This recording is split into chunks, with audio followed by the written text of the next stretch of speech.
Alright, how's everybody doing? Good to see all you. Hope you're having a wonderful day thus far. Hey Danny, hey Superman, hey Super, hey Happy Zura, hey Jester, hey Mick, hey Stundenglass, hey Scarlet Air, hey Adrix, hey Smelly.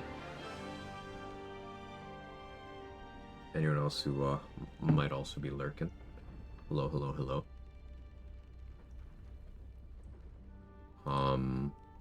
Let's finish the Light Cleric run today, shall we? We got a couple bosses we can do for funsies. Don't mind me, I was on my testing save. Fact-checking slop. As one does. Mick, thank you for the 16 months and the tier 2. Yeah, time is certainly interesting. Thanks very much.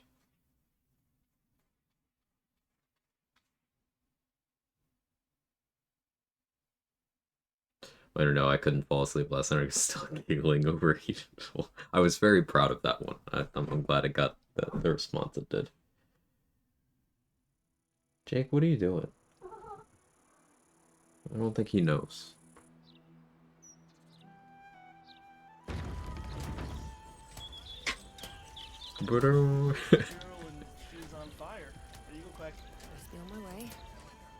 Can't believe it's been 16 months already. U-U-U-U-H. Quag. U-U-U-U-H Quag. Yes, I agree. Alright, where to start? Let's go to health.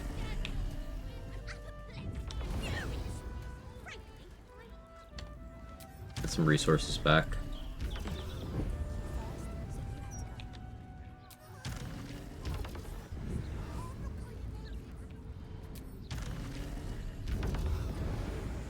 We could go kill Lauren. Kill Lauren, kill Lauren. Hey, Adrix, thanks for shrieking.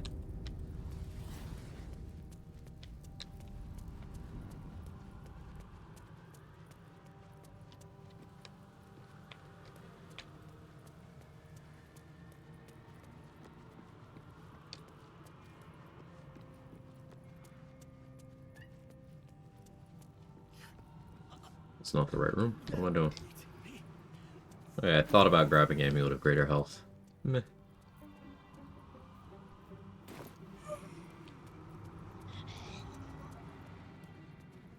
Meh.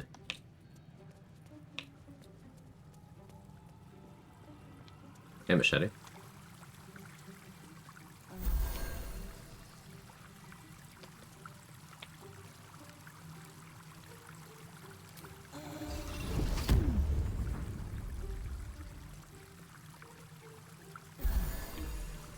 Great, thank you for the 66 months. That's an amount of time.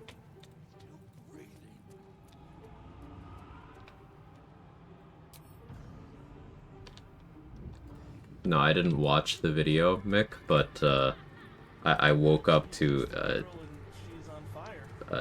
Cliff Notes. Quag pause.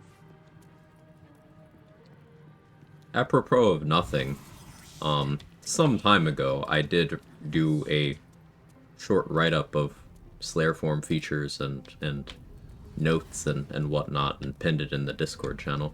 Just not related to anything at all.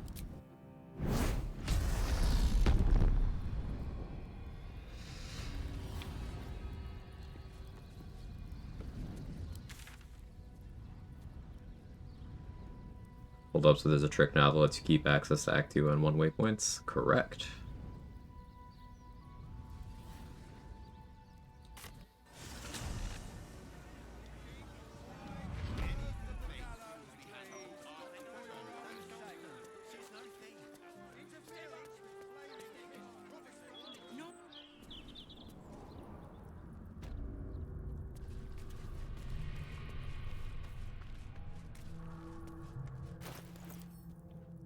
I don't have any Terrazul. Let's get some just because I can.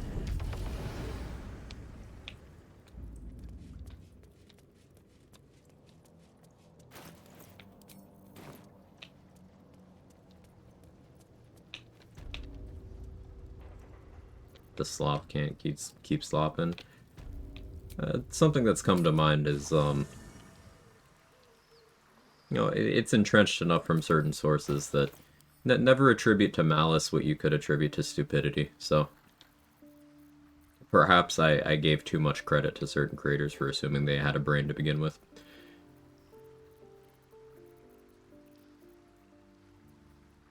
If you Ridley, thank you for the 11 months. Very kind. Very much appreciated. She's just a girl and she's on fire. There you go, Quack. Hello, here to lurk. Thanks for 11 months of great content, smiley face. Thank you. Really appreciate it.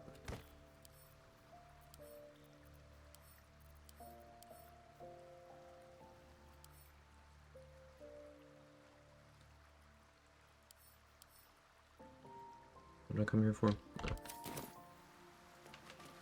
should speak up. This vessel is at thine. I've forgotten Menace. A question. It's like the wiki, you don't take 30 years to update. Arcane Archer, how do you do it? So the Arcane Arrows, what kind of spells don't benefit from acuity? I mean, they do benefit from acuity. I imagine you are referring to specifically the gloves, but like the gloves are only one means of getting Arcane Acuity. If you were trying to improve your spell save DC. And also, glove slot is extremely competitive, and using something that doesn't add damage there is severely limiting the amount of damage you can do. But Arcane Acuity does work.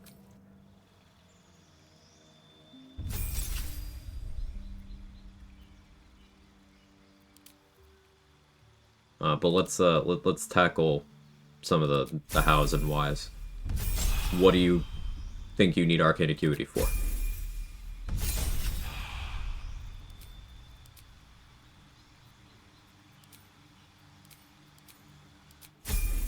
Hey Mandy, thanks for the big streak.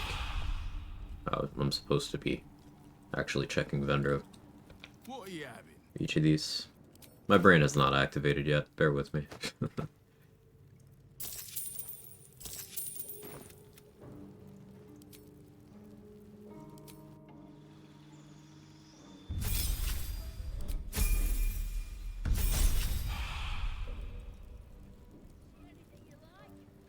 What are you having? Double click. What are you having?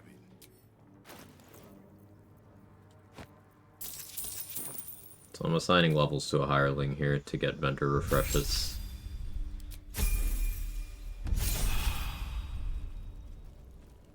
So I can stock up on some consumables and expedite beating the game here. What are you having? Serving lumberjack realness today. Thank you. It's more general comment. The arcane arrows don't count as spells. Feels like they should be, given all the status you get off their various effects. There's lots of things that aren't spells that apply status effects, though. Like a Battle Master's entire thing is that they have an additional resource with which to spend on attacks that have additional status conditions. What are you having? It's not different.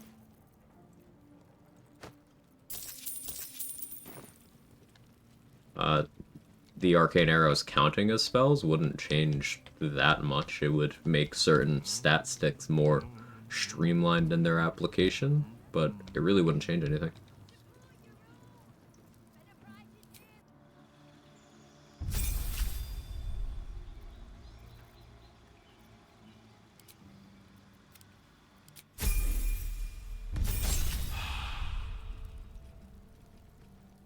Issue. What are you having?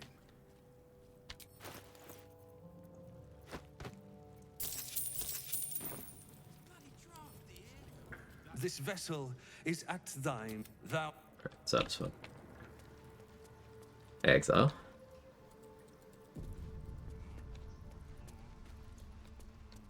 But yeah, back to the subject of Arcane Archer. I did complete an Arcane Archer run recently. Just... It's not really very complicated. I think you might be overthinking classifications and neglecting functionality. Just out of view.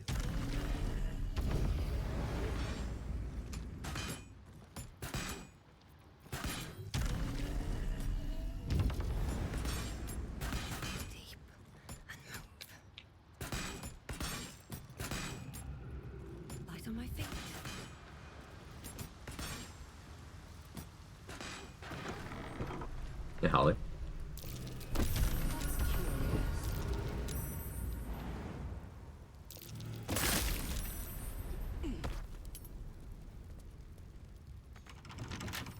Don't give me trouble now.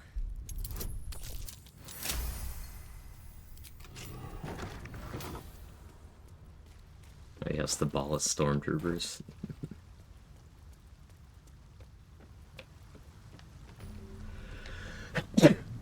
Just noticed something.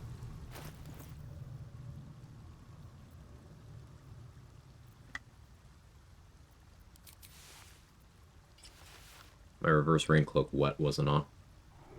I guess you can destroy water and remove it. Or maybe it bugged out by loading in. I don't know. Bleth, thank you. 24, thank you. That might be worth a look. 100% AM mindset is currently treated like a ranger without spell slots, or treat it more like a fighter without as many melee benefits compared to other subclasses. I mean, yeah, it's a fighter that's focused on archery. All of the features are bow related. So some people have Check out the stone. labeled that a downside, which I find weird. This is not an accusation at you, by the way. I find weird because it's like, all right, you go for the class with archer in its name, and you get upset that the features are archery related. Like, okay, sure.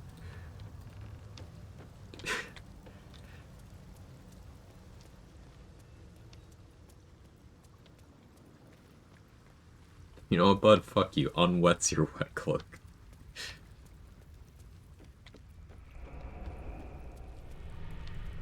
Weirdly enough, still not the best archer of the fighters. Best is a largely useless word out of context. It can do things that the others can't do. Piercing arrow, for example, is extremely unique. And allows certain styles of play that are otherwise not possible. Entangling arrow does some very unique things as well. That might be worth a look. Turn buffering beguiling arrow is extremely safe once you can get that going. Because it just makes 1v1s, like, you can't lose them as long as you don't miss your attacks.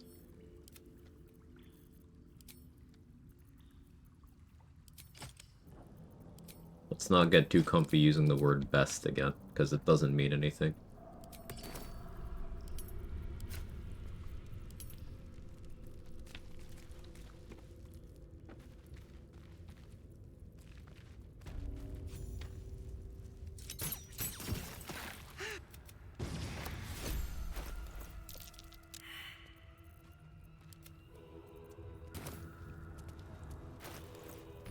Hey Roka, how are you?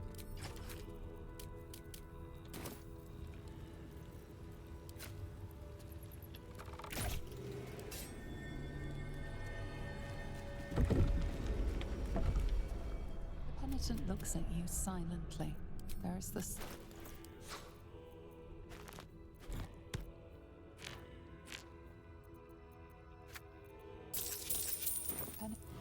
The arrow that blind's been saving my ass in a lot of fights, funny enough. Nothing funny about it, it makes sense. It's useful. Utility is nice to have. Sometimes it goes into redundancy, like obviously you can shoot a darkness arrow. But being able to deal pretty significant additional damage while most likely blinding a target is pretty good.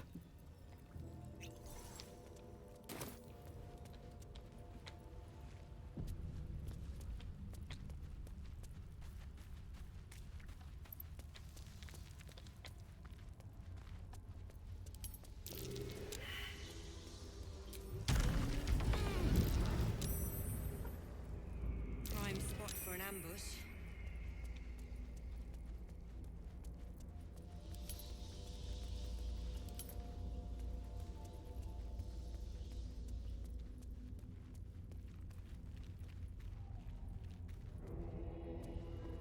Hey Ramus, how are you? The Lord of Murder shall perish.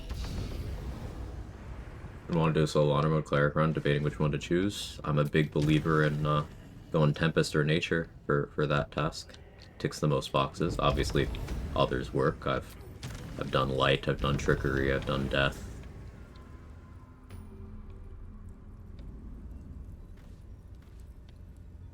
Only one feels kind of useless is piercing arrow. Okay, so like piercing arrow was the one that I specifically outlined as being one of the more unique ones. Piercing arrow is an AoE that uses your attack, so it gets extra attack, and it isn't an attack roll, meaning it can't miss. So using your bow to do guaranteed damage in an AoE with an uncapped number of targets, scaling off of what bonuses you have on your weapon, is pretty good.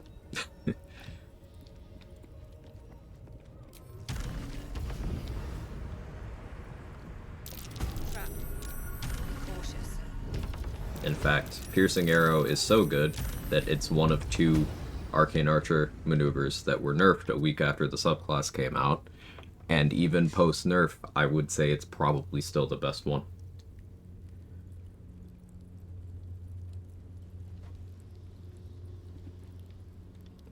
I've done light, I've done trickery, I've done death. Out of context seems something like an emo warlock would say. Hey, pros peony. You're absolutely right. Playing a sword and board EK. Fun. I used to do a lot of sword and board EK before I started two-handing more. Stow the Baal amulet. Or does a deck save in the trembles tooltip? in frightened The damage. awe. It's saved for half. Will you return once you So if cross they this failed the deck threshold? save, they're still taking half of the damage. Guaranteed damage.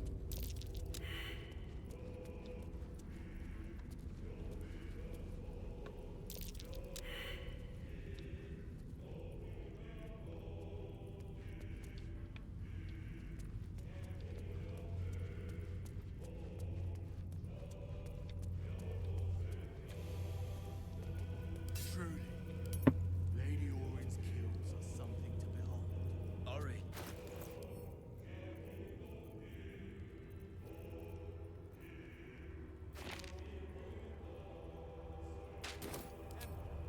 Orin plays with her food and barely eats it.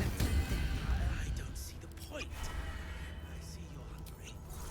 May I recommend biting your tongue in case everyone else minds their business? I'll be fine.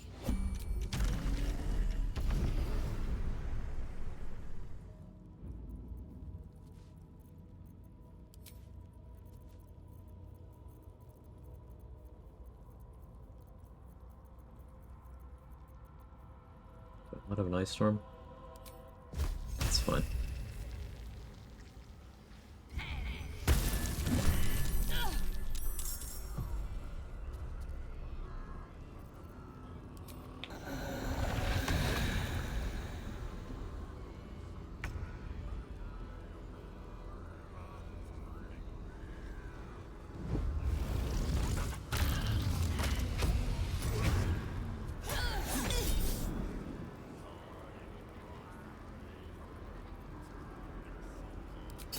Fine.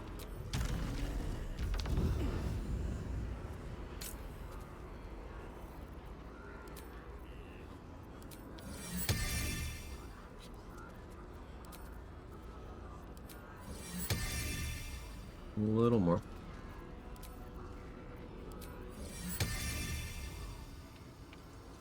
Not that much.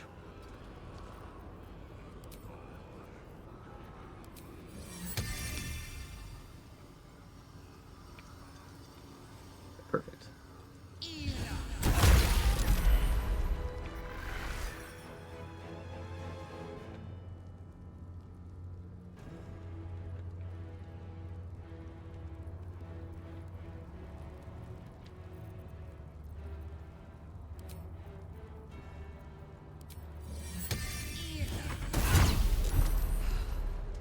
Crunch. Here it comes at last, craving crimson and carnage. You're being patient with me? Of course, of course. So be it.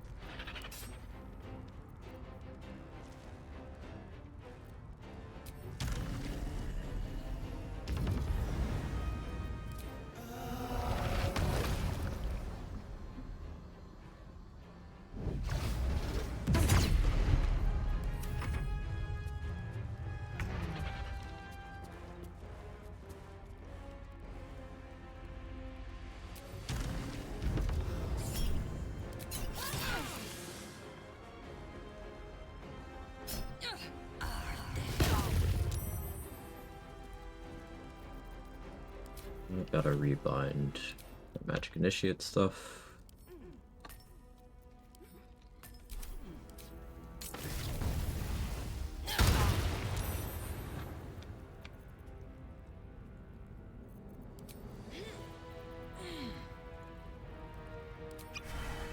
Taste.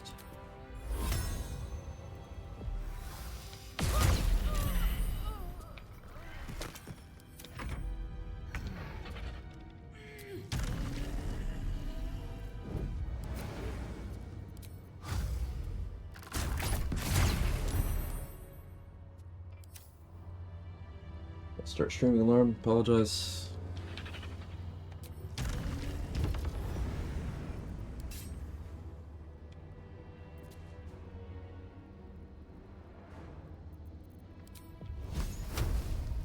How stacks you have? 6 still? Gross.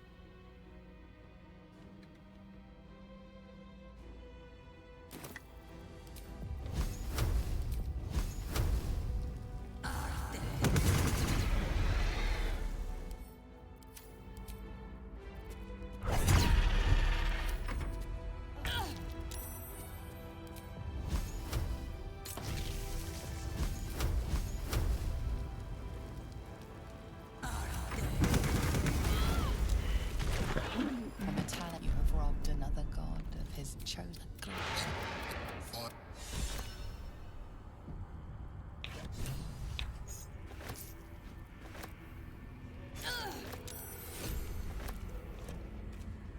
Rise and shine.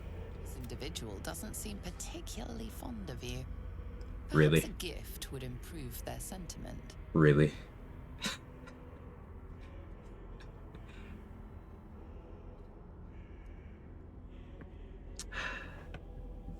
Now's your chance. Sure, man.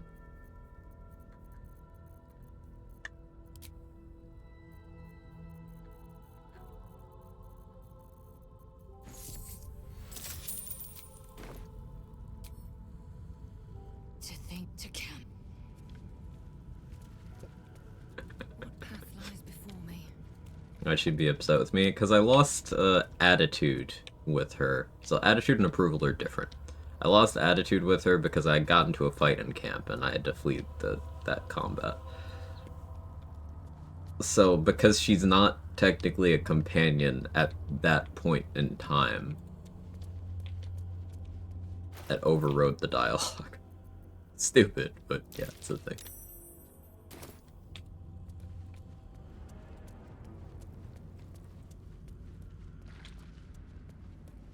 They're masking this fight, giving unstoppable charges, missing some mechanics, so... Orin had unstoppable charges. I hit her enough times and they're gone. The Boon of Maw will only keep giving her more unstoppable charges if you haven't dealt with the cultists that are chanting. So I AoE'd everyone down. The cultist died on the first turn.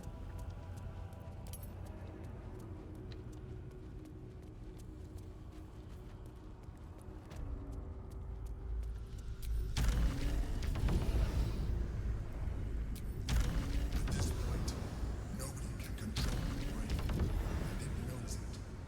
We must seize the third stone before it breaks free.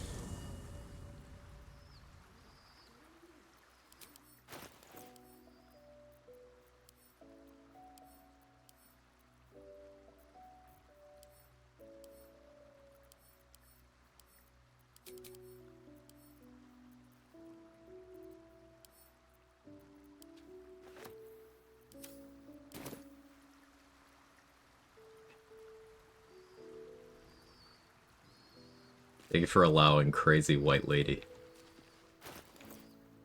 I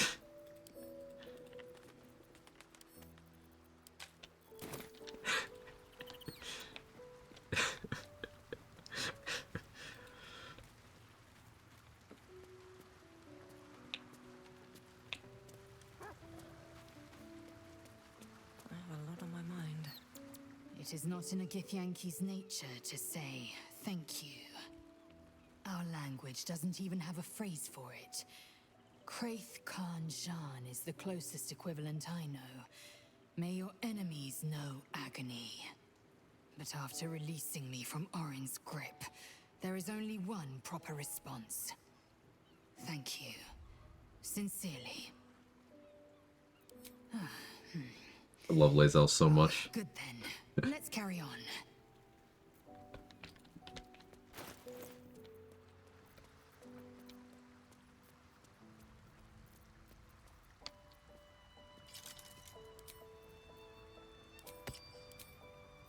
Did I do that with Risky Ring on? Shows you how little I cared about what was happening.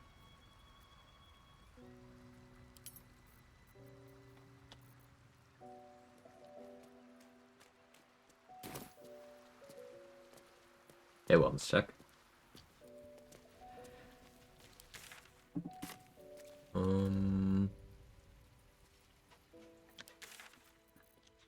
Oh yeah, I guess we should, let's save Minsk.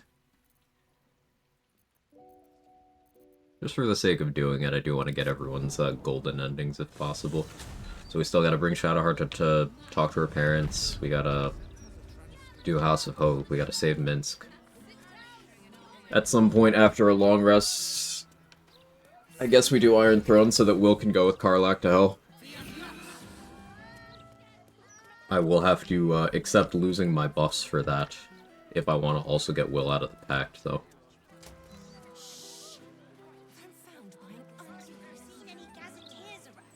Unless...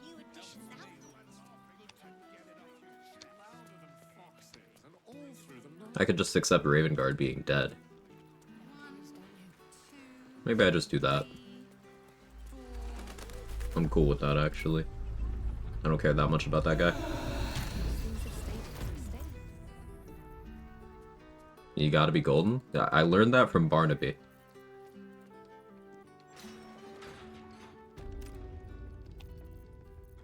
Was there scooting? With a half-elf, yeah.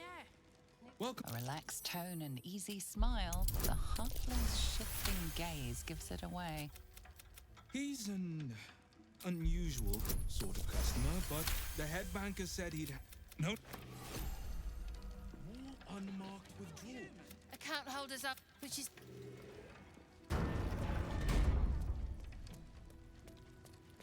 I could steal some money while I'm here.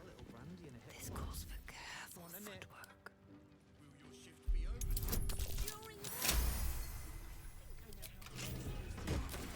Be on my way. That's what they tell me.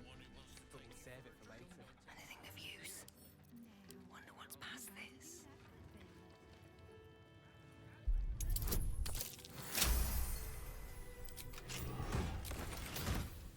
3 more minutes and I'm out of here. What are you thinking? Just balance the book and move on like always, honey. Nothing more valuable than a simple life. Hey, Monster Free, how are you? Not over. Then through. Just need to see your vault pass. What's it? Might be worth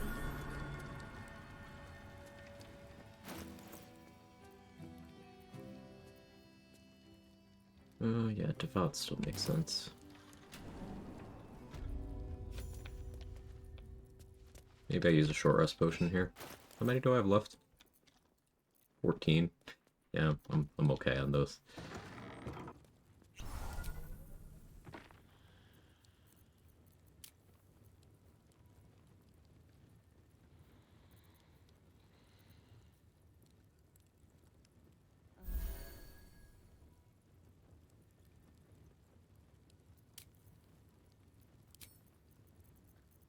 Should Ring of Protection here. Because that means my wisdom saving throws, yeah, look like this.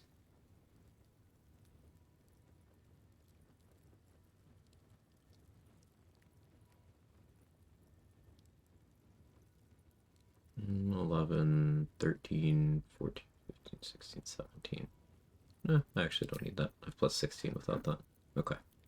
That's fine then. Forgot to account for Baldurin.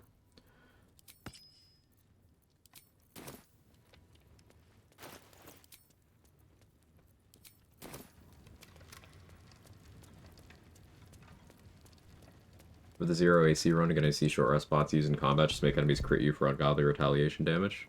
Maybe.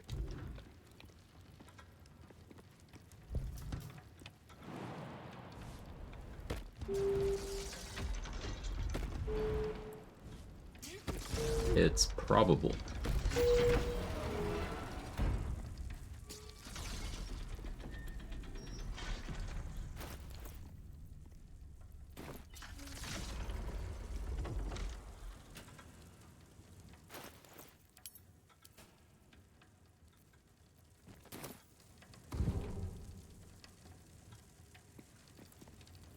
Softer than a whisper.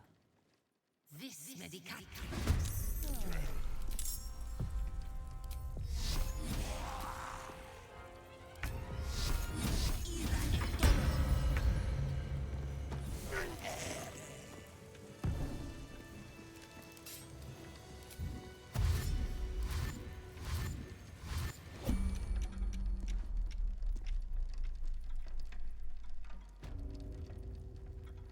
The weird seeing Quag with high trash stat.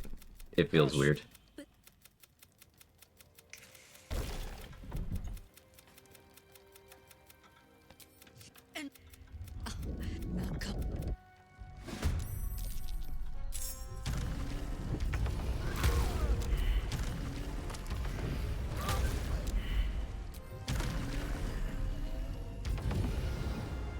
Connor into turn buffering is new precasting.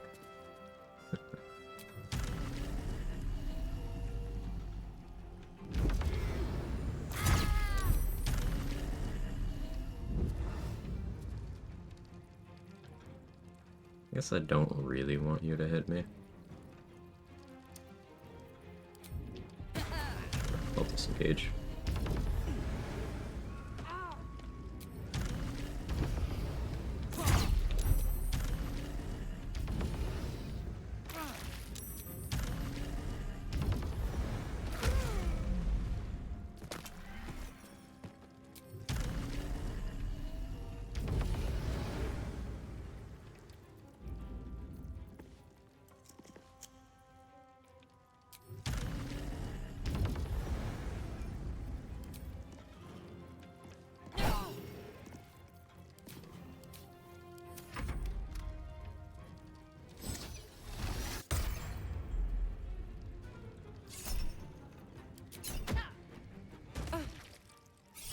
BG3 sentences are funny.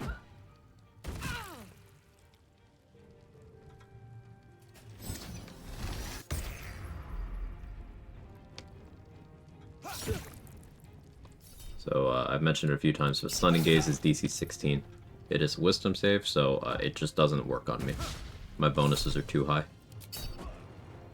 On a 1, I would still succeed with points to spare. And you can achieve that without having high wisdom. Because currently my wisdom modifier is +6. Let's say I instead had a...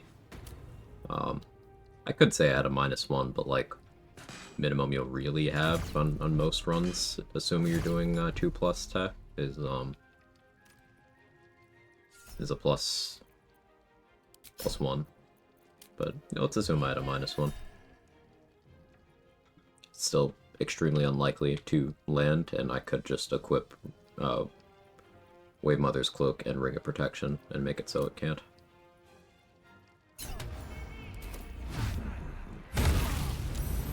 Plus, with 15 of Wisdom saves the Act 3 goal. It can be. Like, you could also just maintain physical resistance so that Aura of Murder doesn't work on you, and use retaliation effects, and they will die before you do. But yeah, it's an option.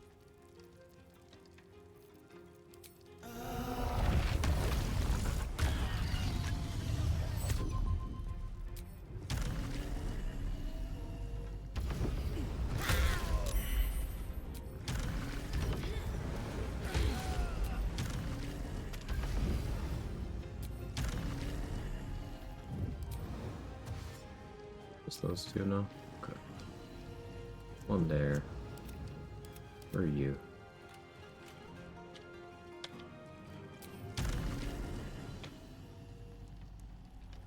Oh, I have an idea.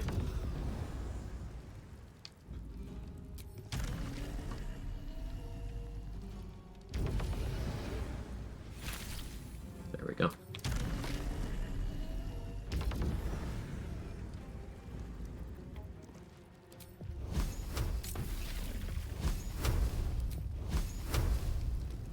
How much further can I go?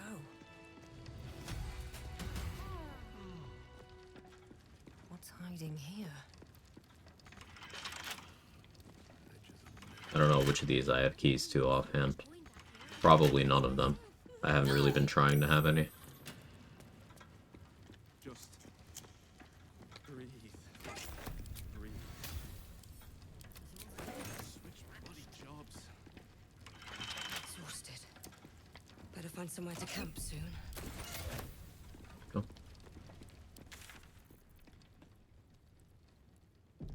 Heard of and can they? Get ready for are they? Quick machine gun for the finish. Good old Scorching Ray. I should note that Light Cleric Scorching Ray is one of the weaker Scorching Ray users. Just having access to it as a cleric is really nice. But like, you are not getting... You're not even touching sorcerer damage, which is not even touching wizard damage. Evocation Wizard is the Scorching Ray user. So this is a shadow of that damage. It's still very good.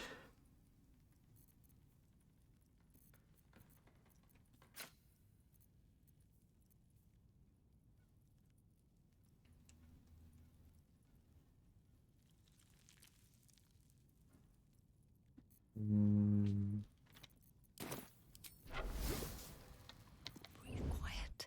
Move with care. Why is Eva the best Scorching Ray user? Because of the level 10 passive. I can taste your...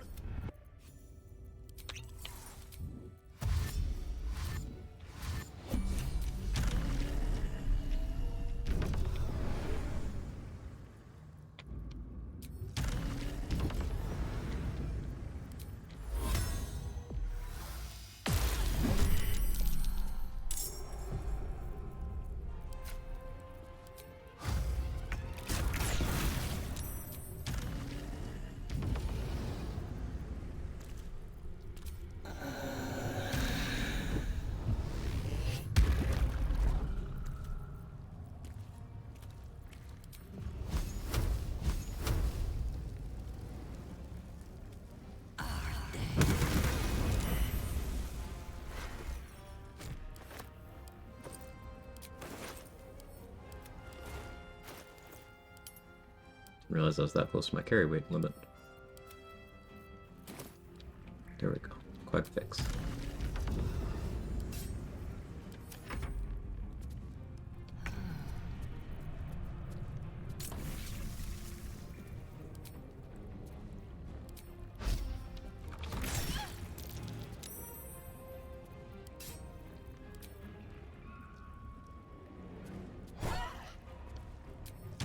She's one, she's one, she's literally one.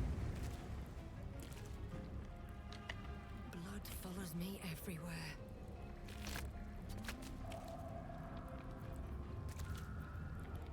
Trying to, not have Mind Sanctuary steal my action here. It's not gonna happen.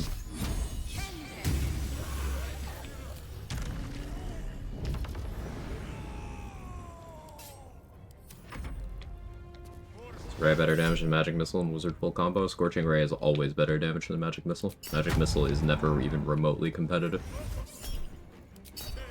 Unless you're talking something disingenuous like fire immune targets or applying Forceful and not Fireball. Magic Missile and Scorching Ray are entirely different worlds of damage. The fact that Magic Missile is not an attack and has no saving throw is what makes it good. It is not for dealing good damage. It's for dealing consistent damage. Because look at the... Let's see, do I have a scroll of it by any chance? I do. Look at the damage here. 2 to 5 per missile. Even if you factor in per instance damage bonuses like Empowered Evocation applying to each, well, that applies to Scorching Ray too. And what's Scorching Ray's starting damage? 2 to 12 per ray. And it's an attack roll, so it can crit and double up. And because it's an attack roll, it gets bonuses like Crater Flesh Gloves.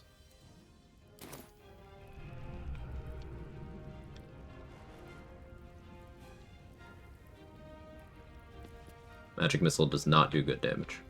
It is consistent damage.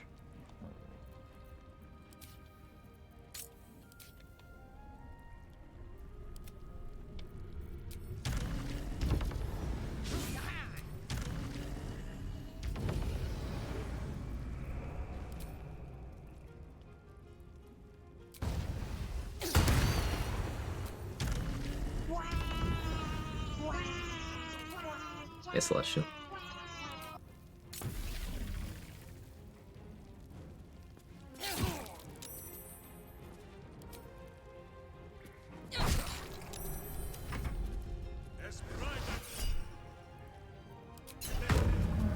Is Necromancy level 10's passive good? I feel like by the time you get to Act 3, no one actually casts harm, and only a couple people do necrotic damage. Nice to have for business, at least for those who do. It's, minimal. I would say Necromancy School's, most notable feature is the level 6 one. The level 2 one is decent, but the level 6 one is where the sauce really is.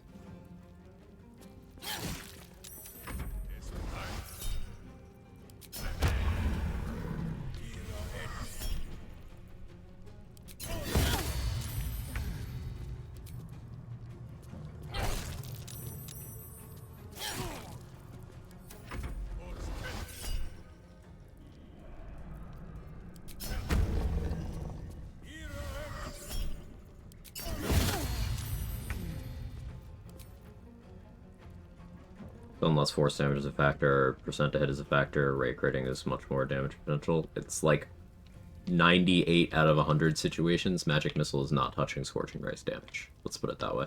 Like, even when we go to the House of Hope later today, I'm going to use Scorching Ray on Raphael. He's immune to fire. My Scorching Ray will still do more damage than my Magic Missiles would.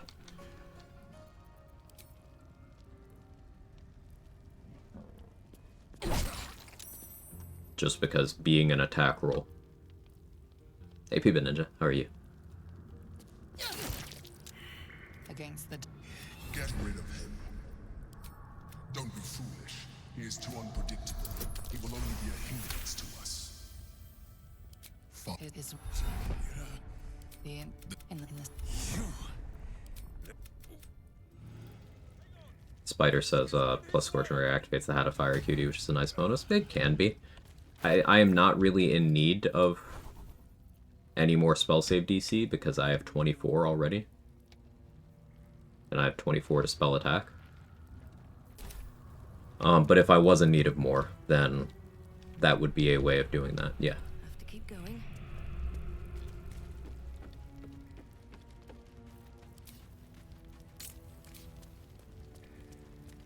Hey Kisame, how are you?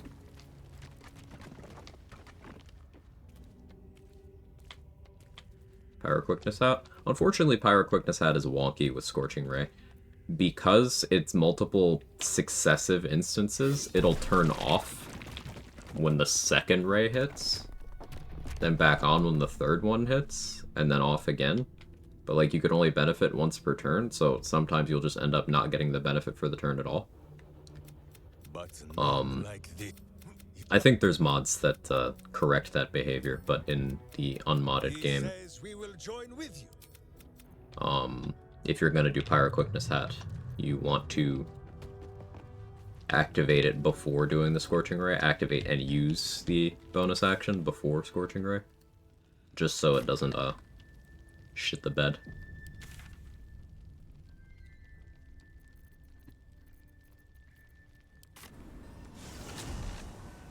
Second Scorching Ray has hit the Pyro Quickness hat. Must be surrendered. All livestock is now will be dealt with swiftly. Love the camera. Yeah, good observations, Peepin' Ninja.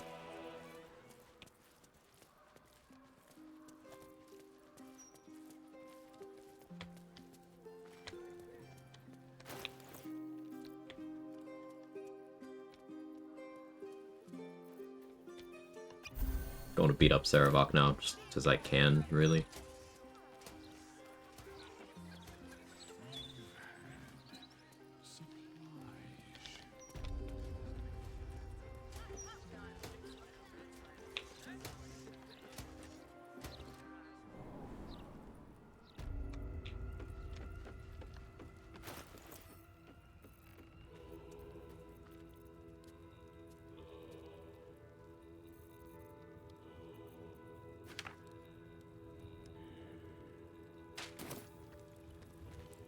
Best strategy for getting a high spell save DC without out of fire acuity or out of arcane acuity.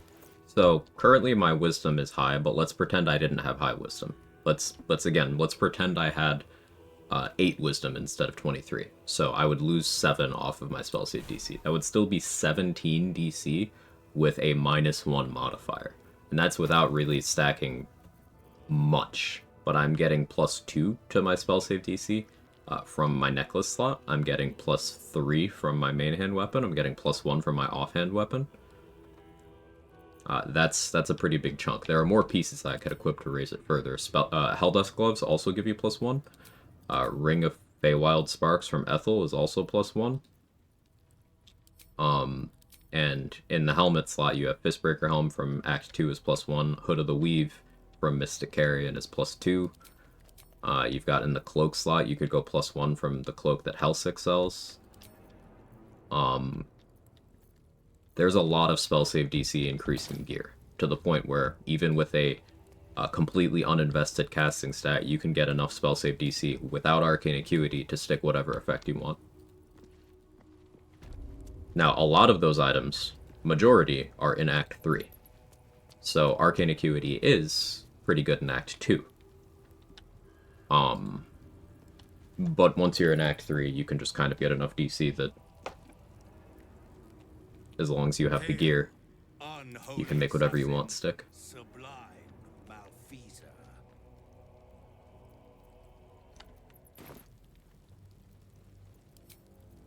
Some of those items I've never seen like that. I know. Thanks for the tips, of course. Of course.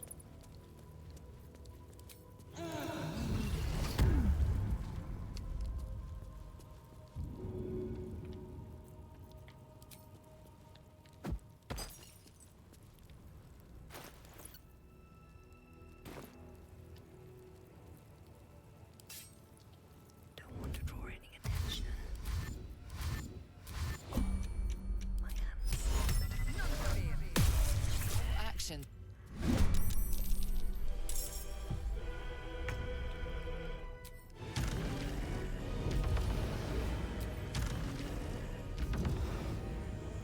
Does the Fire Snake count as a spell? No, it's a punch.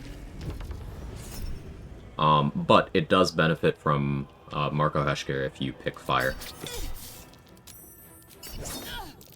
Marco applies to a lot of things that are not spells because it's fucked up and awesome like that.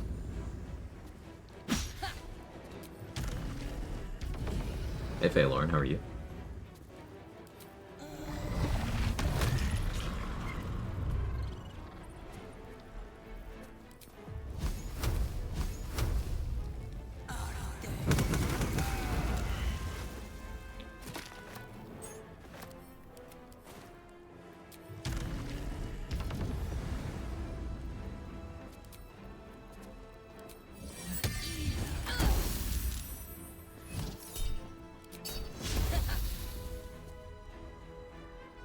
Well, glad to hear.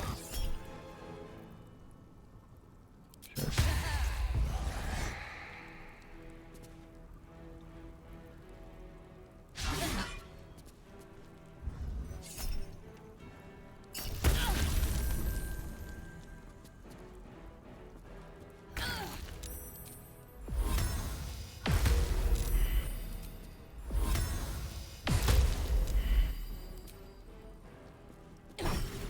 Good fight. At the ready.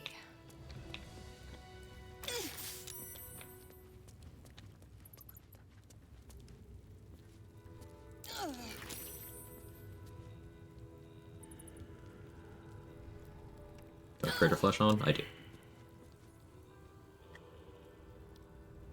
Speaking of the damage we did to Sarabok here.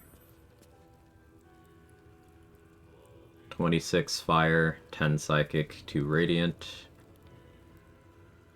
And then 8 force, 4 fire, 10 psychic, 2 radiant. And then 16 fire, 10 psychic, 2 radiant. 8 force, 4 psychic, 4 fire, 2 radiant. 21 fire, 14 psychic, 2 radiant. 12 force, you know, it's in chunks here. Psionic Overload applies to both instances, as does Marco Heschger applies to both instances. Or, yeah, it does. In this case, yeah. Callous Glow applies to both instances. So we stuffed him full of a lot of damage. Now the thing about Sarabok there is there's not really an amount of HP you can give him that saves him from that kind of behavior. Like, he's already got on the higher end of HP. It's nothing compared to Answer or Raphael, but like 340 HP is pretty good as far as total HP totals in this game go. But ultimately, he's a human. You just click hold person. But even if he wasn't a human, well, paralytic poisons work. He doesn't have any resistances unless you let a Melisande get Warding Bond off. So even without me giving him vulnerability to any of the damage types I was doing there except Psychic, I overkilled him by a pretty wide margin. And again, that's without being close to the strongest Scorching Ray user. I didn't have Hexblade's Curse in the mix. I didn't have Hex or Bestow Curse going. I didn't have Gaping Wounds applied to him. I didn't have Empowered Evocation. I didn't even have Draconic Elemental Affinity for that matter. Girl and she's on fire. There you go, Quag. Didn't have Lightning Charges. Quag XP. Didn't have Arcane Charge. There's a lot I was missing, but yeah. Hey, Uber Blackthorn, thank you so much for the 10 months.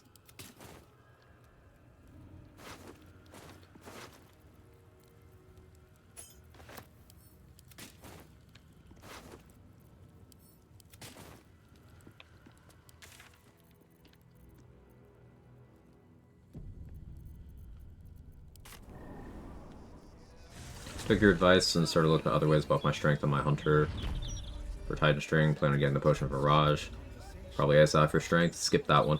Get Harmonium Halberd temporarily. My question is, how does ASI interact with gear? The caps maximum ability score can give. Does it add before or after? ASIs will turn off if you are hitting thresholds where they would no longer be applicable. So not only will it not be on in the later game, but it also isn't good. It's a waste of a feat.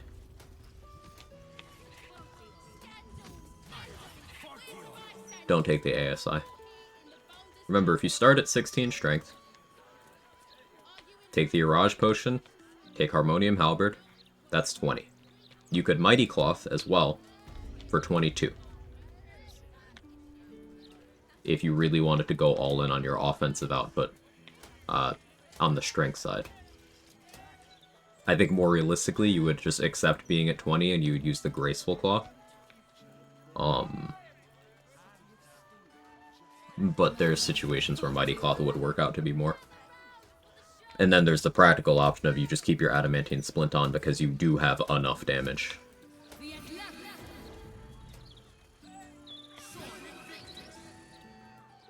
That was Sarabok fight? It took about a minute.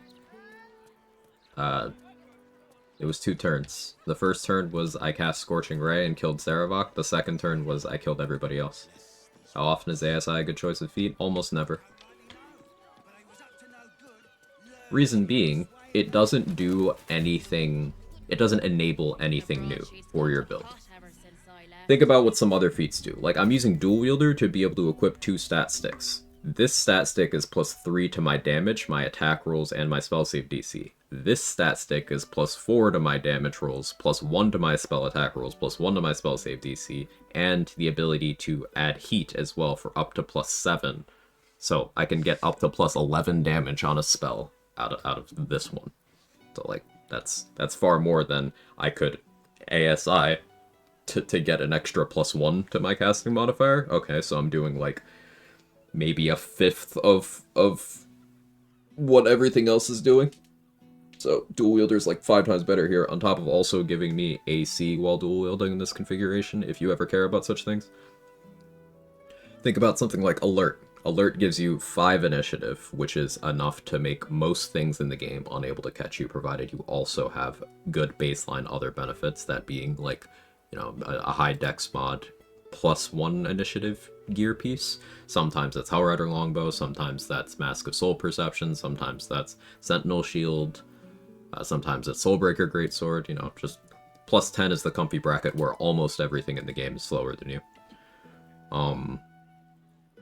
Think about Tough. The impact of Tough here at level 12 is a lot of HP. Heavy Armor Master is incredible damage mitigation. Magic Initiate Wizard is giving me access to Booming Blade, Minor Illusion, and Longstrider here. Like, feats that add dimensions, add things your build can do, are almost always better than feats that are just numerical increases. And at the end of the day, taking an ASI for a feat is giving you +1 to a couple of things. Sometimes +1 to a couple of things is really good. That's why Orin's clothes are incredible, because +1 to attack and damage rolls in the chest slot is unparalleled. Unless you're doing something that's like Ballast Armor or Potent Robe compatible, you're not beating the impact of this in that slot.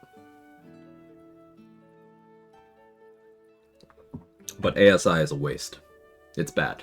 It's fully a bad feat. It's not the worst feat, but it is one of the worst feats you can take for your character most of the time.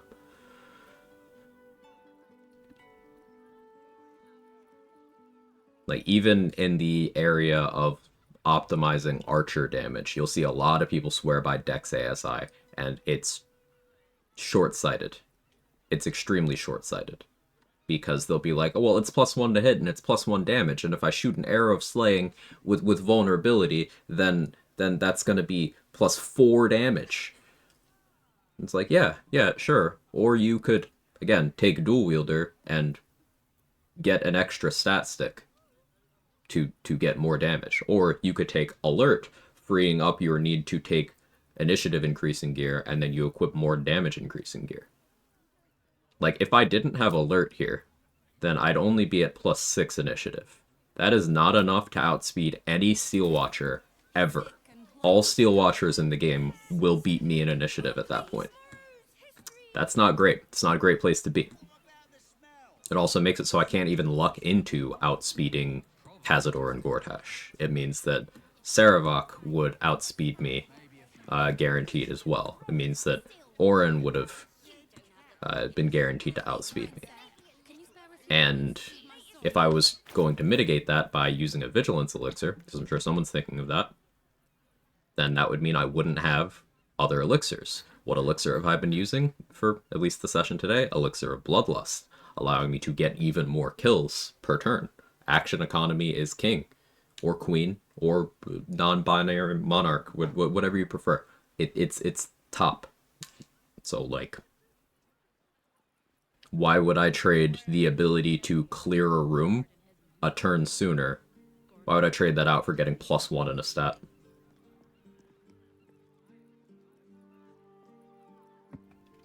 Anytime you take the lucky feat,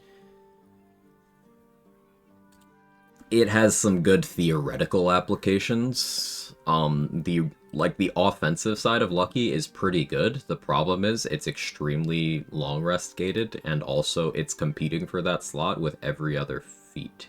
The Emperor? I like the Emperor. That's a good one, Meg. What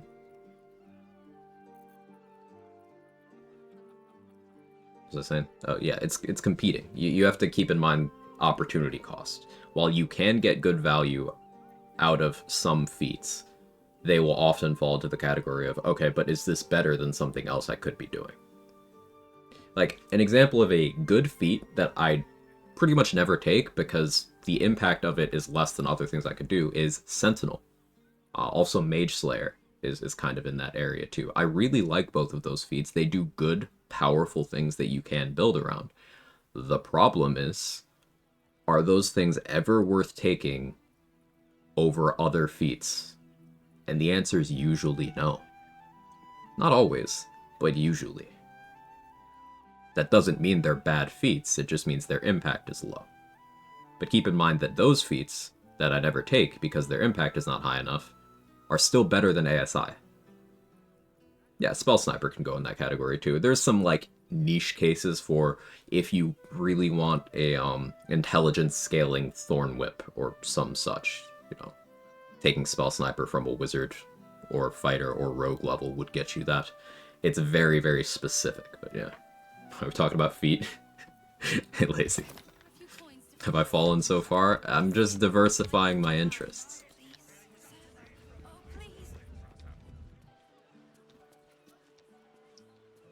Did you manage to figure out the wording of I stumbled at the end of your stream yesterday. Did you manage to figure out that wording thing?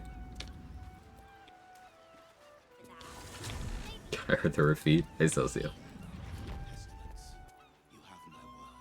Can't knock you for experimenting. Thank you.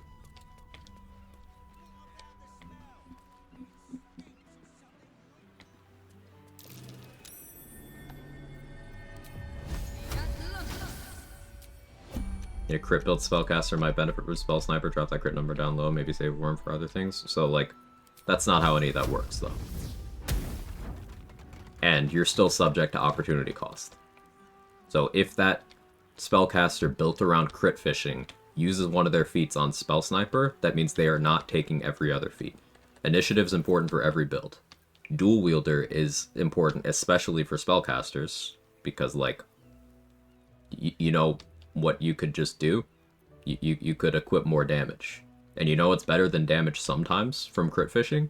Damage all the time. That also applies to extra instances you get from critting. So, like, Spell Sniper's still hard to justify because it's still lower value than the other options. Or the specific build that you outlined. Plus, with a bit of game knowledge, you don't ever need to chance crits. You could just be like, I would like to crit now. Like, currently I have a bonus action that allows me to say, all of my spells crit for the next 2 turns. That is on top of, I do have my once per long rest tadpole reaction thing to force a crit on 1. But also for weapon attacks, I could equip Killer Sweetheart for 1. I could use Paralytics like I have been. Like, I have 5 Crawler Mucus still. I have 10 gifts. I could also put things to sleep to force crits. If I had Druid levels, at level 2, Druids can force crits on whatever they want. Crit fishing isn't actually very good. And it's a good example of you are giving up damage to have sometimes damage.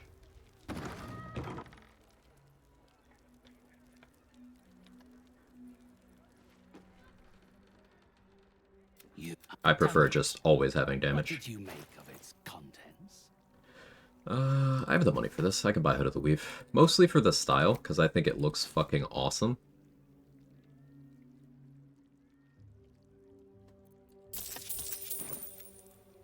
BO4 added crit fishing and I hate it. Somehow everything that you have told me about that game, like every time, it's like, I'm glad I don't play that.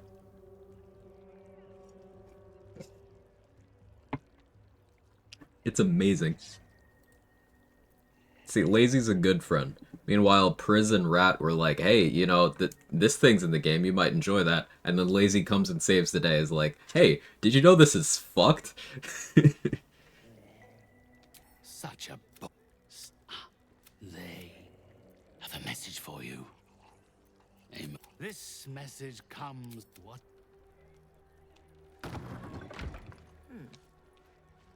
You have done... Again, you disturb me.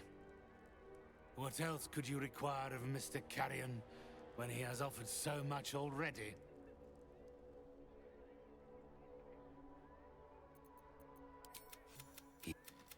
Return from both. If he does not value that 3. We baiting on Dungeon Delver.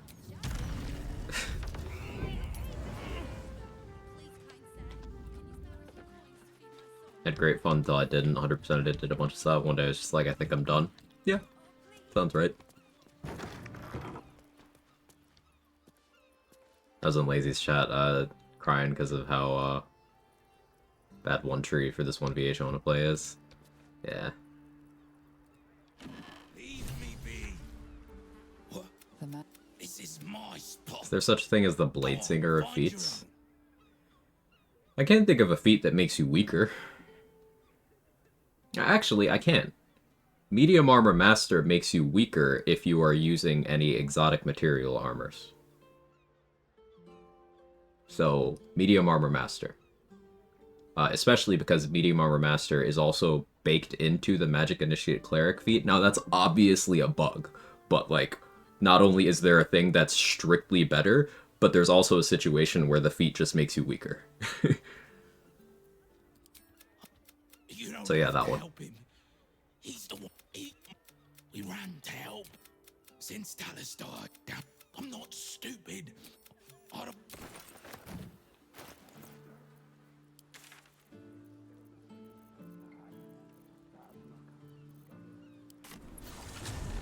Elemental Adept can also be detrimental, that's true.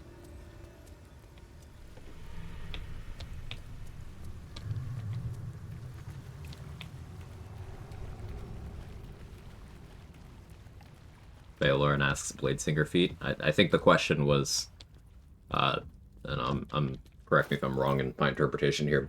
Mick is asking if there's a feat that's as bad for your character as taking Bladesinger levels is for your character. And as we've established, taking Bladesinger levels is the biggest thing you can do to nerf your character. It doesn't make you stronger. It's just bad.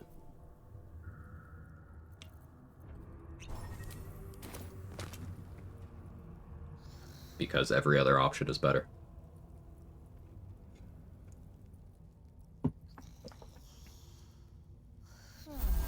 Can't imagine paying $80 for 4. From what I've seen lax content, you could pay like $6 for 3 and get a good game. Mandy, you're consistently so based. And I agree with you.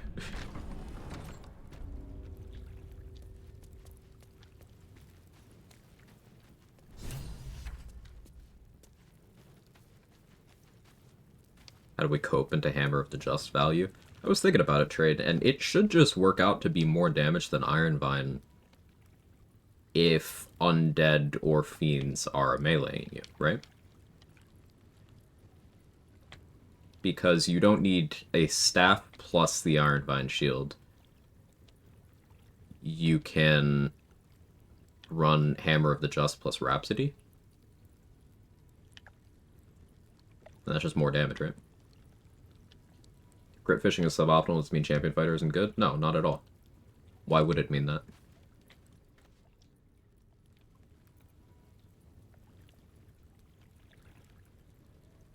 Champion fighter doesn't give up any gear slots to get their minus crit. Which means they don't have to make the choice that other subclasses do with crit fishing, where it's like, alright, do I take damage from Rhapsody, or do I take sometimes damage from Knife Eater or Mountain King? Champion never has to make that choice. You just get it. Hammer of the Just plus Harmonic Dueler for melee weapon undead. Problem is there's not too many melee weapon undead. I mean, I guess it's good for House of Hope Cambions, right? And your gear.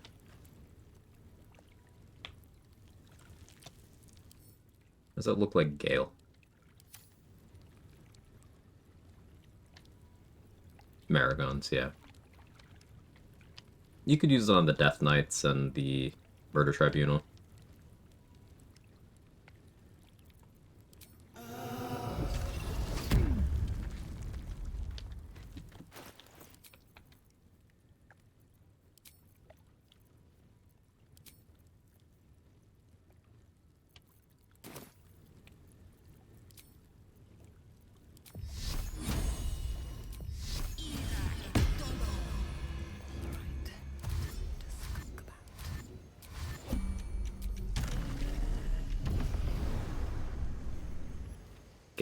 Where? Can I have some?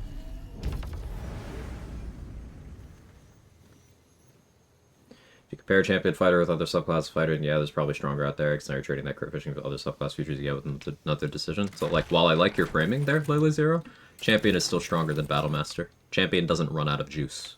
Battlemaster doesn't have enough resources to get through its first turn.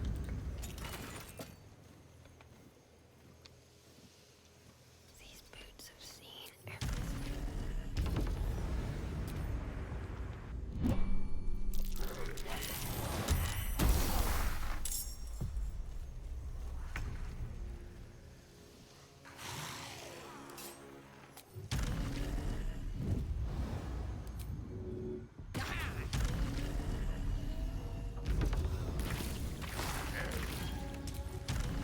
And obviously, if you're doing anything other than archery, Arcane Archer doesn't provide you any value.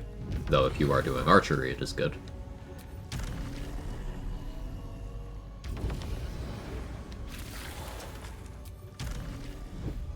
But, in the spirit of your point, like, Champion isn't really doing anything practically better than Eldritch Knight.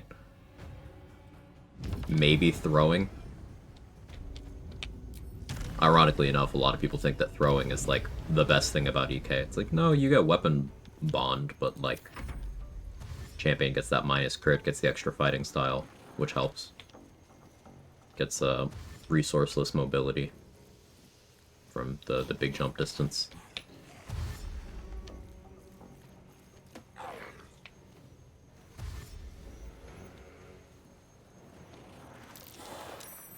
I steer away from Battlemaster because 9 times out of 10 I suck at most forms of action economy that require either spell slots or certain features that are long rest reliant. I can do Monk and Barbarian, sure, most of the time I stick to the martial classes. Like, Battlemaster maneuvers are on short rest, but the problem is even once you get the max that the class allows, resource-wise, you do not have enough to get through one turn, even without doing anything super special action economy-wise. Like, let's say you are a level 12 pure class Battlemaster fighter. You get... I always forget if it's 5 or 6 superiority die, so let's pull it up. Battlemaster... So, 4, 5... Yeah, you only get 5. You get 6 if you take the Martial Adept feat. So let's pretend you took the Martial Adept feat. So 6. Ready? Attack 1, Attack 2, Attack 3, Action Surge, Attack 4, Attack 5, Attack 6. You're out of die. If you have any additional resources for making attacks at all, so, like, a Haste Potion, a Bloodlust Potion, you can't use Battlemaster maneuvers anymore, and that's assuming you only use 1 die on each. If you had used Precision Attack on any of those to get extra accuracy, you ran out of die before you ran out of attacks. You can't even get through one turn.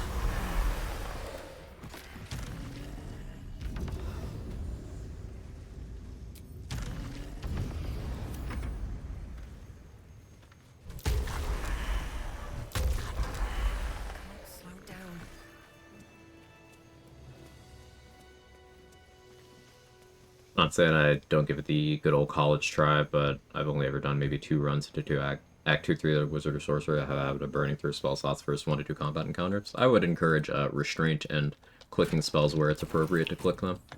A thing a lot of people forget about on casters is you do have weapons equipped like everybody else does. You do have consumables like everybody else does. I'm done. I can't wait to sleep. That's curious. And you don't need to click spell slots. You don't need to use spell slots on things that you know probably won't land. Like, the number of times I've seen people YOLO, like, a hold person or a disintegrate at a 50 or 60% chance. It's like, you're just throwing your spell slots away. A jar that grants immortality hidden inside a zombie. You don't gotta do that. This jar. It feels like death itself. sign of necromancy at work.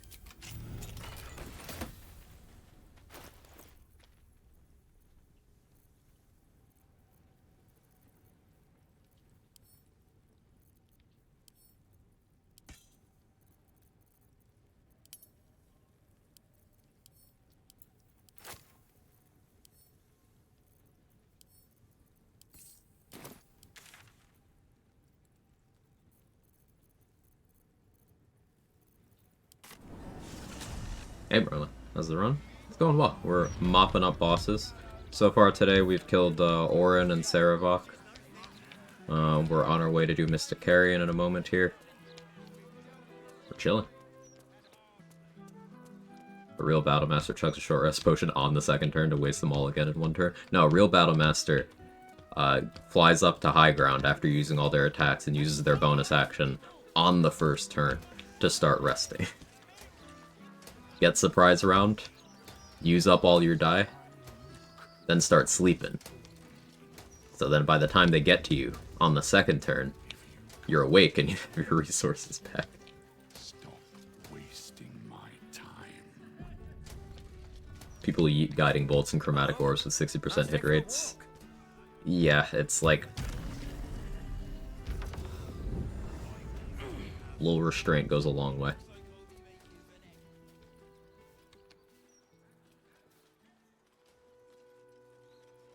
But I really can't stress enough, you still have as much physicality as a caster as a martial does. Like, you even do the same damage, unless you have a fighting style that gives that specific thing more damage. You just do the same damage. So like, I could shoot this bow, I'd do exactly the same damage as a fighter doing that would. Exactly the same. So why would I not do that?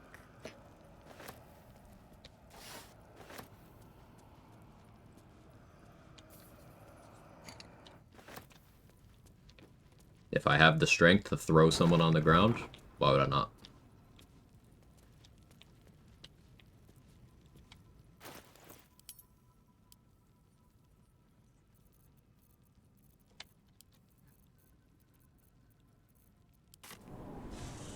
The orbs. But I didn't take weapon proficiency on the caster. Yeah, that can sometimes be a concern, but even using weapons you're not proficient with is sometimes still a good play.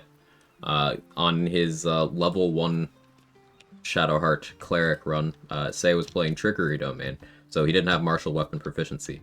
Still used the Titan String Bow, because it was still a better damage option that didn't consume resources than a lot of other things that were available. Even a non-proficient Titan String Bow. With low strength. You came back.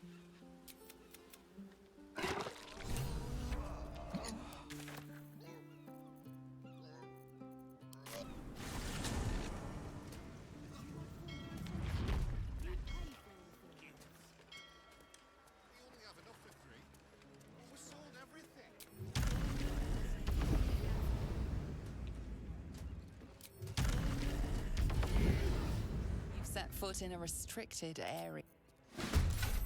Restrict this.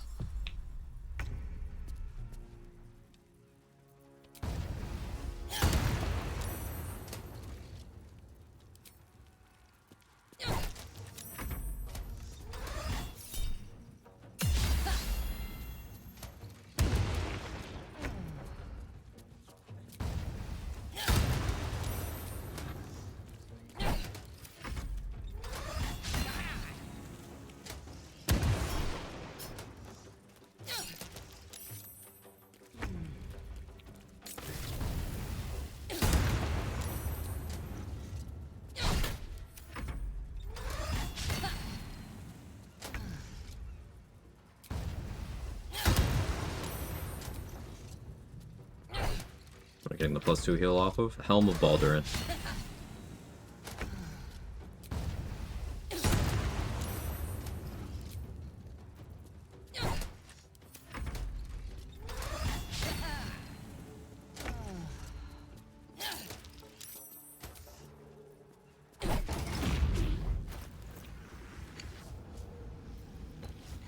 The reason why I won is because I had 24 AC, the best number of AC. Right?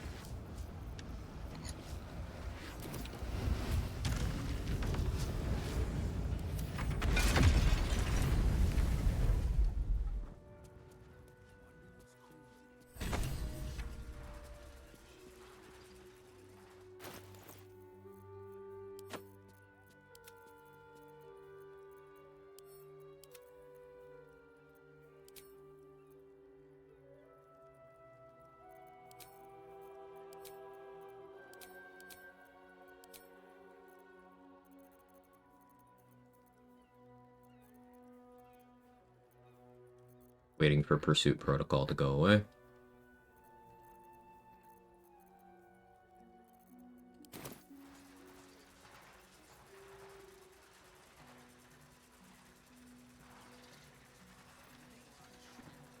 Hey, loco.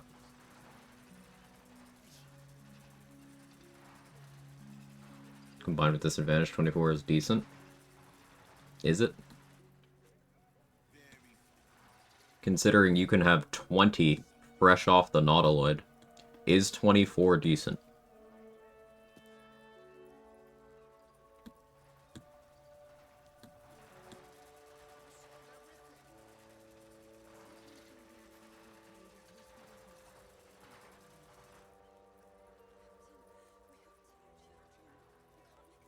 The answer is no. That was a rhetorical question. 24 AC isn't good.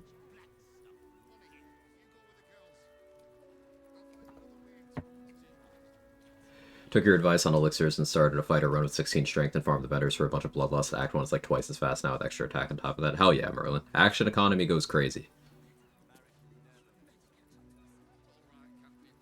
You seen that one Light Cleric video where the dude got 34 AC and still got double crit in his own build video? Maybe it wasn't 34, but 99% sure it was in the 30s. Oh, it probably was.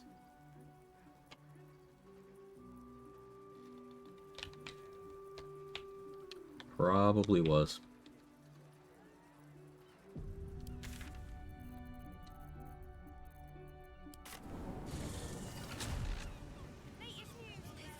Helterschneid and Bloodlust will spoil you. Very true.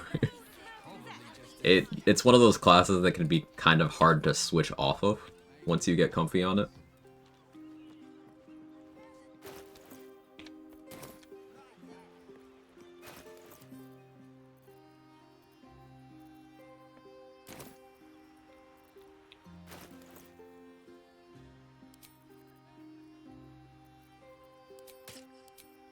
Switching to Theravok's Helm, even though I don't have crit immunity here, it's fine. It'll be fine. Everything's okay.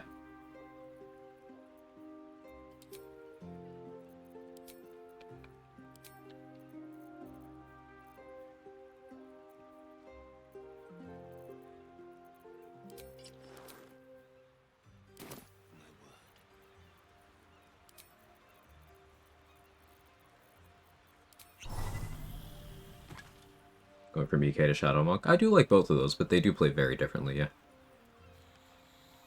Decent in the sense that it's nice to have over, let's say, 20 if you're not wasting gear slots on it. I will agree because you added the qualifier if you're not wasting gear slots on it. Sure.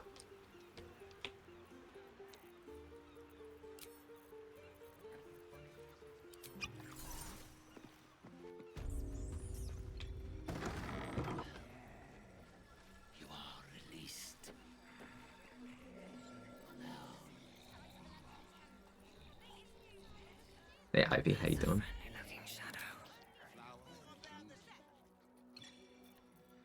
Come closer, spirits. I have need of you.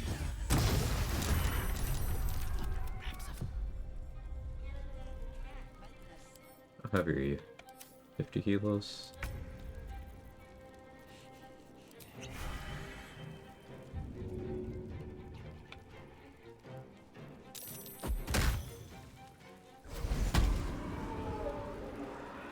Cheater.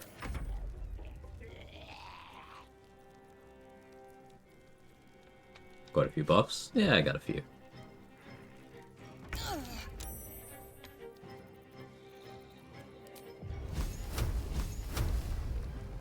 Hi. Hey, one missed. He lived because one missed. Rude.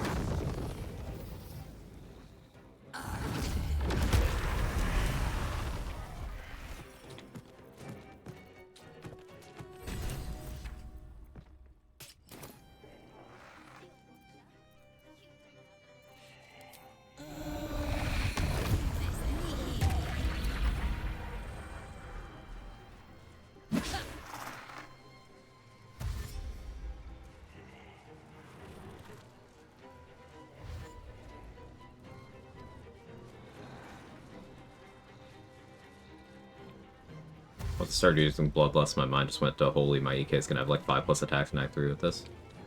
And you can go pretty crazy. Action Surge is one of the very few additional action point granting things that in Honor mode still triggers your extra attack. So, with Action Surge, at level 11, fighters can, with no outside help, just make 6 attacks. And then Haste, 7. Bloodlust, 8. Then they have their bonus actions available. They get Terrazul for another action point. Like, you are the action economy.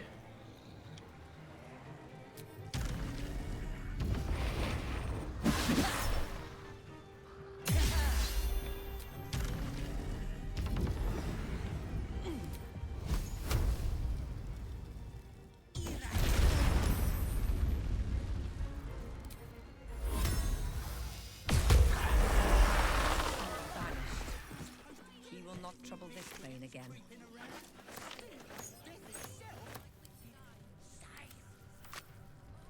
What do you want me to do? Arrest the smell? Honestly, not triggering extra attack with Action Surge be a scam? I mean, it'd still be a free action, once per short rest, additional action point. And, like, we know an additional action point is good because of how far out of our way we go to get it. I need a quick word. A kind-hearted, yes. I think I'll pick up where Carrion left off. A city like We have this 2 Eyebite Scrolls. I'll take another one. Give Thrumbo some business. Swift as my feet can carry me.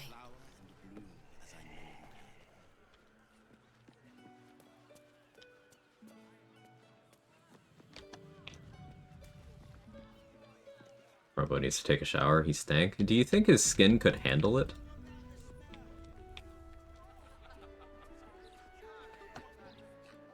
Yeah, the best healer in the game.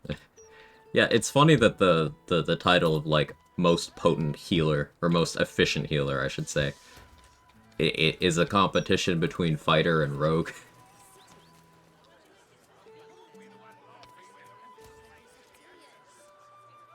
I think it's probably thief with a spore druid dip. But, like, just a battle master is a pretty good candidate, too. Because you can rally for temp HP, too. Was that Light Cleric run going? I played Light Cleric a bit. It's just not something worth playing, is all. Ever get any value from Commander Strike? You can use it to give a summon that attack. So, like, that's some value. I think you can set it up before a combat, too. If you want to, like, have the benefit without the action economy cost. So that's probably how I'd go about it, Remus.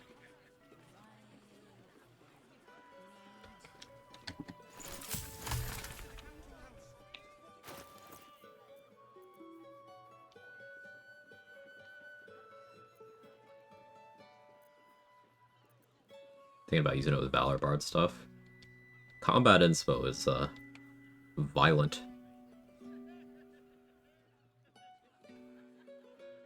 I like it a lot. Debating if we do Cherish Necromancy for Raphael or not. Probably don't need to, I mean, 24 DC.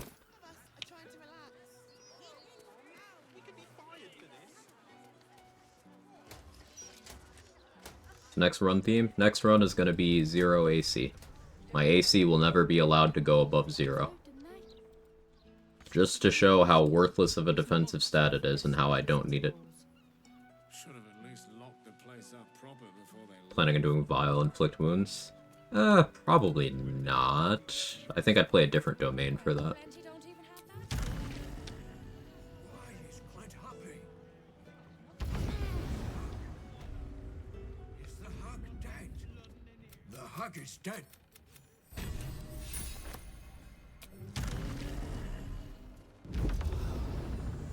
Hey, Ansel, how you doing?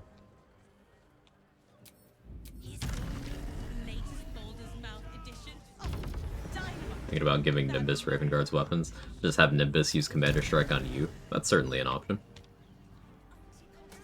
Everything is going to be alright. That's right. Mummy is here. Hey, say. Brought her back. Here. You hungry, sweet girl? How about we bake something? Speaking of other cleric domains, I remember you saying something about War Cleric dip being bad. 2 questions, why do you think that? And is there value in going full War Cleric? So, War Priest charges are extremely wonky in how they're implemented. You see them referenced a lot in like, theoretical, like, spreadsheet gameplay, right? Because the idea of being able to shoot a special arrow on a bonus action with a 1-level dip is good in theory. And you also see it referenced by people who simply don't actually, like, play the builds that they plan out. The issue is, you don't have control over War Priest charges. When you do an attack, what the game will do is it'll decide, once you've used your action point, it'll then enable War Priest charges, and it'll convert the cost of further attacks to be bonus actions, and you cannot opt out. So once the game has decided that all of your attacks cost a bonus action, even if you get another action point in the turn, you can't do it until you use it as your bonus action. So if there's anything else you wanted to do on your bonus action, you can't do it. So the loss of control often means that you can't use it in the ways you think you can. And not only that, it's a long rest feature. You get, I think at most, you get like 6. Let's look it up. War Domain. Yeah, at level 11, War Domain, you get 6. But that's pure class. Like, I guess if you wanted to cope your way into some War Domain value, that's more usable, but the loss of control, I really, really hate it.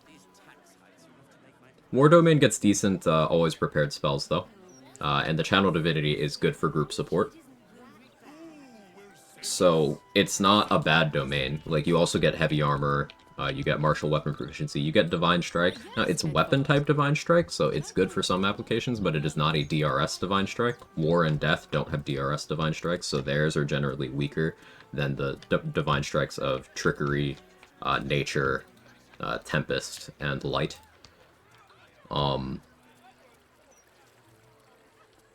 But it's something. It's just, War Priest charges are a bad feature, and if I want Heavy Armor plus Martial Weapon Proficiency, Tempest is right there.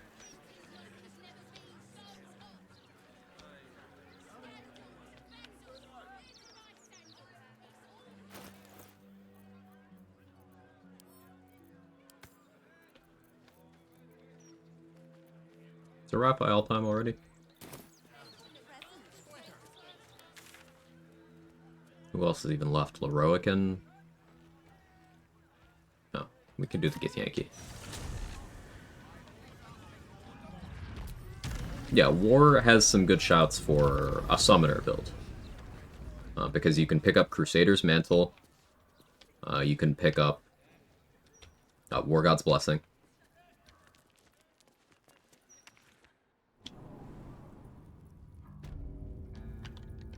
Just those 2 things, really. But those 2 things aren't bad.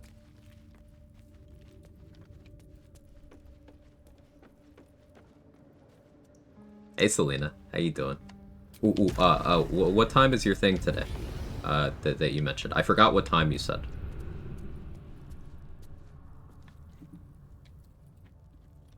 Yep, let me do a quick shout out.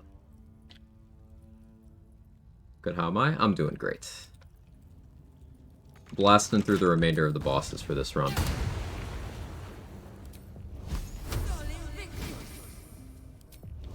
11 Pacific's a little over 2 hours. Okay, cool. For anyone, I'm gonna just shamelessly plug what you're doing, because I think it's awesome. If anyone's an Expedition 33 fan, Selena's gonna be doing some stuff of the interview variety with people who may or may not have been in the game in a couple hours. So, sure to go check out when she does that.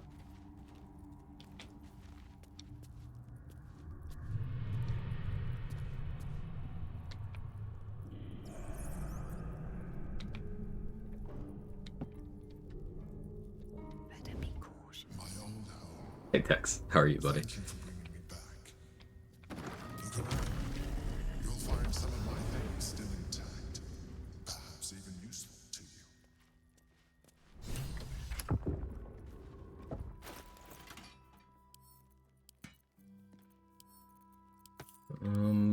How do I want to handle these frogs? I could do Cherish Necromancy stuff here, but then I'd have to like reattune and whatnot. Nah, I'll just Scorching Ray. How many long rest potions do I have left? 4? Easiest click of my life.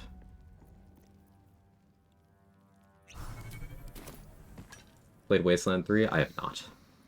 Doing well, how am I doing? I'm doing okay.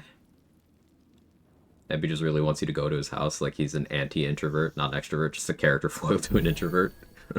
That's pretty specific, I like that.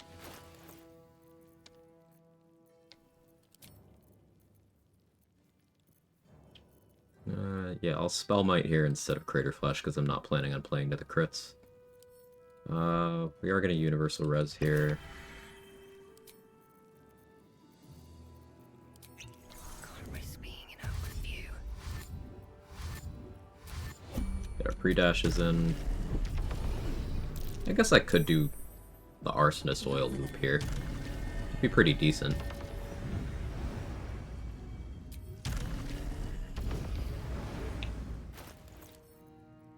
I don't actually hate that idea. Do I have an Ice Storm for a good opener, though? Or some kind of action refresh opener?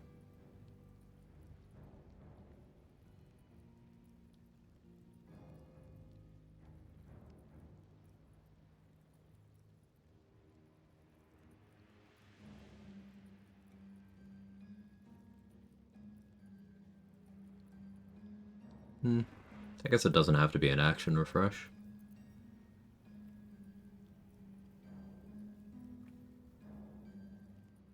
That's too much effort.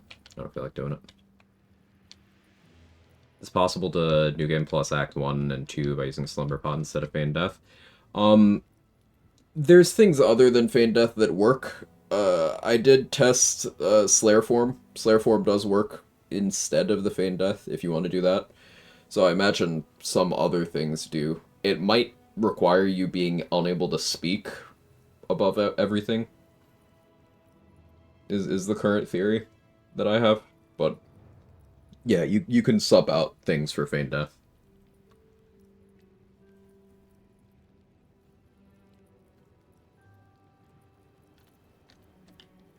I chain lightning, but they're not red, so it won't chain. I actually don't care if it chains or not.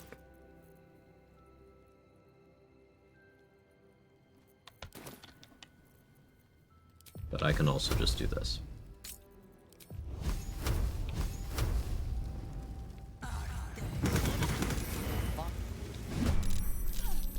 You okay?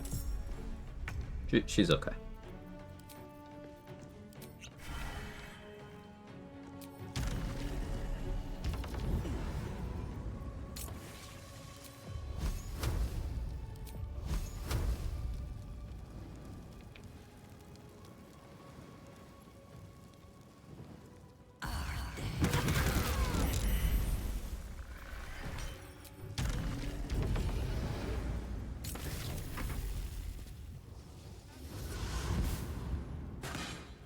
Not even surprised. Githyanki come prepared. They're always expecting someone to Scorching Ray them in the back. At any time. It's part of their training.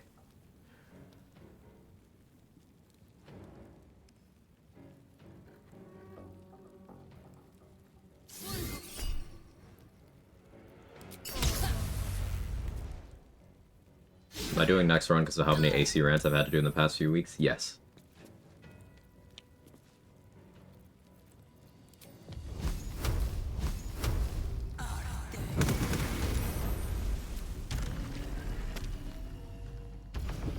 Didn't ask how far you are, I said I cast Scorching Ray.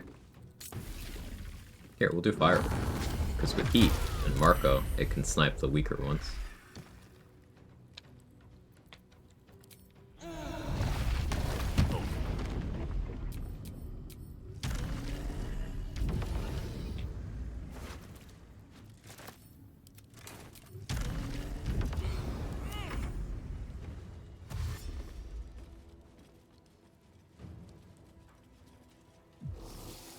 Found surprising get Yankee very difficult for some reason. Surprising neutral targets is harder than surprising hostile targets.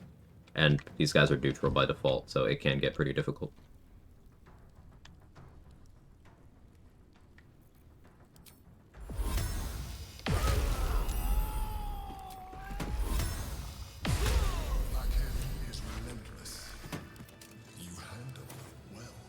Read somewhere that Fire and Lightning are the two most resisted elements in the game. That true?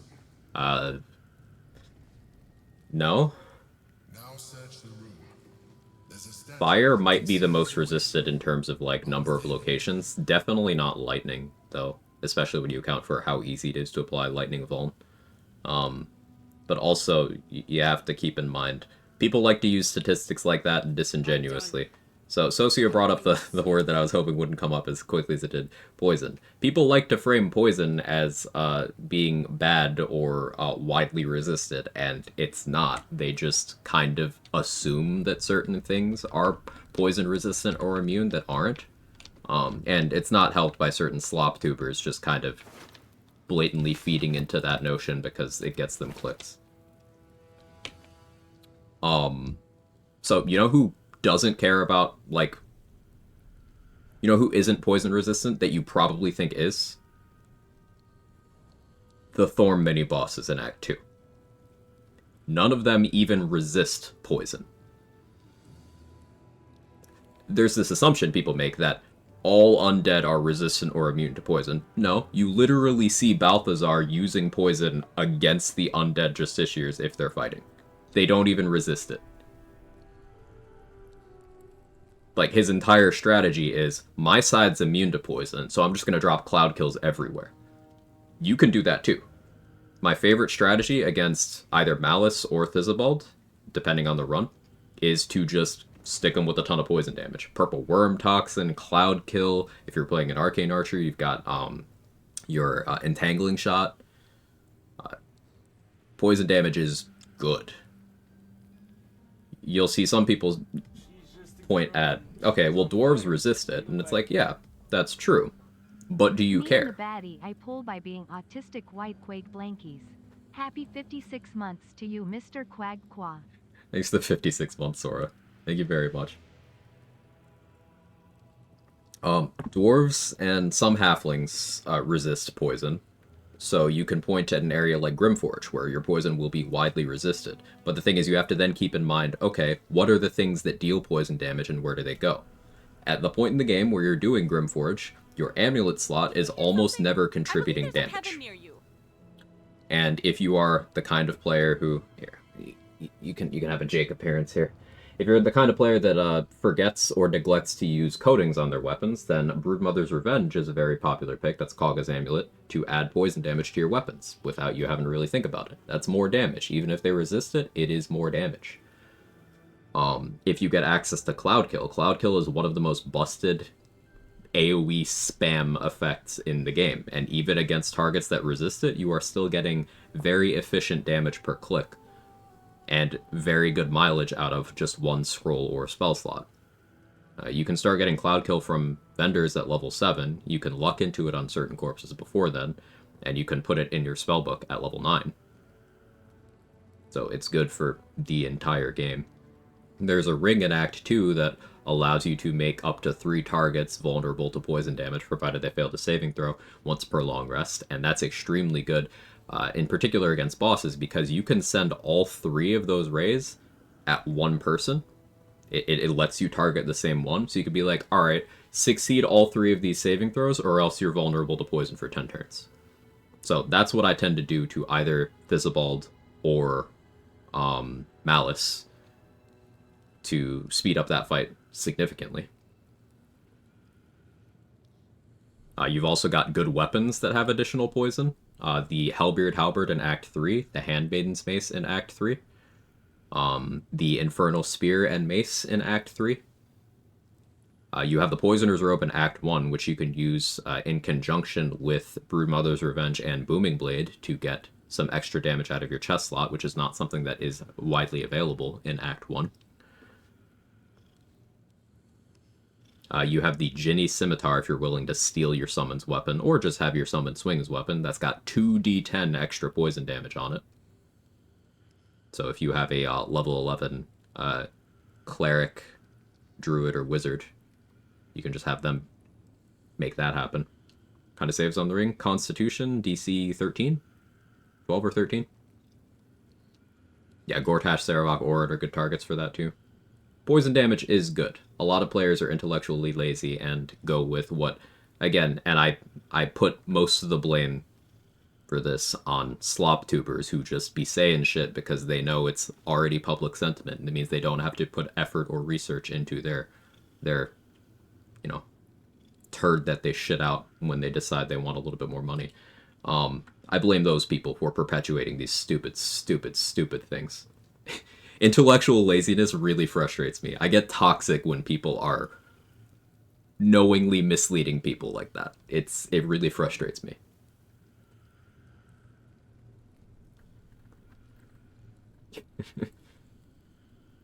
I didn't even mention the stackable toxins.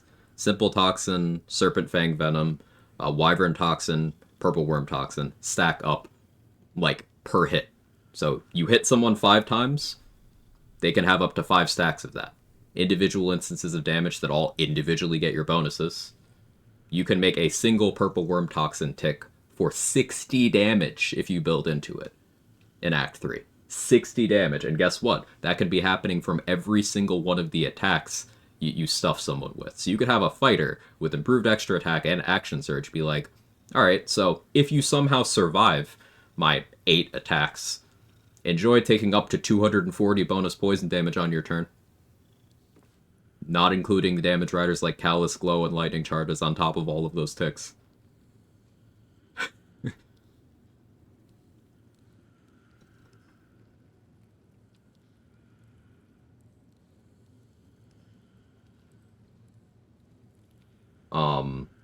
What's the second most resisted?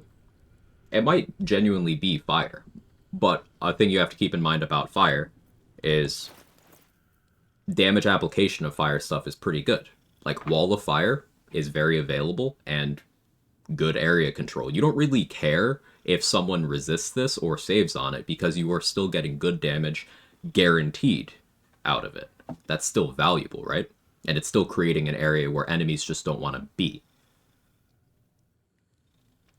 Piercing the most resisted. Piercing is very popular because bows, and if piercing is widely resisted by the numbers, then, well, that kind of proves my point about damage application, does it not?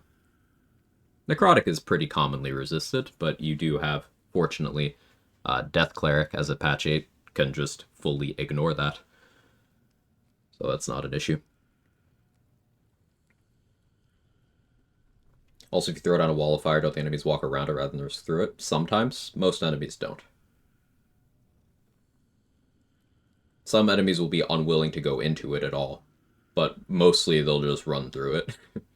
They're pretty stupid when it comes to that particular spell.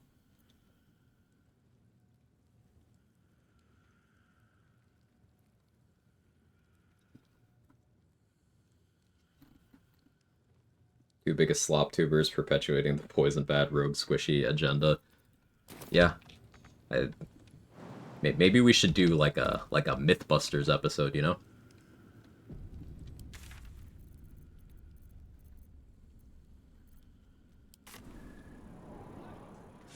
I'll just rattle some funny ones off. Poison damage is good. Rogue is the tankiest class in the game. Paladin is a low-tier martial. Clerics, wizards, and sorcerers don't need to rest very often. You don't need your caster stat on casters. Hill Giant elixirs are not overpowered.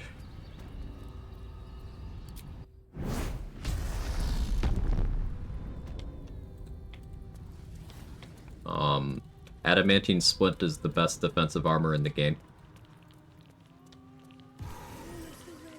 Yes, I know Helldusk armor exists. It's worse.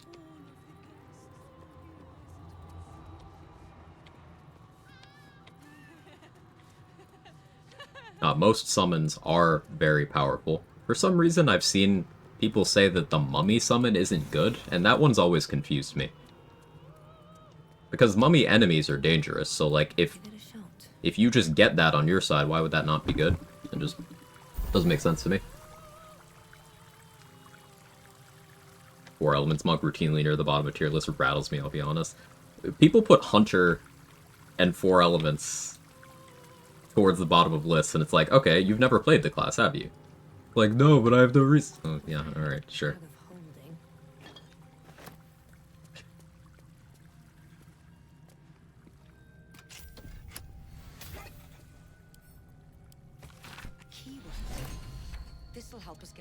Returning Pike is a bad weapon. Does crit immunity let you put Adamantine Splint over armor persistence? So the reason why Adamantine Splint is the best defensive armor in the game is because of efficiency.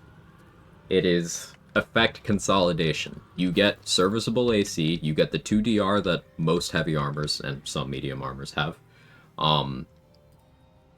and you get the crit immunity, all in one place. This means you don't have to do like what I'm doing right now. If I want crit immunity, I'm getting it from my helmet slot. Now this is a good helmet, so this isn't such a big deal.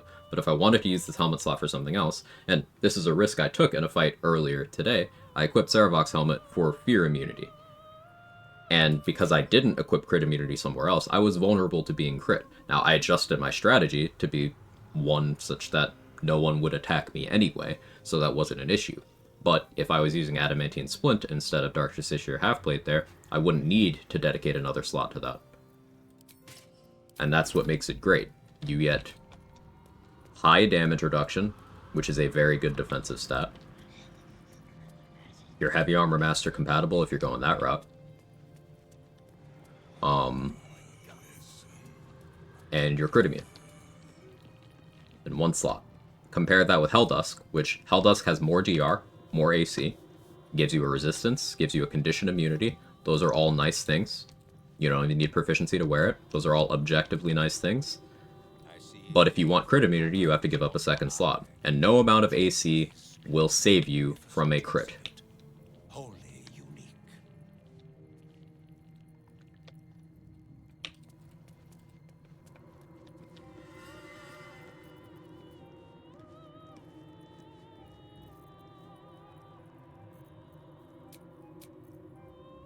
I need to change Marco over to Lightning here, actually. Bear with me. Where do you put Holy Lance Helmet on Imaginary tier list? I have it very high. I don't, because it's predicated on you playing into AC. It's not consistent unless you take a lot of AC. And you know how I feel about AC. It's certainly good when it happens, but like, you don't need to let the attack rolls happen.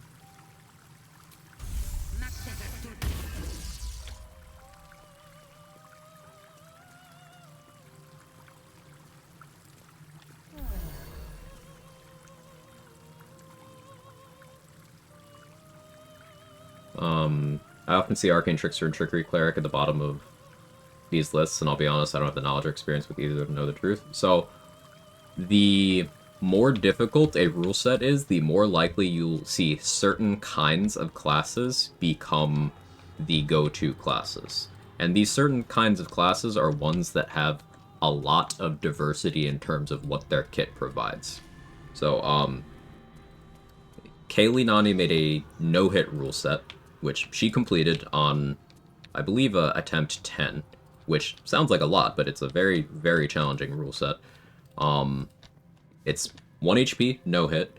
no multi-classing, no summons, no use of temporary followers, no tadpoles, no scrolls, no respecking, act locked, so you can't go backwards from acts. It's not region locked, so you can go back and forth between the Act 3 maps so that all content there is available, but act locked, so no going back to Act 1 from Act 2, all that.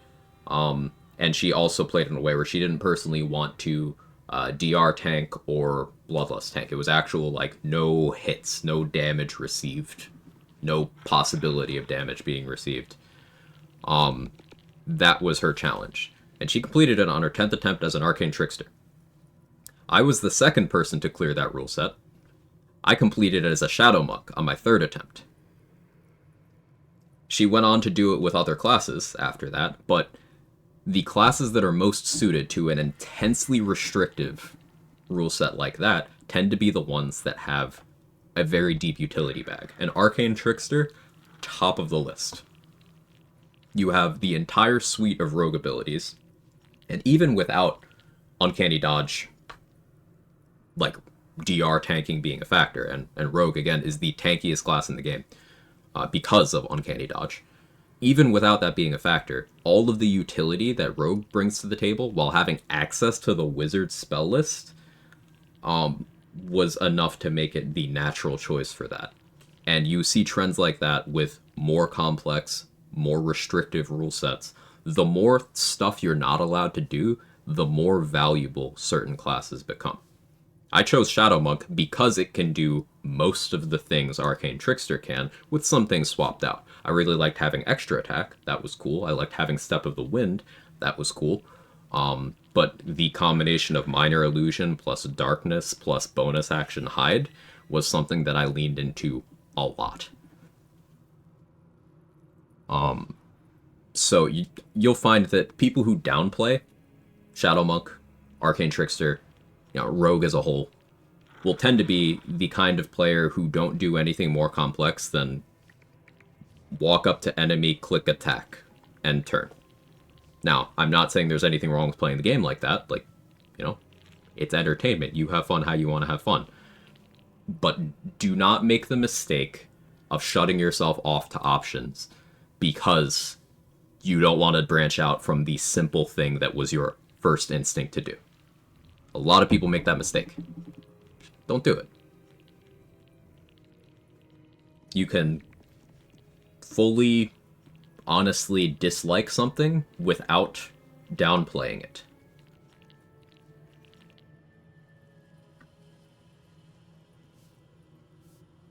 Is it worth it in these runs to equip damage reduction and resistance to discourage most attacks? In no hit, it can be an approach against some things. How would you build a Shadow Assassin, like Way Shadow Monk with Assassin Rogue? I feel like it sounds cool on paper, might struggle in practice compared to other combos. Why would it? But also, like, what are you gaining? The big thing with multiclassing is you have to watch for redundancy. Shadow Monk at level 3 already gets bonus action Hide. Like, you're redundant with the Rogue level 2 features at that point. And then what does Assassin give you? Okay, it gives you auto crits on the first round of combat. That's it. And only against surprise things. So, a subset of enemies. Like, why would you do it in the first place? But also, let's say you did do it. Why would it struggle more than anything else? Let me take you back. In what area are you expecting deficiency? Something I'm trying to do is encourage, like, analysis rather than vibes-based thought. It's easy to assume that something is good or bad, but always ask why.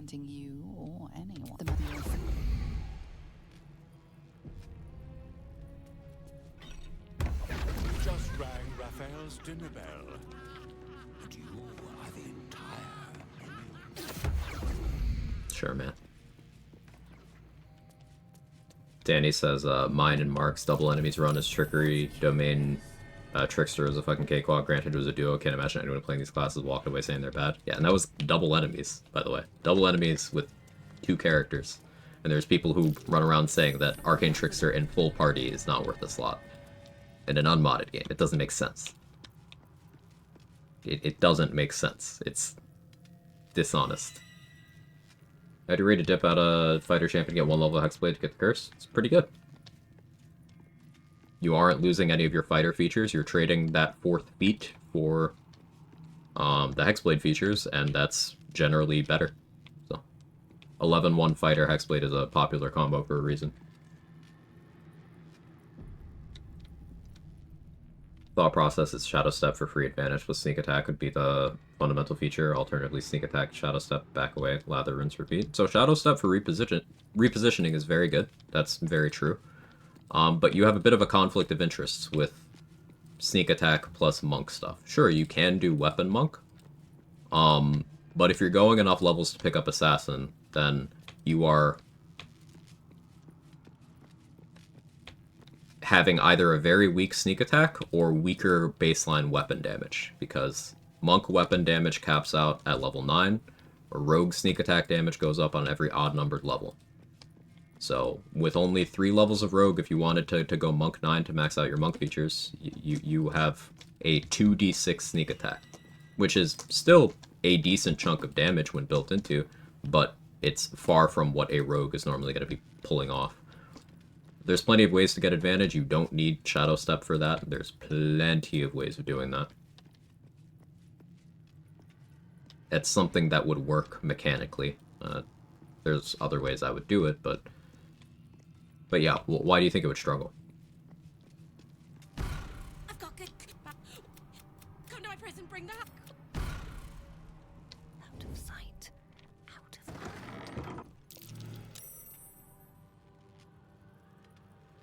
I just want to make sure that everyone knows what angle I'm approaching this from. Try things that you think are cool. Don't let someone telling you that, like, oh, this would never work. Don't let that get in the way, because it's just not true.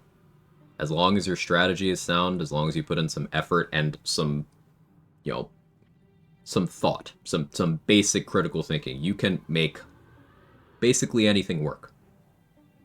And I even say this, remember, I'm Bladesinger's #1 hater. Bladesinger is the worst dogshit decision you can make for your character, the worst subclass in the game, and it's still more than viable. This is not me saying not to play it. This is me just outlining why it's not good. So, I just want everyone to be clear on the motivation here. Yeah, Jake, you are a cat. I noticed.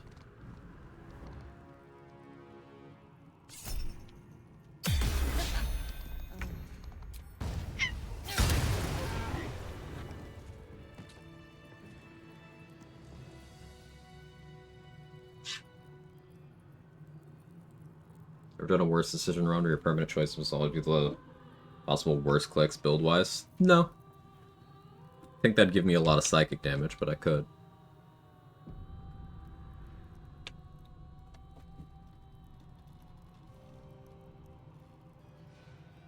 Cat. On my way. I wish I had ability drain int right now. Jake, settle down, man. Relax.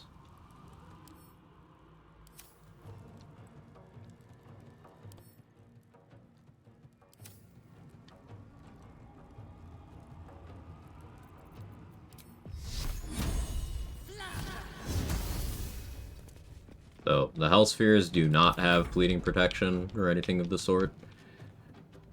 Much like Radiant Retort, I've seen people make assumptions that passives that aren't there are there.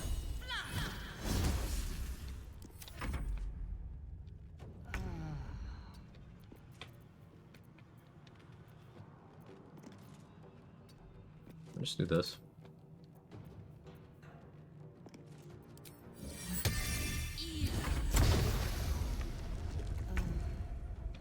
You're gonna jump through next turn.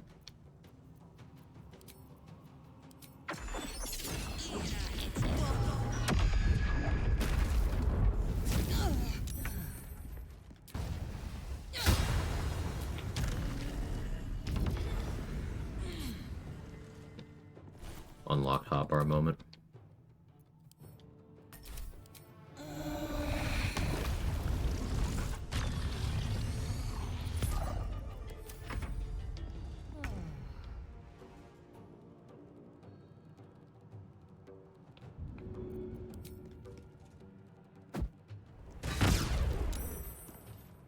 Good smoke powder bomb.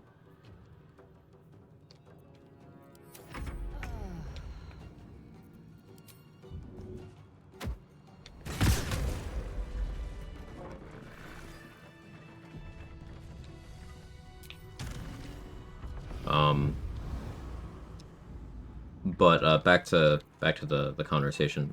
Forgotten Menace, if you're less than confident in what you would gain from multiclassing, then I think that's a pretty good indication that you don't multiclass.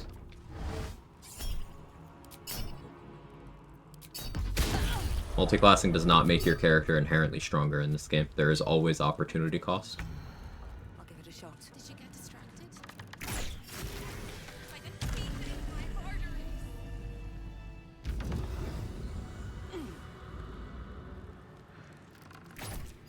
And a point that I think Say touched on earlier is your player power comes from different places. It is not necessarily your class, it is not necessarily your gear, it is not necessarily your buffs. It's a combination of these things, and in certain cases, some will have a higher impact than others, If you don't mind. and it depends.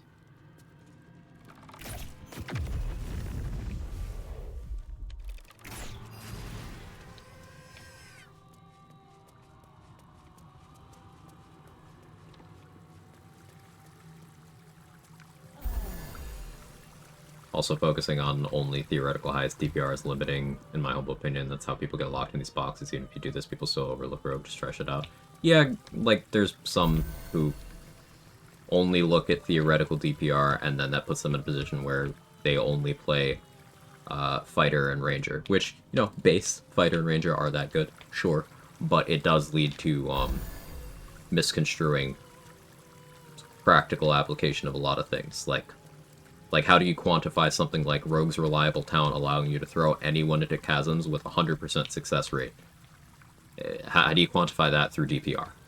Because, like, I could play a Rogue and throw Raphael, guaranteed, no chance of failure at all, into a chasm on the first turn. Does that mean I did 666 damage with that one action?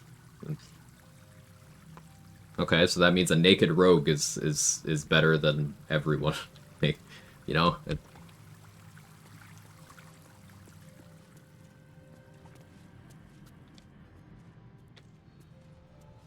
it'll lead to ignoring things like Spirit Guardians for allowing you to weaponize your movement speed. It'll ignore the impact of how some enemies are completely unwilling to walk into Spirit Guardians if they're not already affected, meaning that you don't have to worry about other forms of damage mitigation.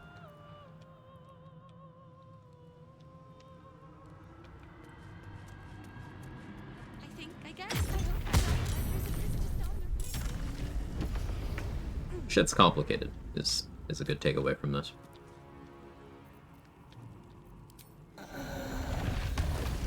Rog wins again, as per usual.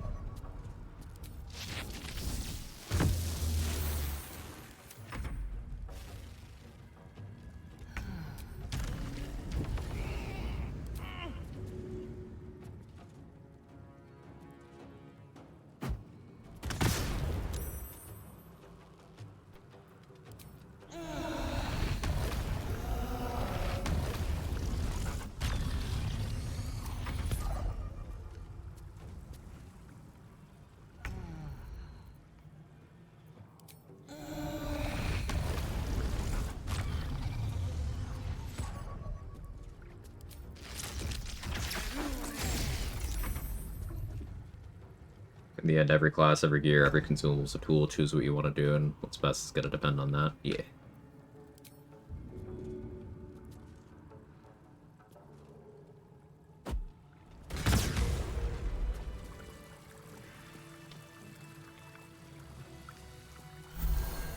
If you had to do no gear at all, just run around booty naked, what kind of build would you run? I'd probably play some kind of druid dirge.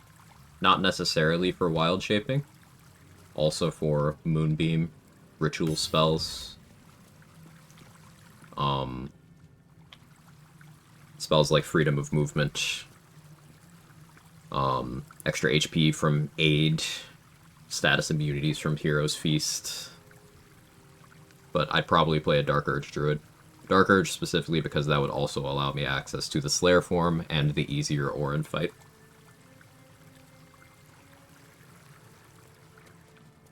Little Rabbit. Yeah, Say did a gearless run, which was it Land Druid Storm Sorcerer, Say? I don't remember if it was land.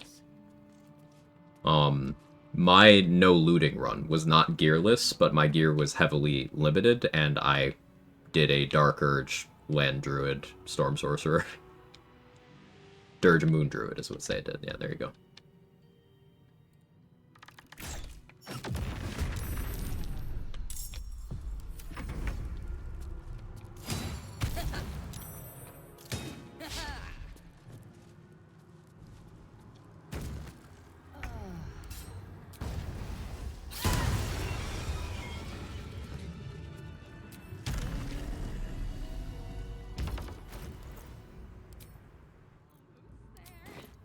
I'm so excited I could scream.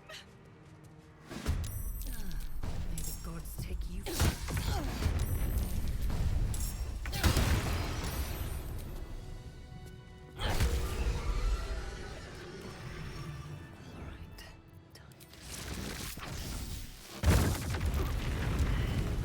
Any attention right now.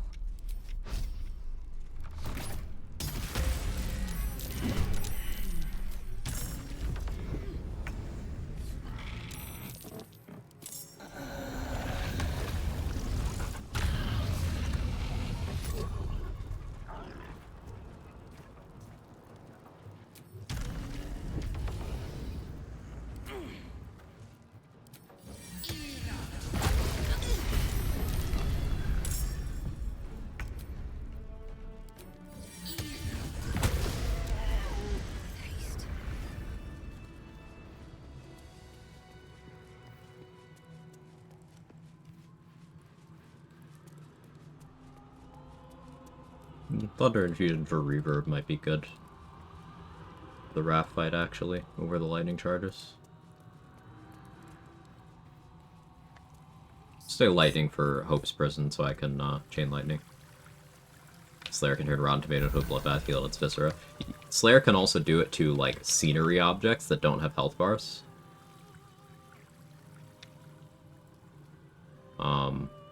So, like, indestructible ladders and stuff.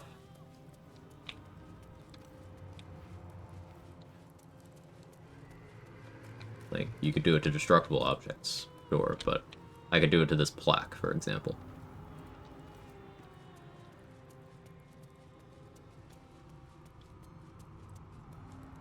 Hey, Blark. Big streak. Thanks for streaking. Can you buffer throw to deny an enemy's turn? Yes.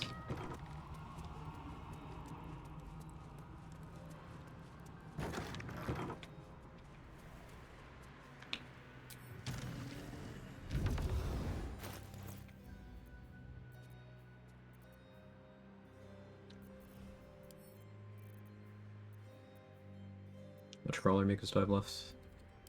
Enough. Careful. The chill. It's time to fly the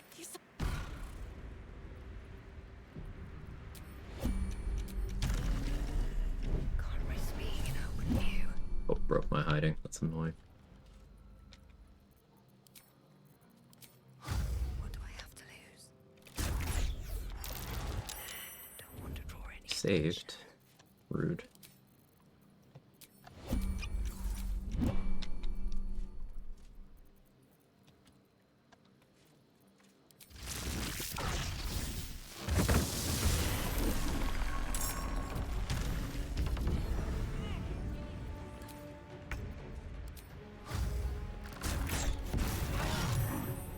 Saved again. Very rude.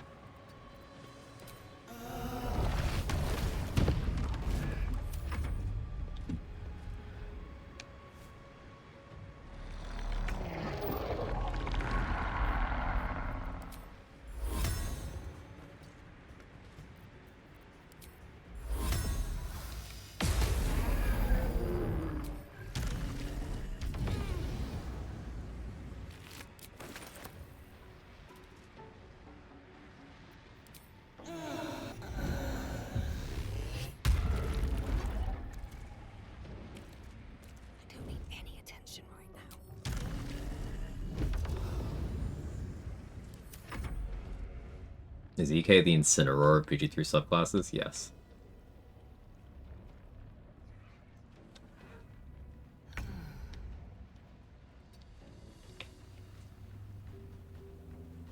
Any tips for for Eldritch Knight? You're not a wizard. Don't play like you're a wizard. You are still a fighter. You are a fighter who has access to the utility stuff that wizards get in their first few levels. Now, you get more features that are your own identity as you level, but you get a weapon bond at level 3, that's cool. If you throw that on a weapon, then you can't be disarmed, and that's nice. At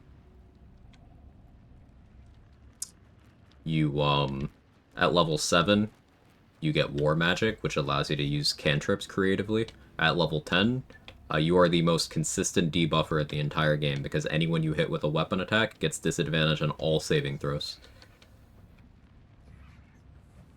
But remember that you are a fighter. Shadowblade any good at EK? It's a weapon, so yes. Is Shadowblade good? What is Incineroar? Incineroar is widely considered the greatest competitive Pokemon of all time. It's the LeBron of Pokemon. Like, if you're in a format where Incineroar is legal for competitive play, people will genuinely think you're stupid if it's not on your team.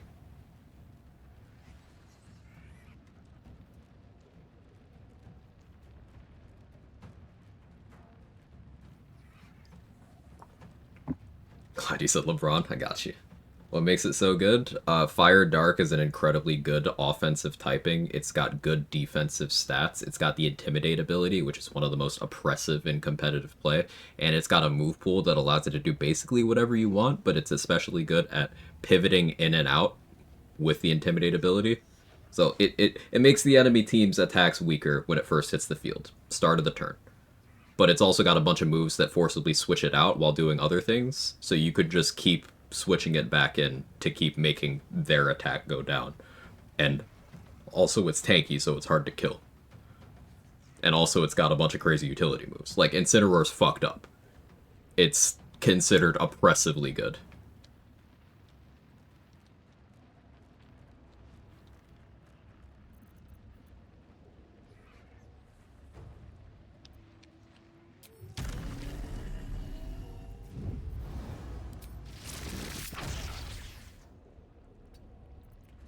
An angle the lightning bolt. No.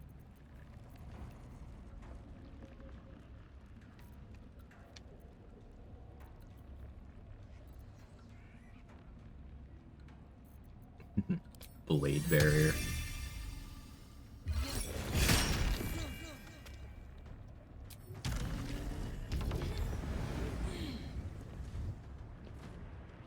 Oh, that didn't break my hiding. Right. Wall spells don't break hiding. Which is cool.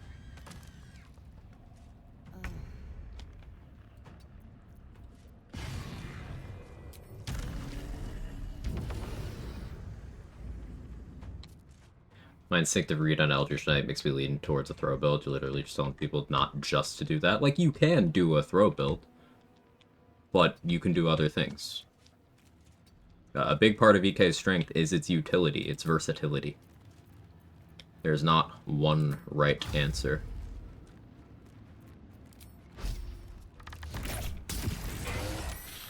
Inoculated. So rude.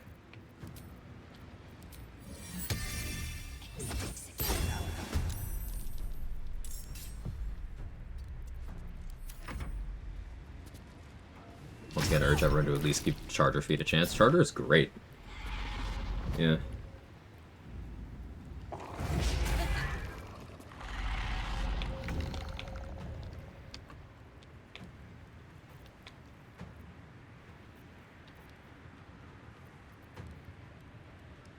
Only one turn of Crawler Mucus left. Alright, not gonna stick the paralysis then.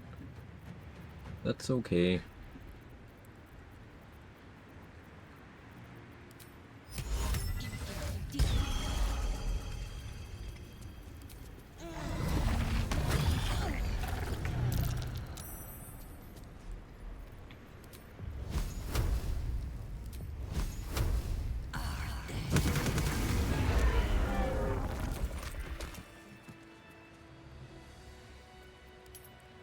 They're okay.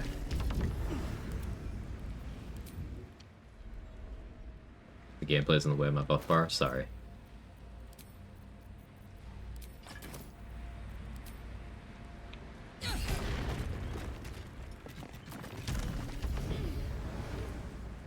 Breathe deep.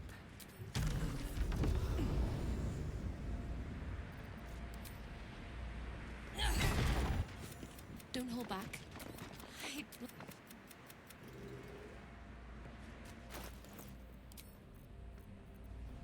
Let's go back to Marco here. Alright, usual prep for Hope. I give her a Vigilance Elixir, and often I'll have her sit there invisible. I don't even bother trying to talk Urgir onto my side these days. I just have Hope enter combat by banishing Urgir.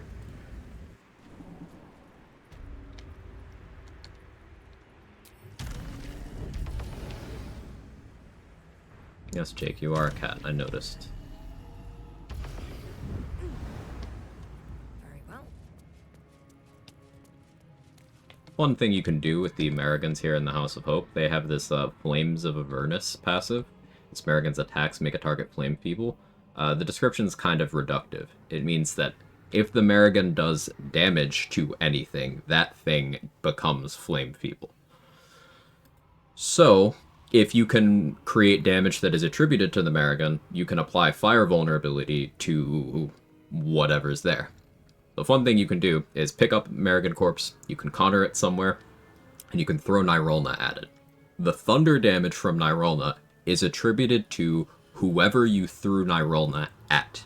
It's considered as them damaging everything around them. So if you throw Nyrolna at American, everyone in the vicinity becomes fire vul.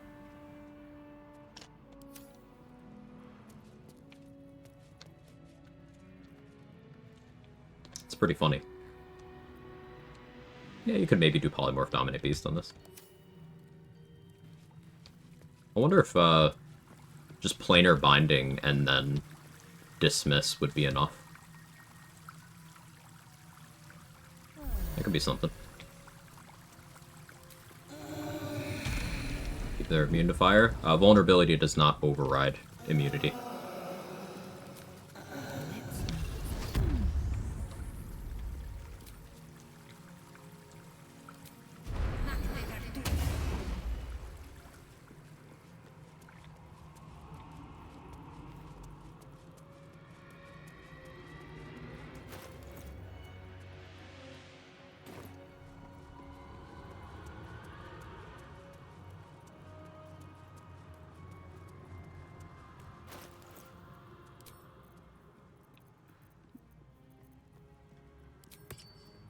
Go Spiteful Thunder, because I can.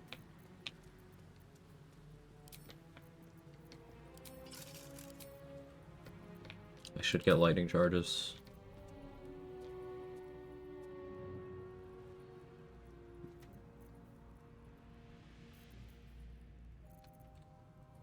That's what I'll do. Use an actual short rest so I can change attunements mid-fight. Can I roll a target items? You can, yeah.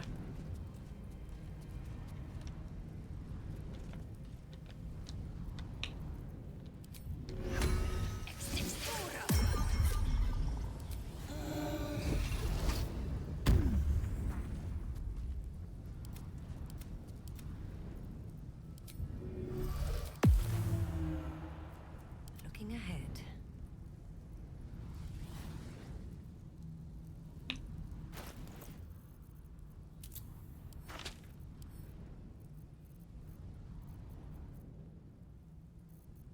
Do I not have a Wall of Ice scroll? I used up all my walls. Oh, no, I have one. Never mind. False alarm. False alarm. I was about to be very upset. I love Wall of Ice so much.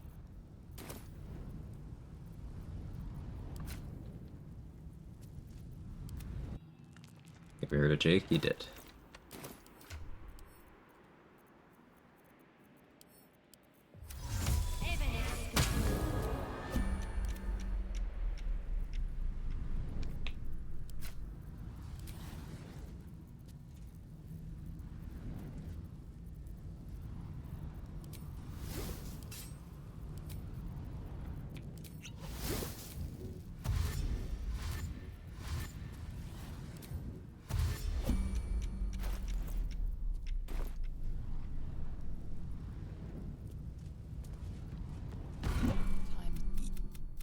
I will not.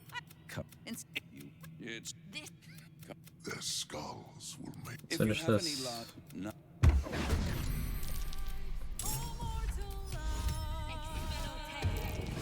Bye, Eric here. It is ever easy. Souls go to their dooms in flame forevermore.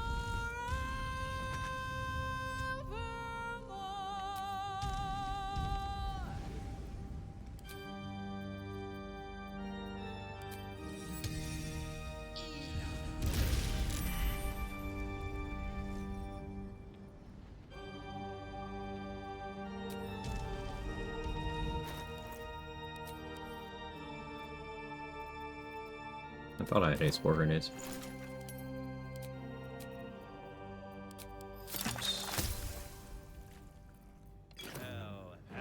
Hell has its laws. Hell. Effect and the cause. Curtain falls, but hold your applause. Squirm. For now, sound, here come the claws.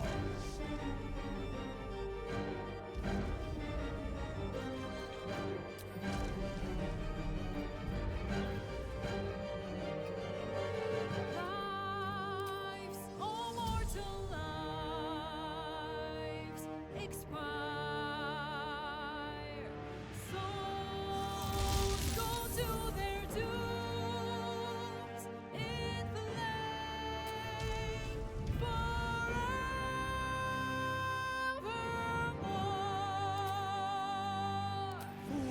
Fools, how hard you have fought. Brave, but it's all been for naught. True souls that couldn't be bought, doomed, detected, and caused.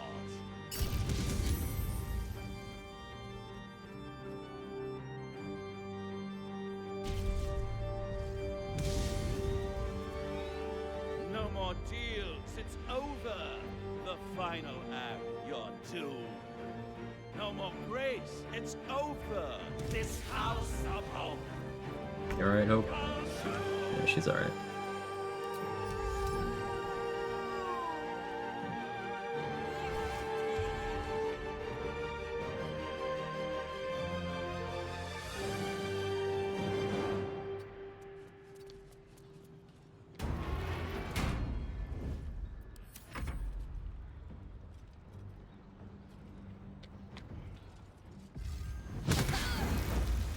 Two damage.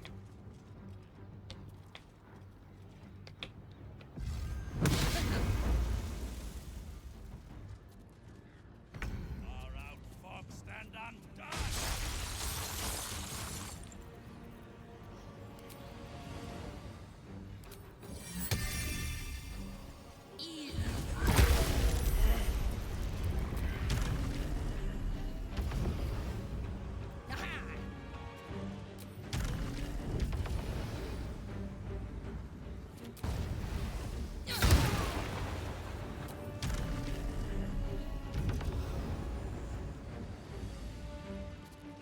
You know, if you cast Silence on Raphael, he writes the words on a piece of paper, throws the paper at you. Oh, that's crazy.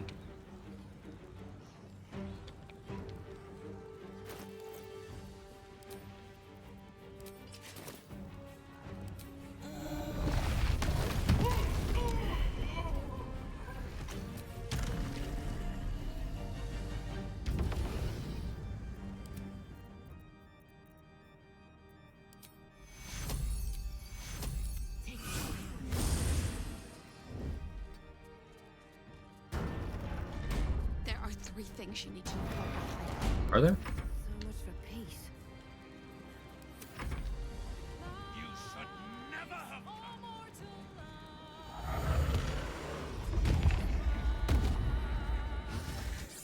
souls go to their dooms in flame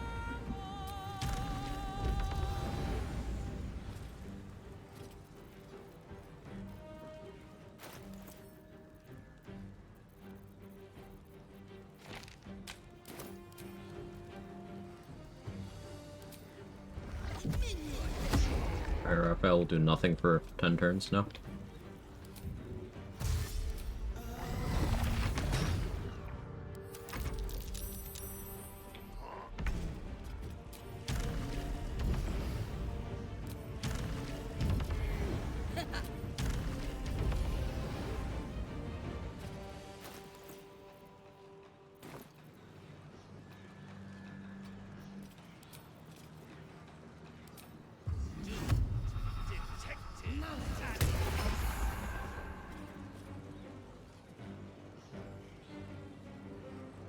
Ah, he lost it. Alright, switching the concentration gets rid of that. That's fine. I don't actually care if he hurts me.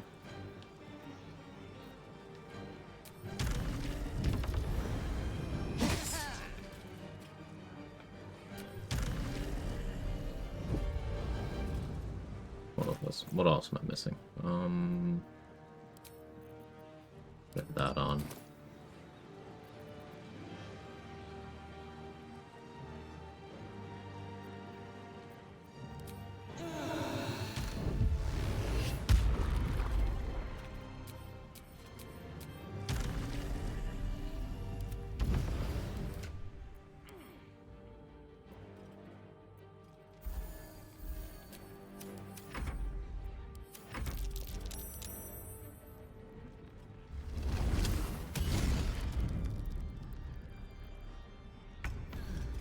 Used Mind Sanctuary to deny Raphael his action.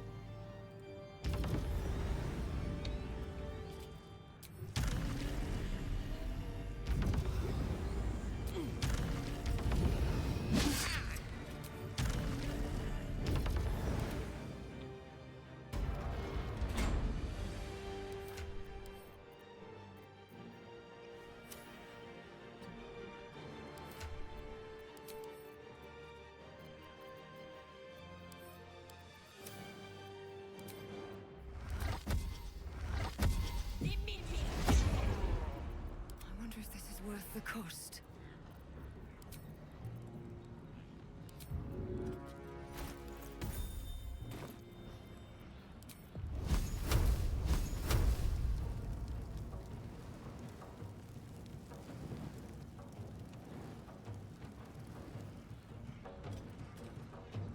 $55.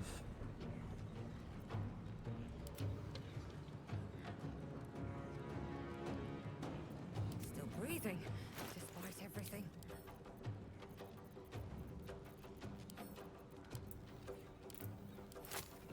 Might as well do it with advantage.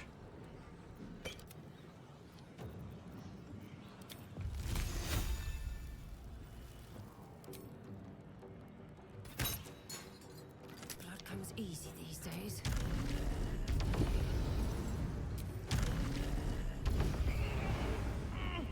High ground.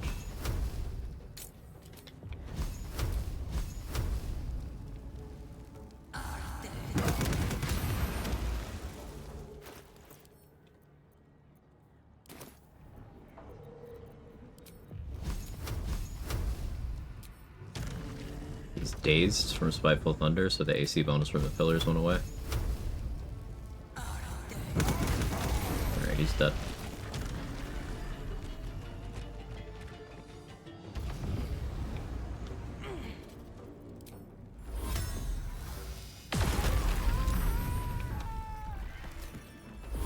But my fire immunity. It's absolutely preposterous that any of us are alive. Maybe we're not. Pinch yourself and check we're not dreaming the last of our lives as we die screaming. You are wide awake, and Rafa, It is not right that she died. But for the first time since you heard her voice, hope seems And I would once again like to highlight that this was, again, I'm playing a class that itself does not boost Scorching Ray. The class has access to Scorching Ray, but it doesn't boost it. Briefly show the logs? Absolutely. Scroll up. Alright, here's the start. So 0 from the Scorching Ray itself, because fire immunity. 11 from Bestow Curse. 1 from Lightning Charge. 14 from Psionic Overload. 2 from Callous Glow. And then we have the Crater's Wounds instance, which is 5, and that's a low roll. 3 from Bestow Curse, 1 from Lightning Charge, 12 from Sonic Overload, 2 from Callous Glow, and then just each individual ray is going to be this block again, from here to here.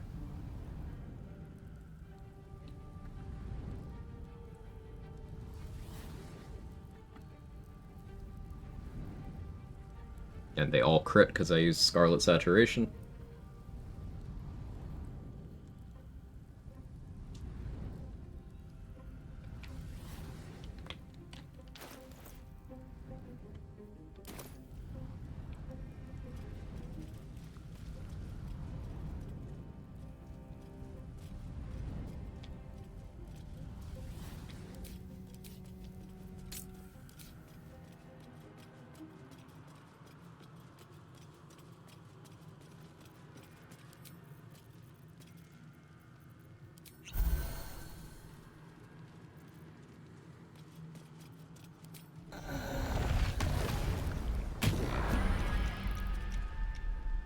Something's on my mind.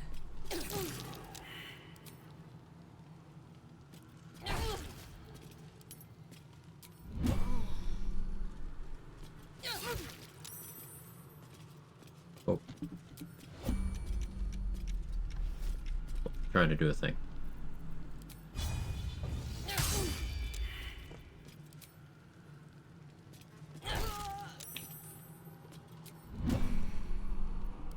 Are you...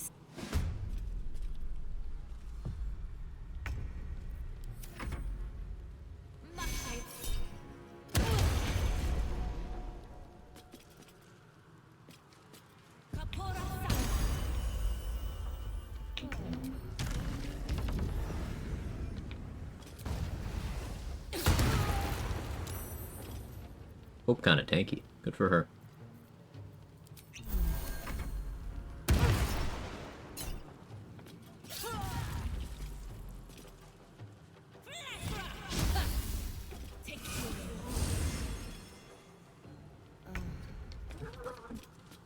She's Gold Dwarf, right? Yeah, that's why she's tanky.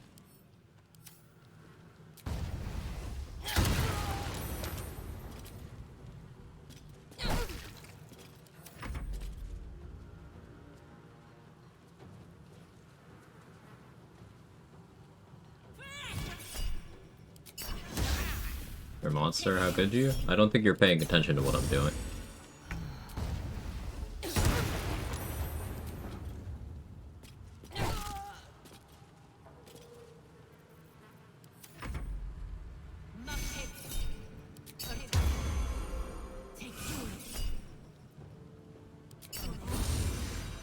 She'll run out of spell slots eventually.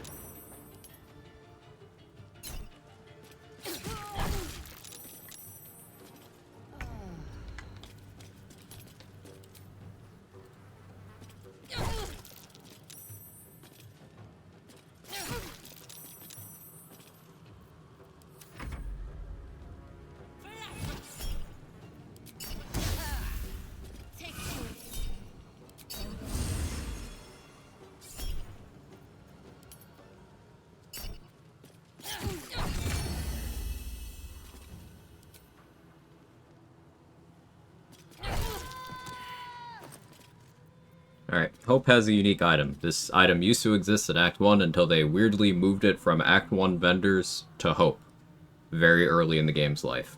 Don't know why, but they did it. The Amulet of Elemental Torment. When the wearer stands in certain surfaces such as fire and casts a spell that deals damage, the target also suffers the surface effects.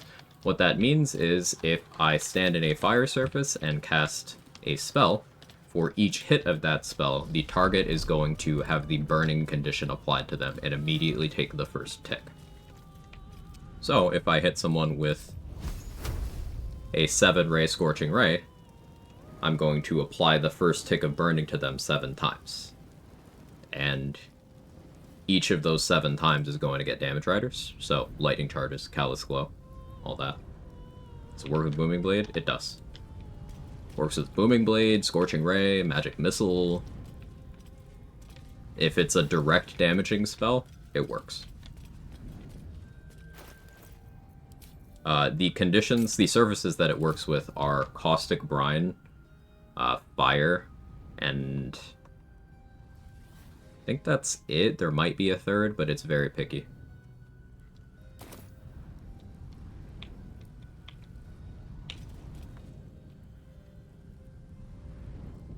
Possibly acid, yeah. Could I pick up Hope and bring her out of here? I could have brought her out of here at an earlier point in time, yes. Electrified water? Nope, sadly.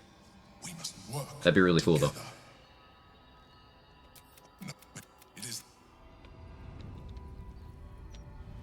Damages typeless DRS like Lightning Burst. It's... I wouldn't really call it like that. It's not part of your damage instance. It is application of a status effect, just applying up front. So you know how you throw an Alchemist Fire and it applies burning up front immediately? It's that. What annoys me how they fixed most DRS, meaning it's not intended unless some still works. So no, they didn't fix most DRS, Libra Tiger. You took something people say on Reddit at face value. They did not fix most DRS. At no point did they ever fix most DRS. They fixed like a subset of them, a minority of them. It's not even close to most.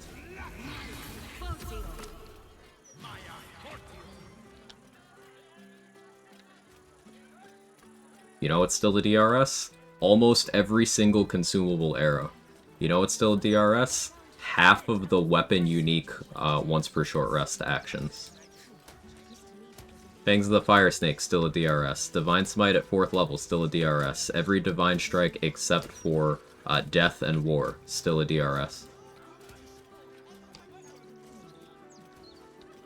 Hunter's Mark on throwing, still a DRS.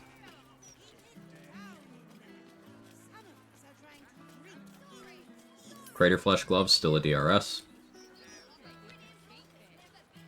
Magic Club, still a DRS. Rat Bat, still a DRS. Most Wild Shape attacks, still DRS.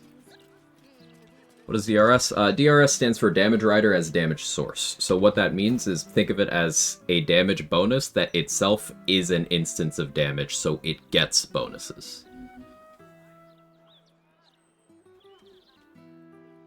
Most prominent fix I can think of is Fowler Aloof fix. That's a pretty big one to mention, Daryl. Yeah, for those who weren't around when this happened. Fowler Aloof Shriek used to not require you keeping the weapon equipped. So the end point of every damage showcase in the first couple patches of the game was Shriek and then swap to what you're actually going to use. Because you could just always do it. This was also a point in time where lightning charges were a DRS. So instead of getting +1 lightning damage on everything, it's just you got an extra instance that is lightning damage on everything. So yes, you were able to like one-shot everything in the game with Eldritch Blast. Because also at that point in the game, you could sneak attack on spells. So yes, you had rogues with Eldritch Blast and lightning charges, clicking sneak attack with Crater Flesh Gloves, and doing like 1200 damage to Cazador with a non-vulnerable Eldritch Blast.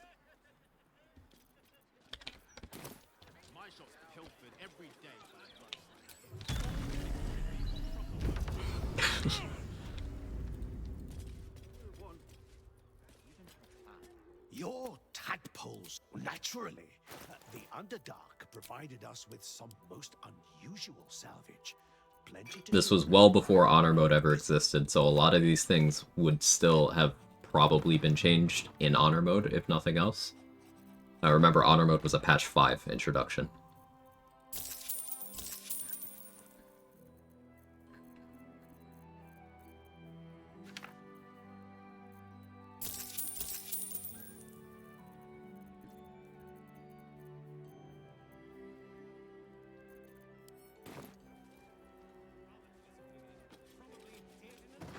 Alright, what else we got left boss-wise? Leroican?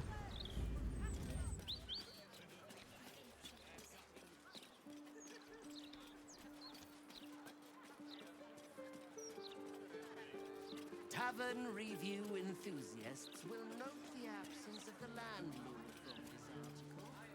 I'm gonna go talk to Gort and lock in the alliance.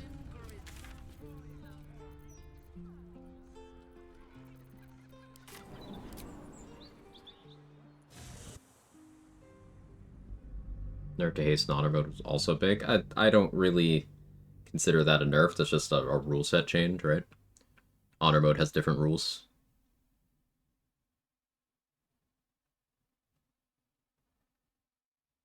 Houndmaster Paul. I was gonna try out a meme of getting a full party of Oathbreakers and dominating the Houndmaster and the dogs to see what happens.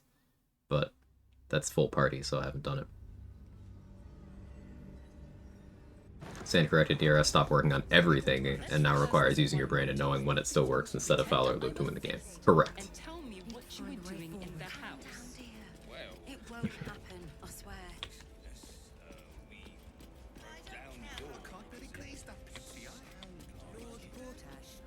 I know this has been discussed ad nauseum, but my cousin asked me, the only answer I had is they're not going to release any more content. Was the reason they cut out Upper City and won't give the content to us. I mean, do you know that it ever existed?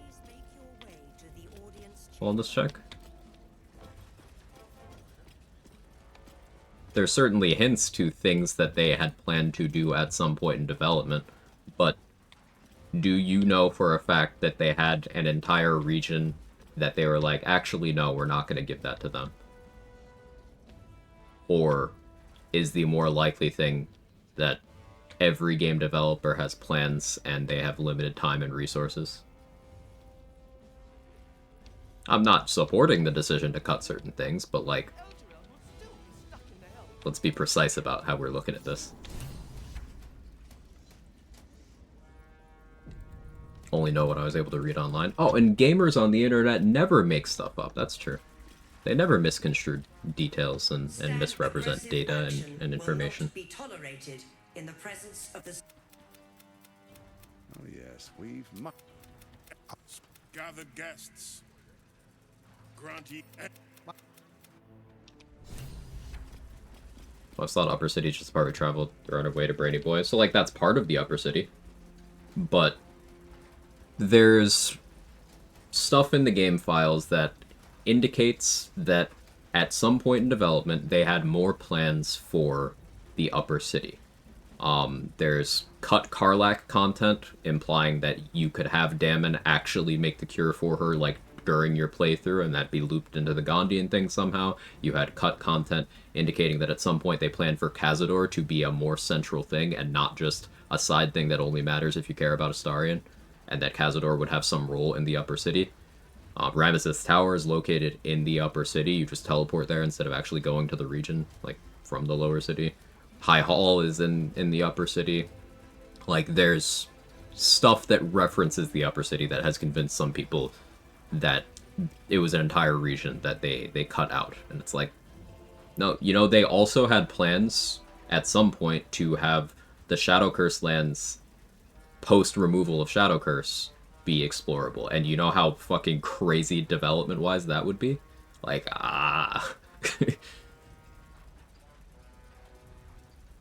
Yeah, there were plans to make Halsin the guy who killed Isabel, which they basically cut Halsin's entire storyline. The original plans for Dame Aelin were very different and very interesting. At some point in development, Ketheric was going to be a companion. At some point in development, there was a gnome werewolf companion instead of Halsin.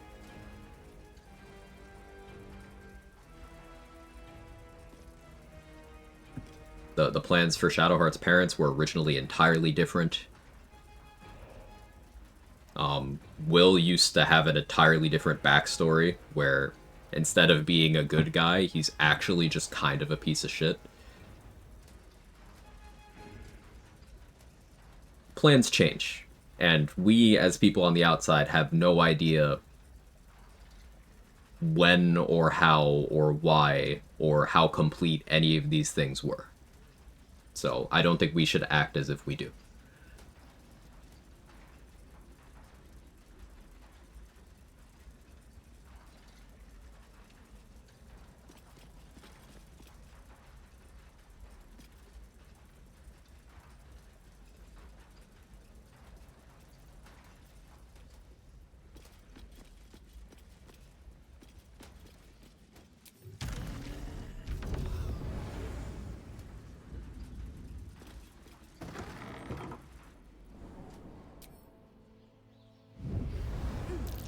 Thank you for entertaining my question. I've had 4 hours worth of meetings. I would appreciate the comment. Will answer. Thanks for the fun. Take it easy, wellness check. Hope to see you later. For the very first playthrough, I wish you could corrupt Aelin for her to become a fallen Asma or something like that. Makes sense given her anger issues. I mean, it's certainly a direction they could have gone. Like, Aelin's got a lot of reasons to have a very valid crash out, you know? But I think we have a lot of characters in the game that we as players are already able to shape, and that it's healthy to have some characters that we can't, right? Like, ultimately, Chihira, Minsk, Will, Karlach are, and Minthara, and I guess Halsin, but more because he doesn't have a personality. But all of those are companions that we cannot shape in terms of who they are. We can end up affecting their circumstances, but they will always be the same people. We have the more malleable characters with Shadowheart, Gale, Lae'zel, Astarion, where we can completely change the fabric of who they are. We can push them to be their best selves, their worst selves, several things in between. And I don't mind that that's concentrated in those characters largely. There's some other side characters that you have some effect over, like whether Roland gets his full character development affects who he ends up being. Same with Mayrina. And I'm sure there's other NPCs that are slipping my mind right now.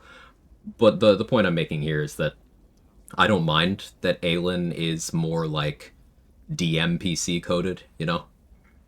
Like someone who's just there in the tabletop campaign you're running that the DM is using for plot purposes. I don't necessarily mind that.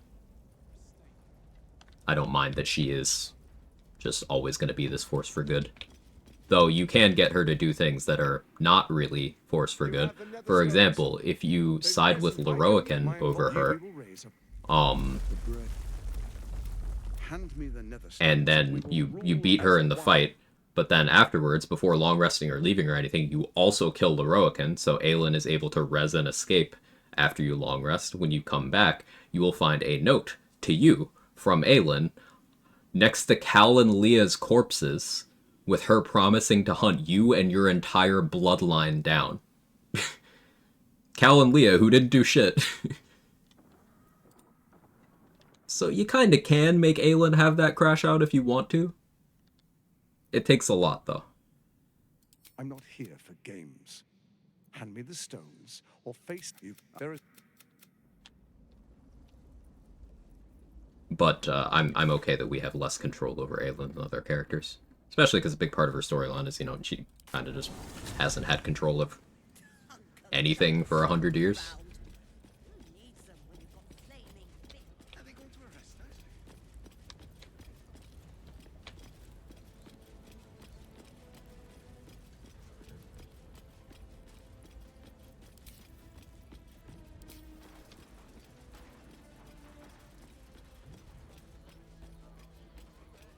I have something to ask.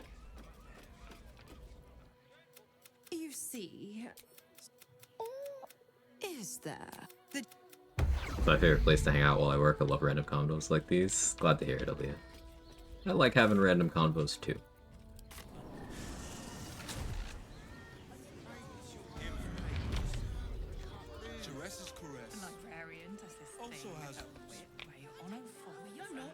Staying in a brothel? Why'd I come here?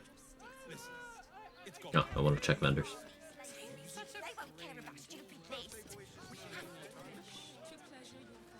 Enjoy caging Aelin, sending Isabel to her rescue from time to time. Selling Aelin never gets old. I don't really get off on the evil dialogue options. Not a line of thought I can understand. It's cool to have the options, but I don't really relish them. But I suppose to each their own.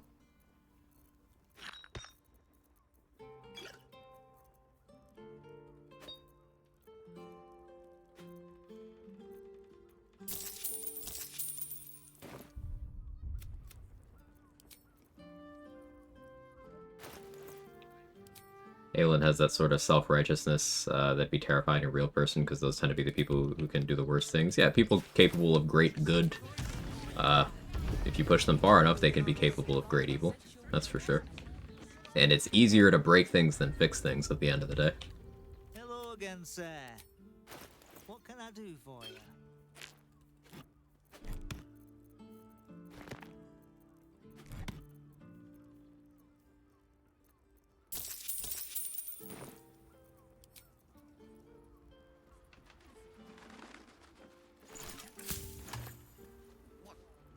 What does it feel like?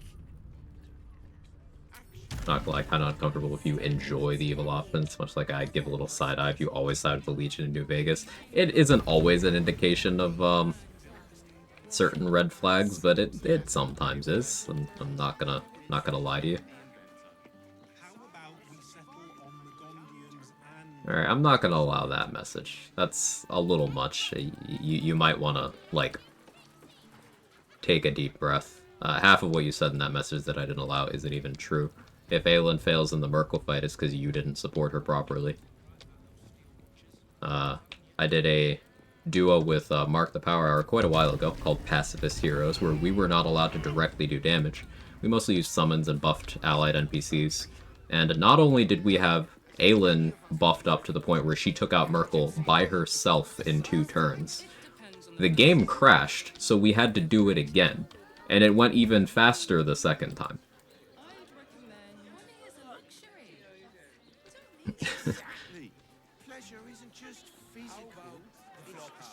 So, yeah, just, like, actually support the NPC if you want her to do more work, but also, like, I don't know, maybe sadistic tendencies towards NPCs who are victims of a century plus of torture is perhaps cause for introspection. Not yuck and yums in terms of, like, having an evil playthrough and enjoying exploring options and such, but don't be a sadist, it's weird. Did you buff her up that hard? So, like, you know how you can use buffs on you? Do that, but on her. Want to see the VOD? Yeah, it's in the archive. So, casting the Bless spell, casting Draconic Elemental Weapon, throwing a Hill Giant pot at someone, debuffing the enemy so that her hit rate goes up. You know, like, same stuff you do to you.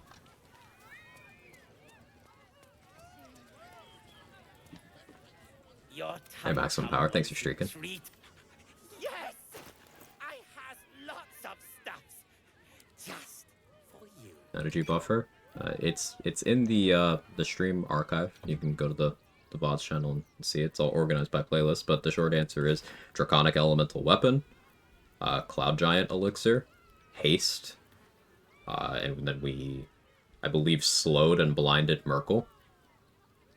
I think I also gave her Protection from Evil and Good at some point, maybe Bless. Like, you have a lot of things you can do. Aelin's big problem is that she doesn't have good accuracy. You can even go as far to do other things, like you can reverse pickpocket scrolls into her inventory. In extreme cases, you can disarm her and then give her a different weapon. She's picky about what she'll equip, but you can get her to equip some better weapons. She's not helped by her deadbeat mom Seluna giving her a fucking +1 greatsword. You get a whole magical girl cutscene, +1 greatsword.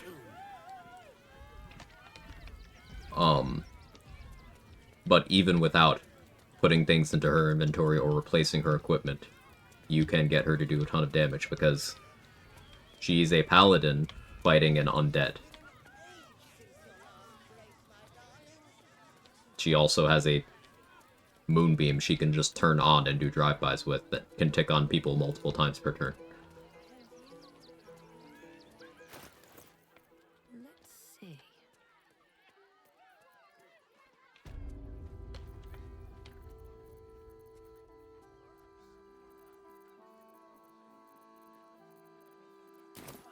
Okay, but I could just use these things on myself, and doesn't mean they don't work on her, like...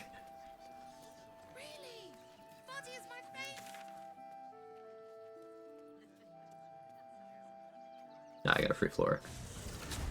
Are they going to arrest She's beating the Nepo baby allocations of that +1 sword. Come on, it's true. She gets non-magical plate, a +1 sword, and nothing else.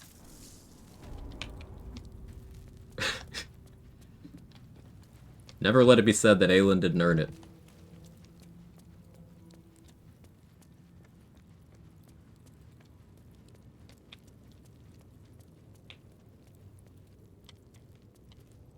Ready?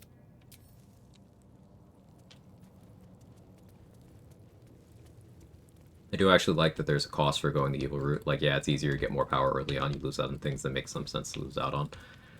There are some situations where being evil, like, gets you some benefit, but it like, doesn't logically make a lot of sense. I have the key to this. What am I doing? Like, raiding the Grove is just a bad choice. You lose more than you gain. There are some things that you do gain, so saying that it is your loss is inaccurate.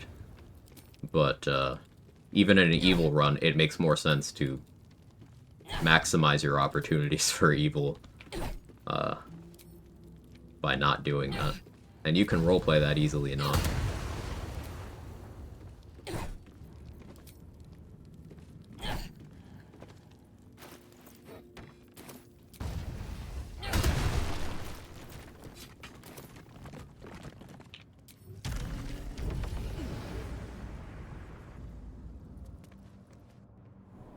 Gain Minthara sex scene, lose everything else. You get Minthara sex scene, you get a slightly easier combat route through Act 1, and you get some extra tadpoles, plus the earliest possible access to Glump the Looter.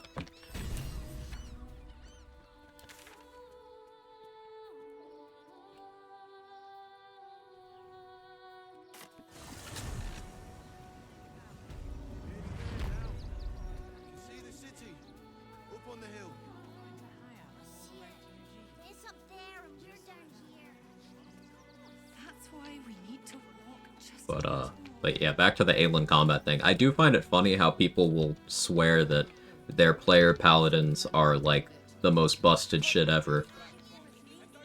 But then they'll say that Aelin is weak, when Aelin has better paladin features than you do. Unless you're clicking 4th level smite specifically, Aelin has better paladin features than you do. Make it make sense.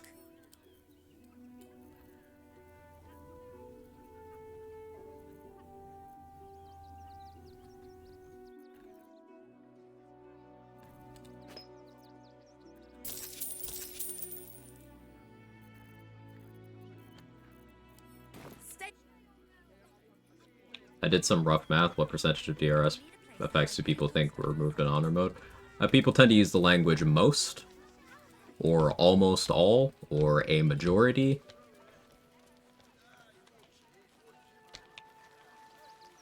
Something in that arena.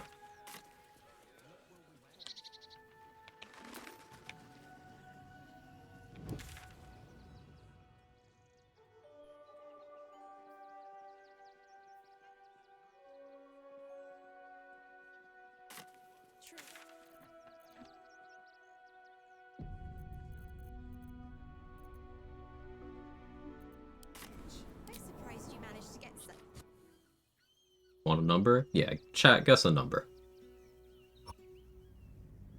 What do you gain from access to Glump the Looter? Access to Glump the Looter as a vendor.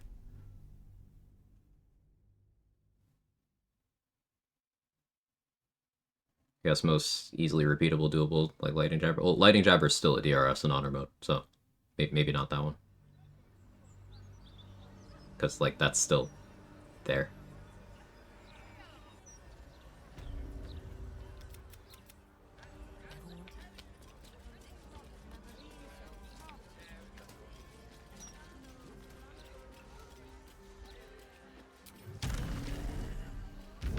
I didn't even know that. Yeah, it's almost like everyone who says that DRS is gone from honor mode assumes that everything is gone based on nothing, because they're mostly still there. Both guesses are too high, the number's 40%. 40% is the percentage of ones they got rid of.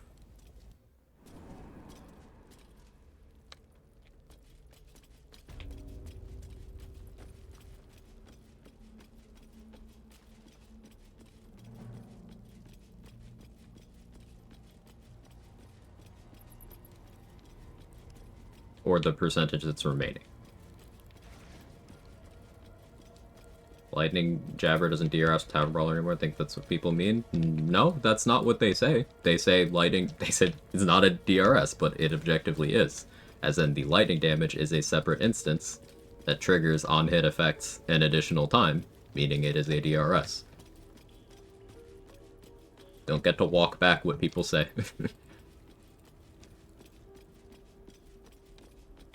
40% is what they removed. Ah, so 60% of the DRS effects in the game are still there. Cool, cool. So they did not remove a majority, or even half. Cool. Vibes-based thinking is, well, it's not your friend.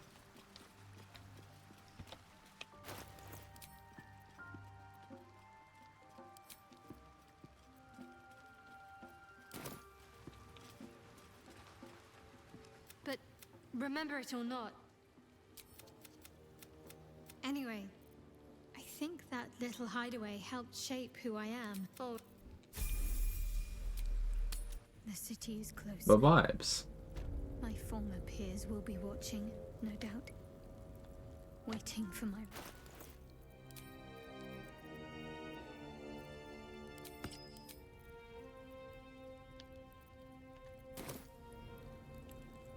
Now, I could go walk a couple places to do this without a check, but I'm not gonna. You can't be.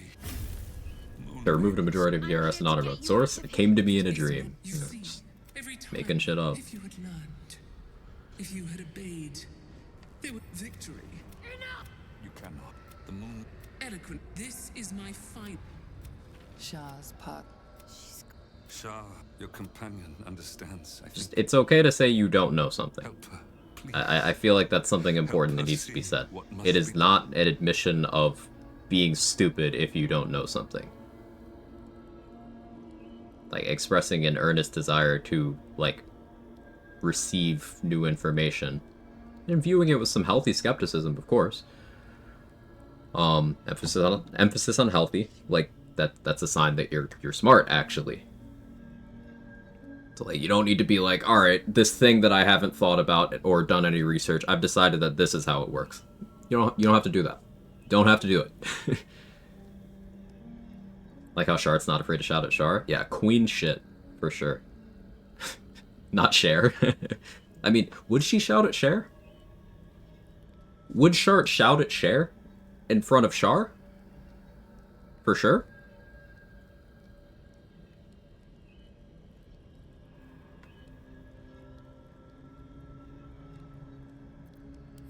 No, I can't. The dumbest people think they know everything, the smartest people know they don't. You found That's the question I'd watch that. That's what I'm saying. Cher is a Sharon for sure. that you would break free, no matter what they made you do to us. So if you came ashore and saw Shar, but then there was Shart there, are you sure that Shart would shout at Shar on the shore? She was, and still is. You've saved us. Now save yourself. You'll be out of Shah's reach, and we'll still be with you. By the Moon Maiden's grace, we'll... The curse. Couldn't say that 10 times. I'm good. I'm okay. Thank you for the offer, though.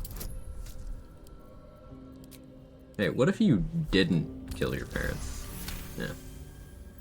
I like that idea, too. Just to give up at the final hurdle. We're leaving this place. My lady Spear. I'm going to take care of you. Shart was sure of Shar sharding on the shore next to Cher, the Great Sharon. You must not let us burden you. Kind of surprised I got that in one take. You're my strength. I think I know where my willful side comes from now. But... Hush, Arnel. Jen wants her family. Jen shall have her family. Get up.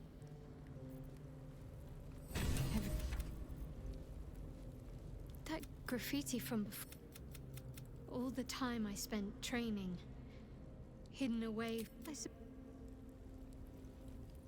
So, what if I went into the Shadowfell now?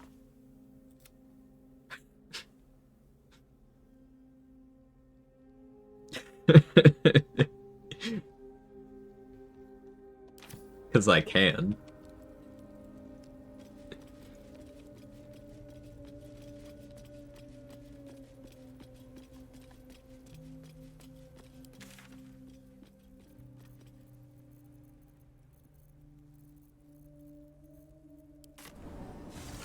Would Dame Aelin be there? No. F5 first, just in case. I'd probably do a hard save backup, yeah. You know, I played Mass Effect Peak Series, by the way. I agree. As pragmatically evil because it makes sense in that game. Like, I'm not risking my life to fate a galaxy to run back to building saves for random kids, even though Shepard won't die, so there's negative consequences. Like, a lot of the decisions in Mass Effect are not... I mean, don't get me wrong, some of them are, but a lot of them are not you being a fucking sadist. A lot of it is just, I'm not gonna go out of my way to do something that could be construed as the right thing, because that's not my problem, or because, hey, I'm gonna do this asshole thing because I believe it serves the greater good. That's different than, again, sadism.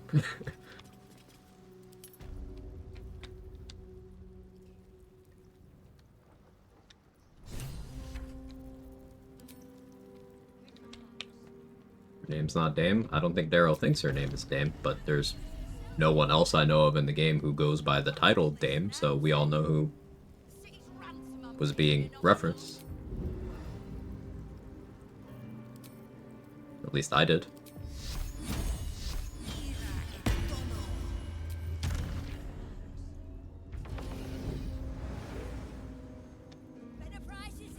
I guess I'm lazy. Well, I understood what you were referring to, so.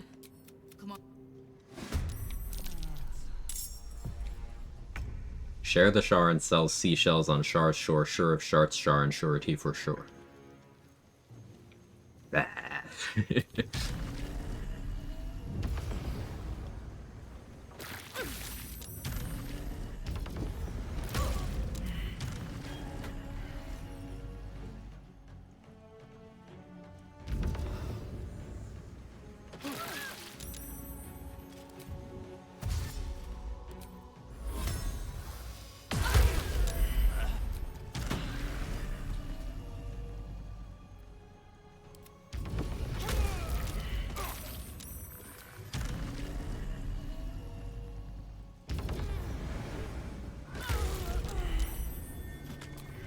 Like, there's a difference between that and, like, people who always raid the Grove and are really weird about tieflings. Yeah.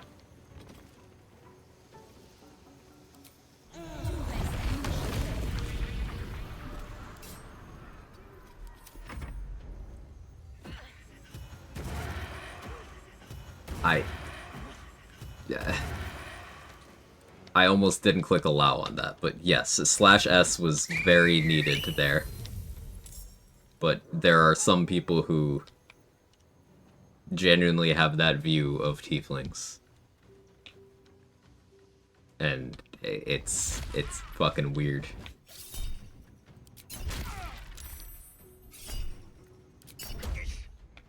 So the NPCs in this fight are really interesting. They have a lot of homebrew features that I think are very cool.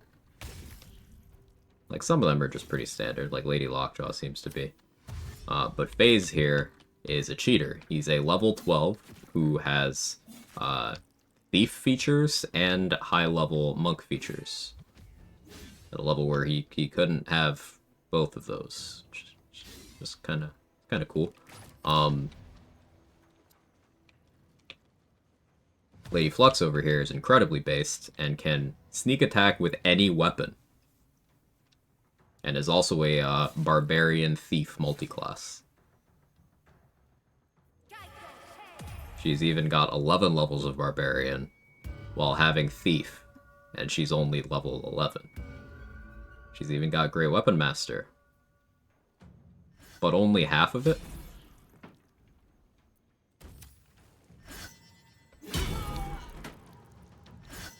Hey, Cold Prospect, how are you?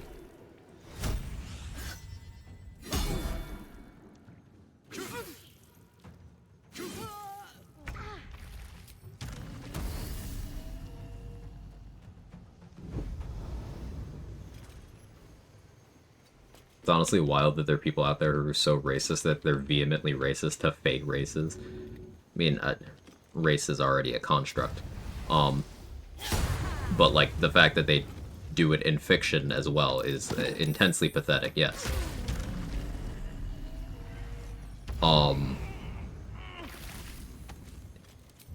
Apparently it's a pretty big deal in like the Elder Scrolls fandom, to the point where it gets memed how racist a lot of the players are. You know how in like Skyrim there's Nord supremacists? There's people who are like that unironically. You know how like one of the antagonists is Nord supremacist and then another one of the antagonists is High Elf supremacist? Yeah, there's players who are like, I actually like both of these ideologies. I'm gonna do that now. Like, huh?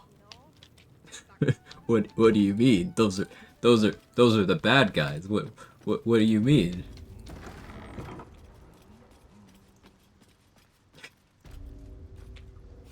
Support. I'm too nice. You'll have what guild blades I can give when the time to take the abs.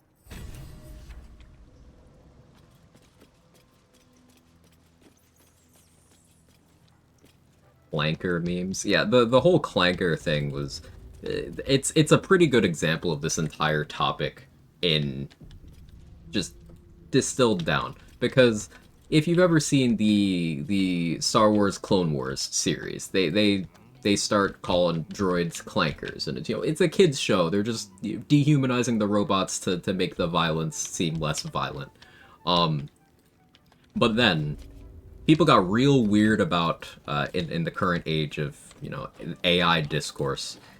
People got real weird about making content calling things and people clankers, as in they would do things like you know, turn their green screen into a 1950s era US diner and then swap out actual historical events that happened to, you know, black people here before the civil rights movement.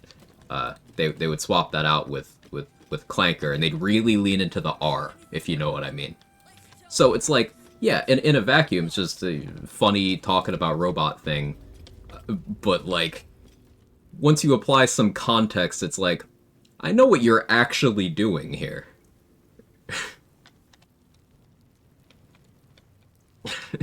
So, like, you know, some people are not well.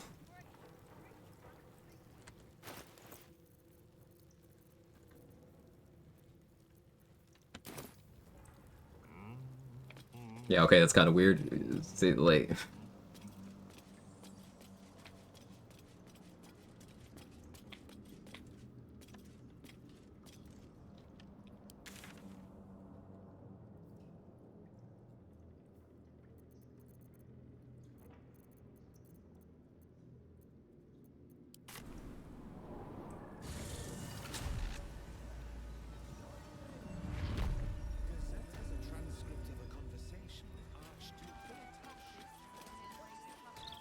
Yeah, let's just say that when that was happening on the socials, I dropped a couple subscriptions to so-called comedians, because it was like, oh, well, you were just looking for an excuse.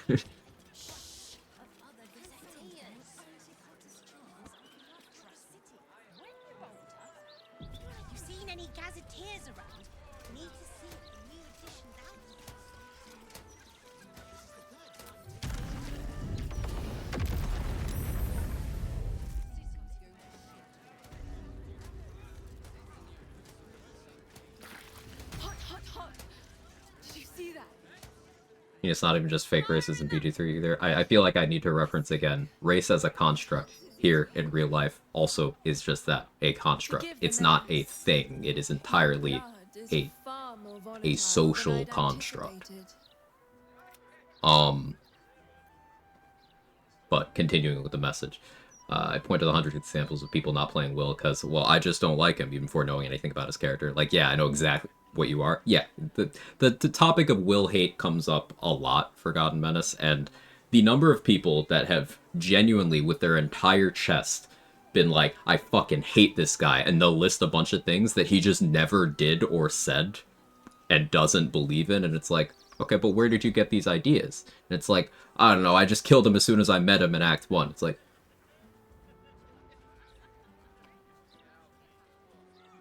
okay. If you'd come inside. Yeah. Promise. Mummy. That's right. Mummy is here. It's a bit disturbing.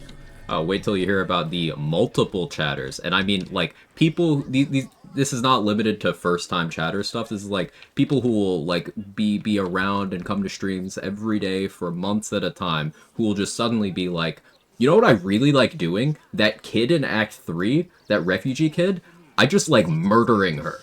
It's the best thing ever. And it's like, when you get any amount of pushback to someone like that, they act like you're crazy. It's the strangest thing. It's happened multiple times.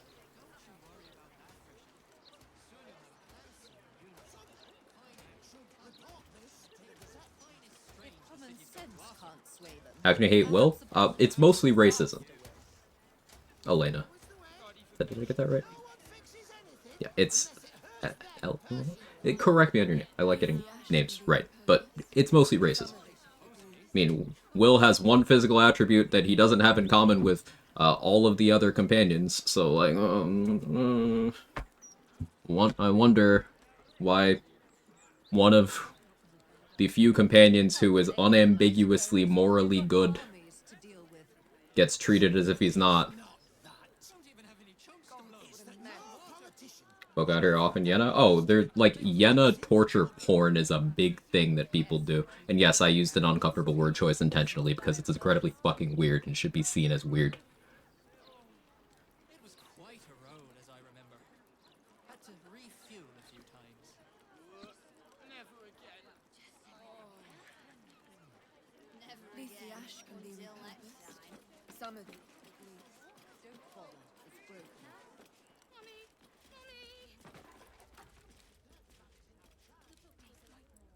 Ah! And now that you're here...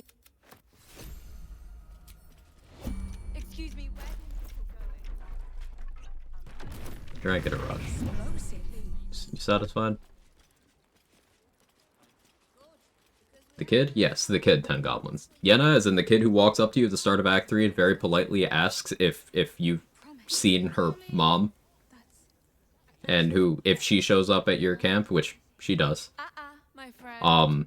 Formula Gruna stays in the house, You know, please. like, she'll be like, hey, you know, can I just stay here? I have nowhere to go. I won't get in your way. Like, I'll even make you soup. Yeah, I already drank at a rush. This is incredible. Alright. All it needs is a... I'll only ask. You really are... I want to point out that even Minthara, who has a large percentage of her dialogue talking about the benefits of child slave labor, even Minthara is not that much of an asshole to Yenna.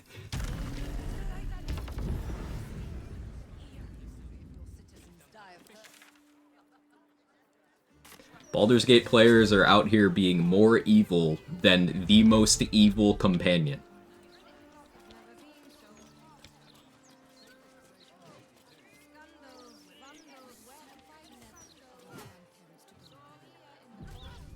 I have a problem with Will. I don't think his story is interesting, much like Gale for me. I know personal opinion, fine.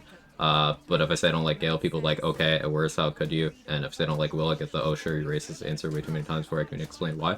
I mean, there's a lot of people who do not have the perspective you do, and it's not that they find Will's story boring, they just hate him for the very obvious reason that we're talking about. So, I'm sorry that you get lumped in. It's really unfortunate when, like, legitimate media critique and analysis and preference in terms of things like story structure, when things like that get eclipsed by culture war fucking weirdos. And when you can't, like, discuss, you can't analyze a thing because you risk getting lumped in with, like, the literal fucking Nazis.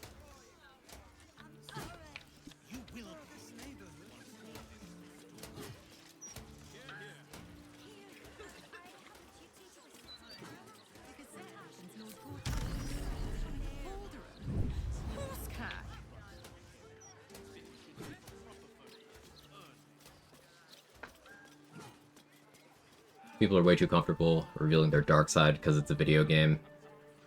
Like, why do you even want to do that? And again, not just going evil Ritz, there's some choices that make them like, why do you even think about that? Sometimes I have that thought too. Like, yeah.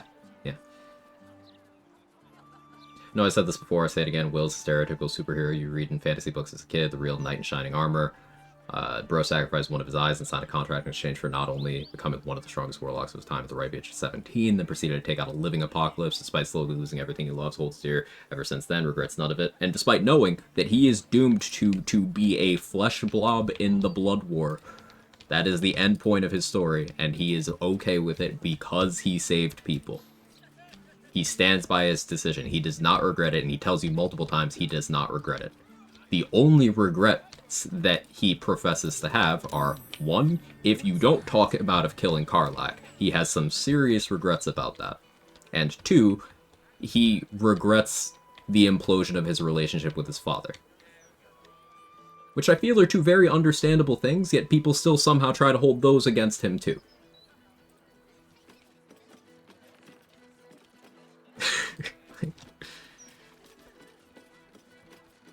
Will is the lawful good superhero who has a police commissioner dad, yet these reactionary weirdos think they're fucking slick by pretending that they hate him for any reason other than the one they hate him for.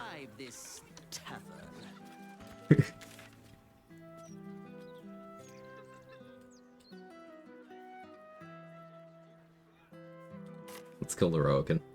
Is it getting worse? It is getting worse. I wish I was not in a position to immediately agree with you, but yes, it's getting worse.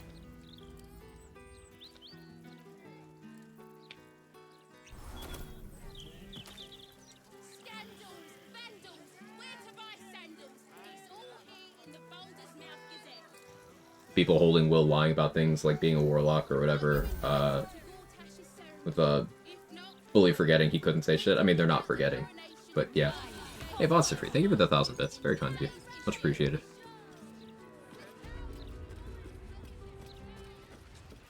Getting older to see how unfair he's been to Will for his entire adult life is pretty satisfying, though, for sure. For sure. I'm not really an older Raven Guard fan because, well, one, he's a cop, and two, he didn't believe in his son. He didn't believe that Will, who had been good his entire life to that point, he didn't believe that Will could do something that he couldn't understand, but for good reasons.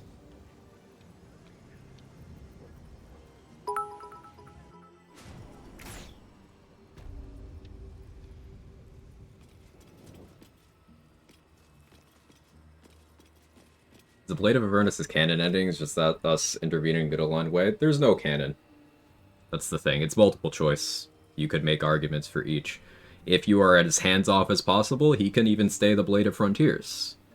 He can be the Blade of Frontiers, he can become the Blade of Avernus, or he can become the Grand Duke, or he can be a flesh blob in the Blood War, or he can be a corpse, or he can be a Mind Flayer.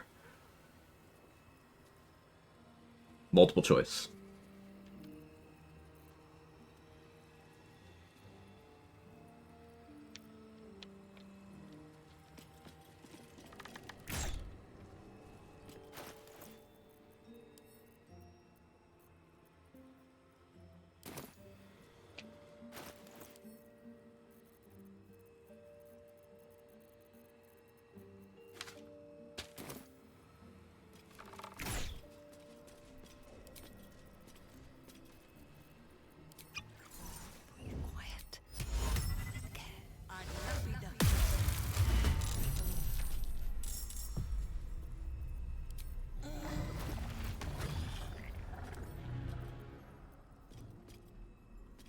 I have to go Will's evil route next time. Sounds interesting. Oh yeah, evil Will ending is, it's got aura. The evil endings they added for each origin in patch 7 go incredibly hard in many cases. Will's is one of my favorites. But it's worth doing if you haven't seen it.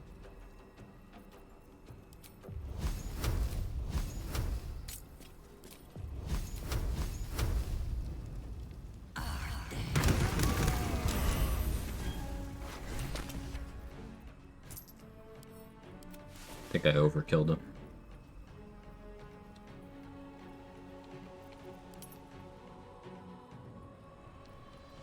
Only like Will's as the player character myself. As a companion, he just felt kind of bland. I don't know. I don't get all hate though. And I think that's a very balanced take to have, because ultimately, if you compare Will to all of the other companions, he is the boring good guy in most respects. Like, he's got less content because they screwed him in development multiple times. They just screwed him to a degree they didn't screw anyone else. But even aside from that, like, to balance out the very strong and sometimes, like, bombastic personalities, they gave Will the, alright, you're gonna be just the straight man. Not straight, like, you know, but just the, you got what I mean.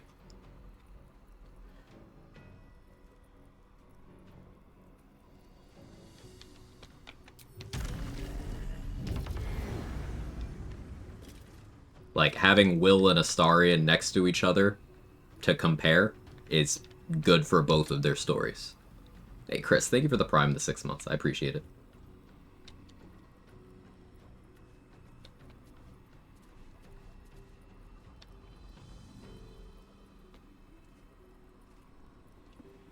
To get the ending, you just choose to keep the crown as origin. So, like, every origin simply has an origin-specific evil option they can click after betraying the Mind Flayer ally.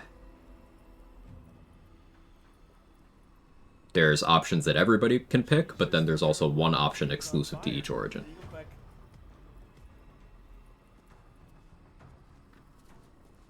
But thank you again, Chris. I really appreciate it. Find him the most forgettable origin companion to find his father and Bazora more interesting, and I think that's a perfectly valid take to have. Like, I like Will a lot, and I also find him the most forgettable origin companion. I don't think saying that is hating on him.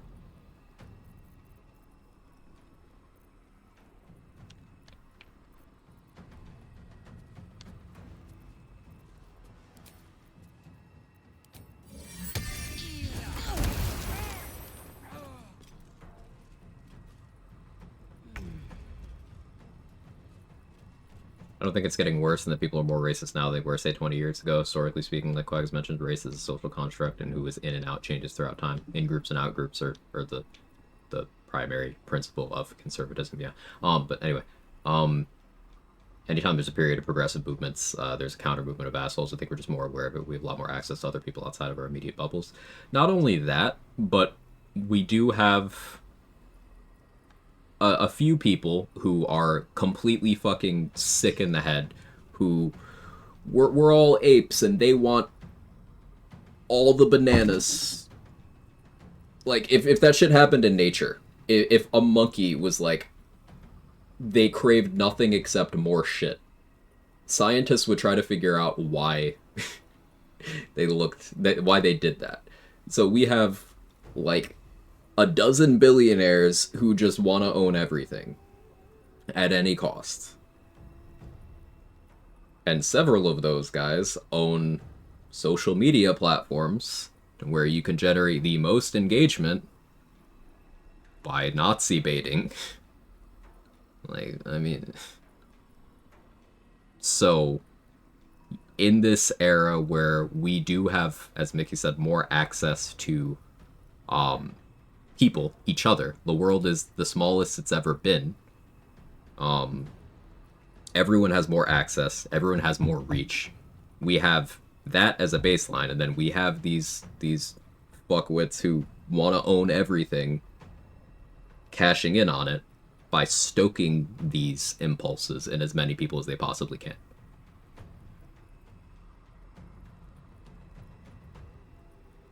So, because people like Elon Musk have a breeding kink and want as many people to like them with as little actual altruistic behavior as possible, because people like that guy have as much control over the human condition as they do, there's going to be more people who are conditioned to think like, if not think like them, act like them. Couple all that with dead internet theory. Yeah, dead internet theory is like, in short, most interactions you have on the internet are not with real people. Bots everywhere. And you can see that. Go to any, go to the comment section of any YouTube short. This is a specific example. Any YouTube short that the algorithm spits out, and scroll and see how many times you see the same comment.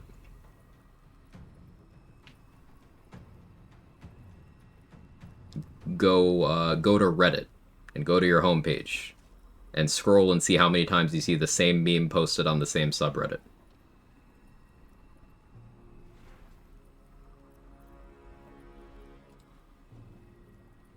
I'm sure those of you who are on more platforms than I am can come up with platform-specific examples.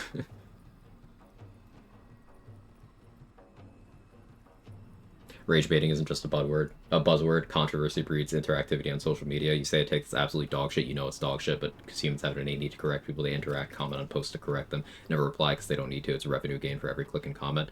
Yeah, instead of having, like, an access-driven internet, we have an engagement-driven internet. And under that system, anything that generates more interactions is better. And pissing people off generates more interactions. So.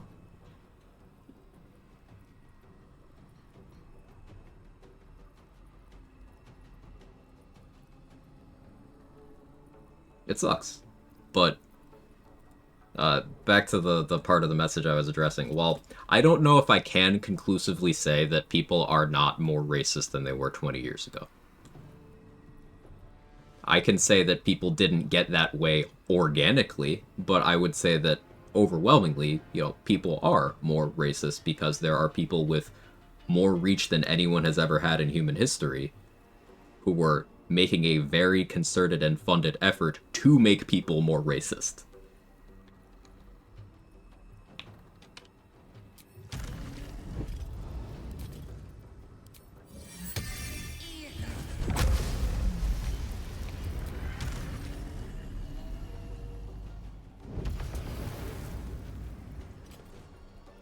South Park troll episodes need to be part of basic education now. Ugh, unfortunately.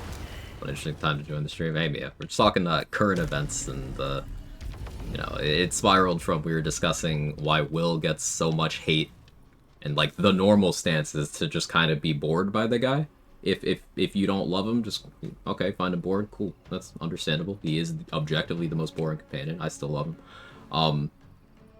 But then there's some people who turn it into, like, hate, and then we started talking about, you know, race as a construct, how social media and the current landscape of the internet affects all that, you know, just uplifting shit.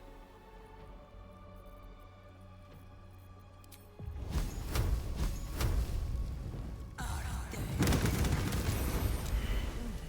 catch a break. Heard some wild stuff in Polite Company recently, and that's because this shit's been so normalized. What the hell's happened here? Like, I've had situations where people who have followed me here on this platform for years have come into the chat and said the most wild shit, assuming that I wouldn't push back on it. And it's like, how did you think that was okay?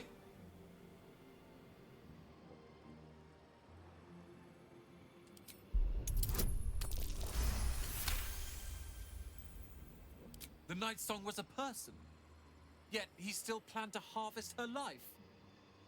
Oh, I shouldn't be surprised. Leroican was a cruel... Another thing about the people who were less racist before attitude is that they often were, just no one cared. Saw someone say content creators are really racist now, weren't 15, 20 years ago. Definitely racist as hell too when you pay attention. Like PewDiePie existed. Oh yeah, like, yeah, that guy, not subtle about his racism, but nobody cared because he was popular. But then you'll see some people who recognize their behaviors and try to correct, and then they'll get pushback from their own fans. Like, what's the guy who did like the content cop thing? His name's escaping me right now, but he pretty recently was like, "Hey, I made racist iDubbbz, thank you. I made racist, hateful content, and that's not okay. This is me taking accountability for that." Like, he had a pretty well thought out, and this wasn't like he got outed or anything. He just came out and was like, hey, I've been thinking about this and I want to apologize for this, that, and this. And it was pretty good. I thought it was a good apology. But then you had fucking weirdos saying, like, criticizing him for apologizing, being like, no, it was just edgy humor. All right, you're gonna tell the guy who feels guilty for being racist that no, he wasn't being racist? No, he was. He was. And he recognized that he was. Like...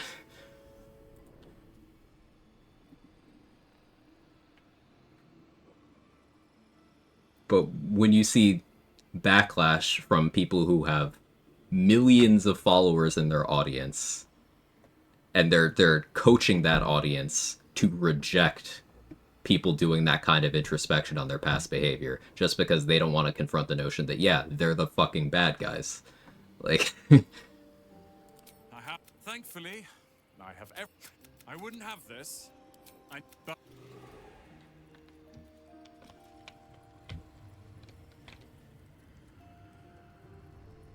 Thinking about how nowadays casual racism is less socially acceptable. I think for a few years that was true, but I think casual racism right now is the most socially acceptable it's been in the last 10 years. If anyone was very online back in the mid-2010s, it was very acceptable then. But we saw in the late 2010s going into the early 2020s that started to wane a bit. And we're right back to where we were then.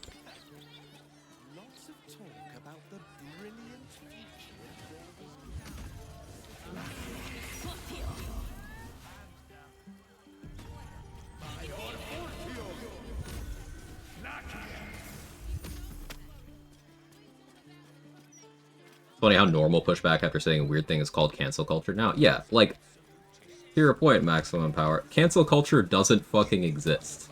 It doesn't. If cancel culture existed, I'm gesturing at the US government right now. Just the whole thing.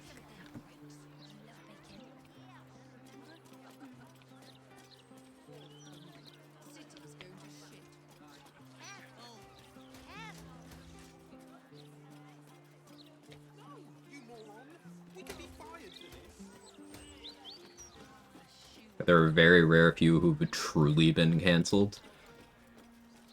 Yeah, there was that, I'm so bad with name retrieval today. What was that, that musician guy, the one who died, who was, Predator. He, like, bro did shit to babies.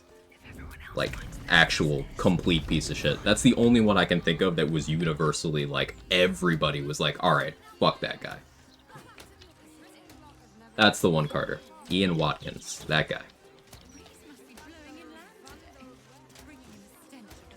That guy died recently and 100% of people were like, good.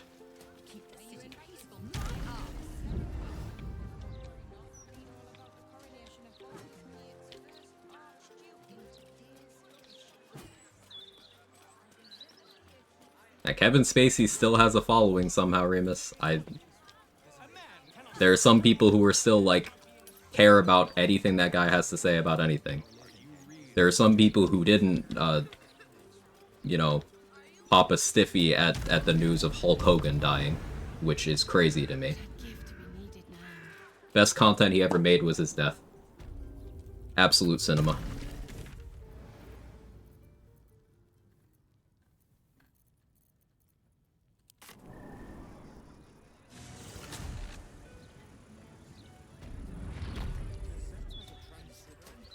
Hate the term cancel culture, but really it's just consequence for their actions.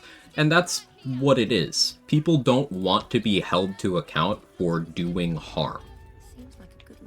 So it's an attempt to normalize this idea that, oh, you can't actually hold people accountable for tangible harm they've done.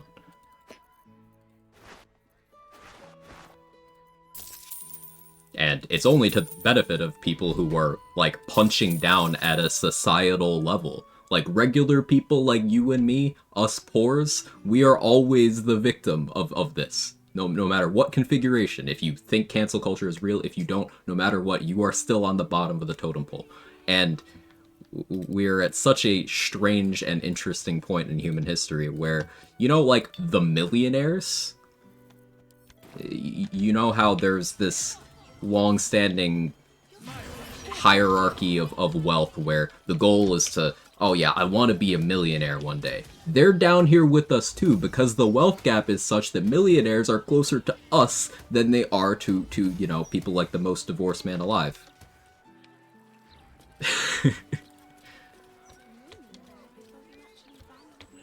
Prince Andrew, he's not in jail. He lost his title, he's under house arrest in a mansion. Might have lost the mansion recently, but, you know, he's not in jail.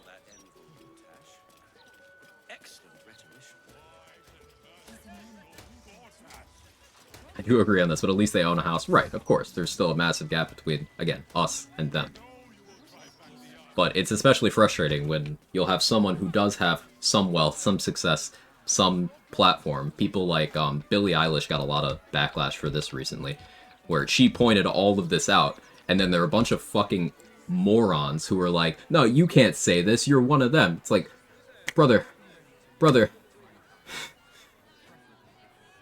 Ah.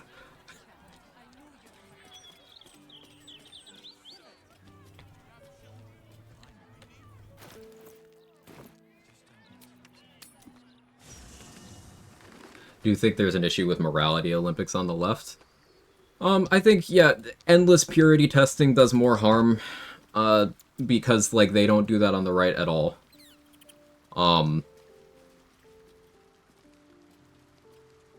But there are certain concessions that I maintain we shouldn't make. So, like, when people bring up the purity testing point, whenever, like, progressives here in the US aren't jazzed about, like Gavin Newsom, for example, when you point out that, okay, he's one of the loudest people who were willing to throw trans people under the bus after the 2024 election, and also the billionaire and corporate lobby still are completely inside of his rectum. You point out those things, and then you get criticized for doing that purity testing.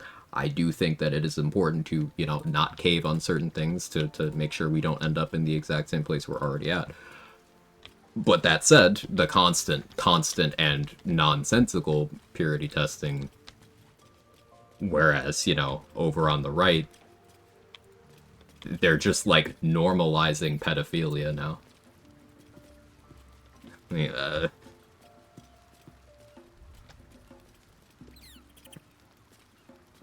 Like, the richest man in the world has a chatbot that undresses children, and is facing no consequences. Like, maybe there's a middle ground. What is purity testing?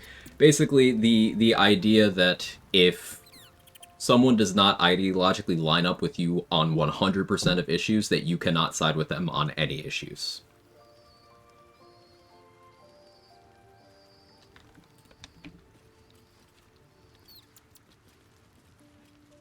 So again, from like a US politics perspective, over on the right, they fall in line for everything. No matter what, they get their marching orders, they go with it. There is absolutely nothing that causes them to break ranks. So far, at least.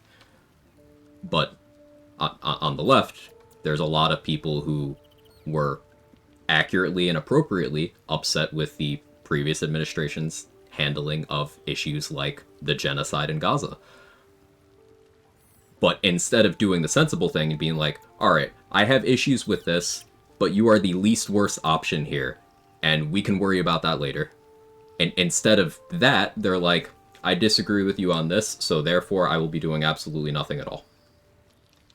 And then we get the worst option anyway.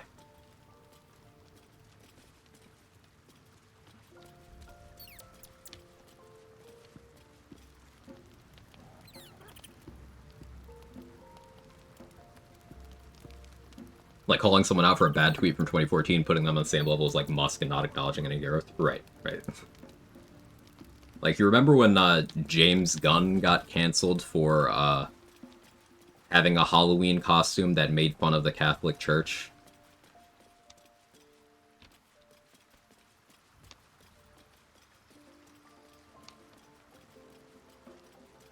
And, like, that same year, nobody cared about much more important things happening. I'm getting emotionally invested here, and I need hydration.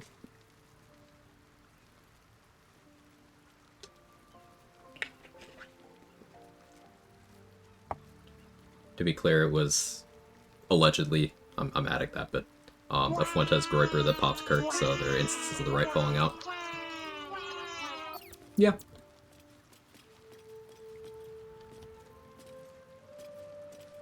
Can go back further. Remember when Sinead O'Connor got cancelled for tearing up a photo on SNL? Yep. Yep. Al Franken's another good example.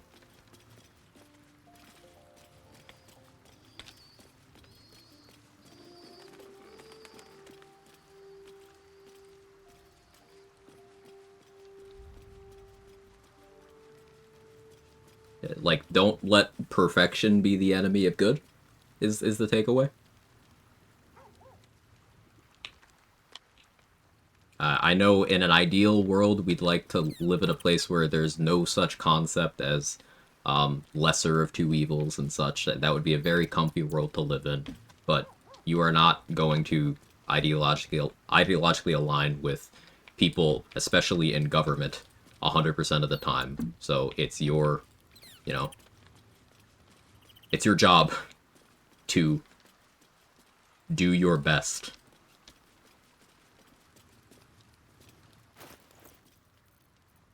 Oh, enough of my preaching. Back to video game shit.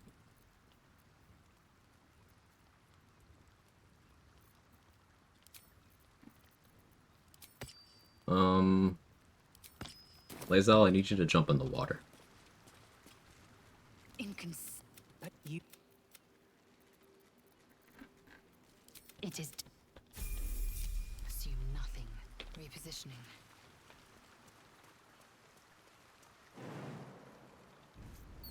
What to do?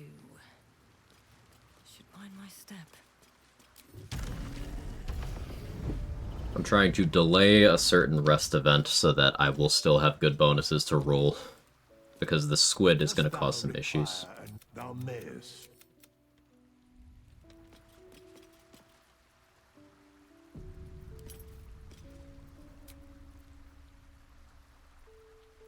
Alright, all bosses in Act 3 have been killed except for Gortash.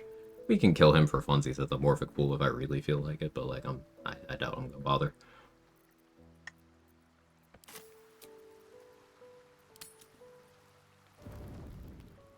Hey Soma, how are you?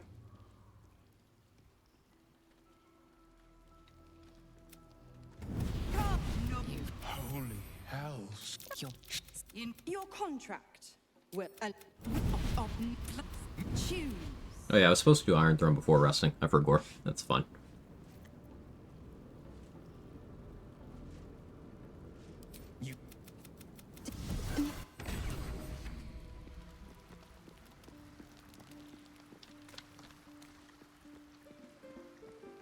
Alright, I'll be right back. I gotta go to the bathroom real quick. Gods, I spent 7 years choked by Mazura's leash. And I spent 7 years hoping to break free. I never knew freedom could taste so bittersweet.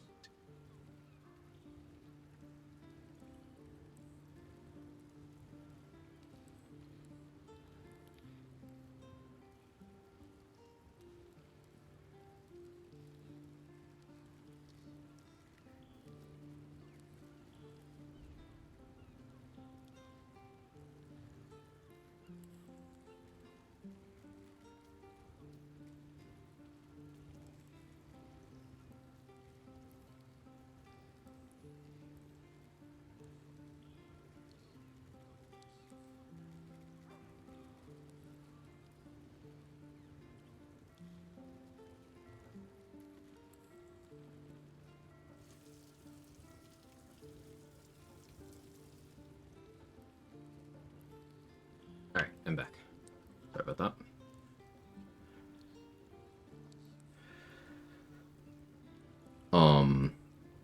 Question. I know you said something along the lines of sorcerers, clerics, and wizards don't need to rest much. I'd love a little elaboration what you mean by that. Absolutely. So, something that a lot of people forget that spellcasters can do, in this game especially, is you can still do your physical stuff. You can still throw consumables, you can use scrolls, you can hit people with weapons, melee and ranged, you can throw weapons at them, you can shove people, you have your tadpole powers, you have your mobility. You don't have to make everything you do a spellcast. And spellcasters have abilities aside using their spell slots. Crazy, right?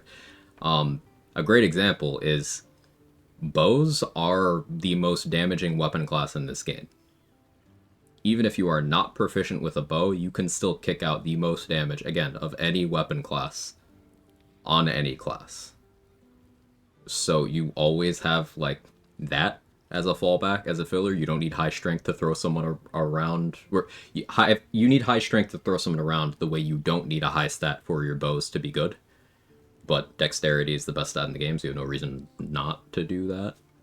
But just as an example, you can do a lot of things that are class agnostic in terms of strategies. It doesn't have to be always class features. Also, if you are going to use a spell, wait until you are reasonably sure that it will work.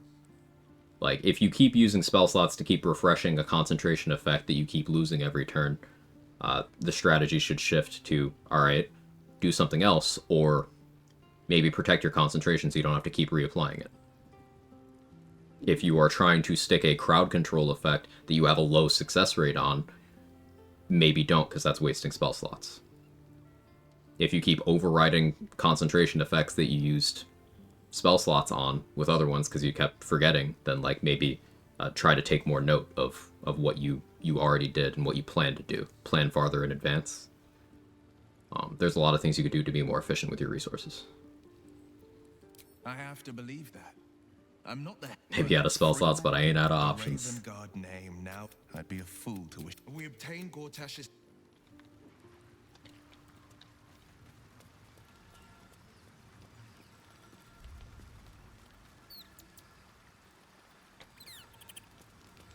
Alright, I know you had /S on that one, but I still don't like it.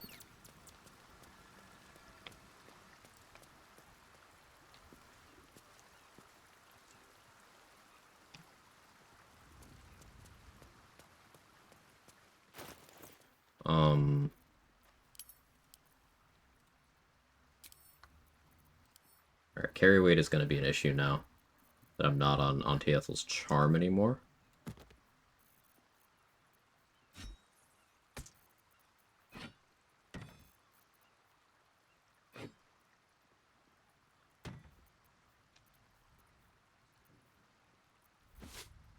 So let's see if that's enough.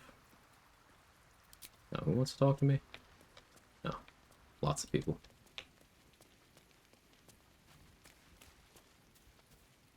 That's strange. We need spell slots to eat or bonk everything. Kidding, of course. I mean, I agree with that. No joke. You can eat or bonk everything. You don't need spell slots. You know what my favorite way of playing Wild Magic Sorcerer is? Turning literally all of my spell slots into sorcery points, and then bonking things. With various applications of meta magic on Booming Blade. It's very effective.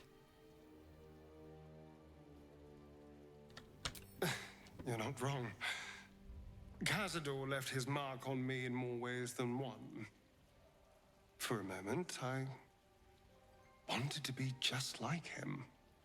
I came so close to losing everything back there. Extended spell, wrap at, yeah, extended spell, quicken spell, subtle spell even. Back at the ritual, all I could see. I don't really get how Mazora can just blackmail Will and say shit like there's no other way but the pact, but there's a way to reduce, rescue Ravengard. What kind of deal is I'm gonna kill your dad or else? This is a conversation we actually had yesterday that I really enjoy having. So Mizora and Raphael do this thing, and Raphael will even spell this out for you in your first conversation with him. I'm paraphrasing, but he says something to the effect of, "You're free to choose the only option you have left." So the devils are really big on leading you into circumstances where you think you have to take the deal. They don't lie about the terms of the deal, but they will absolutely lie about the framing of the deal. So, like, Mizora will predicate this deal on, like, okay, yeah, no, he's dead if you don't take this deal. And it's like, well, that's probably true. You don't know that. In fact, if I were to skip doing the Iron Throne at all, from this point, Ravenguard's totally fine. But if you go to the Iron Throne without having had this conversation with Mizora, then he is dead in his cell. And then the deal changes to, okay, I can revive him for you. That one makes a little more sense in terms of, like, straight dealing. But devils do manipulate the circumstances to increase the chances of you ending up in a deal with them.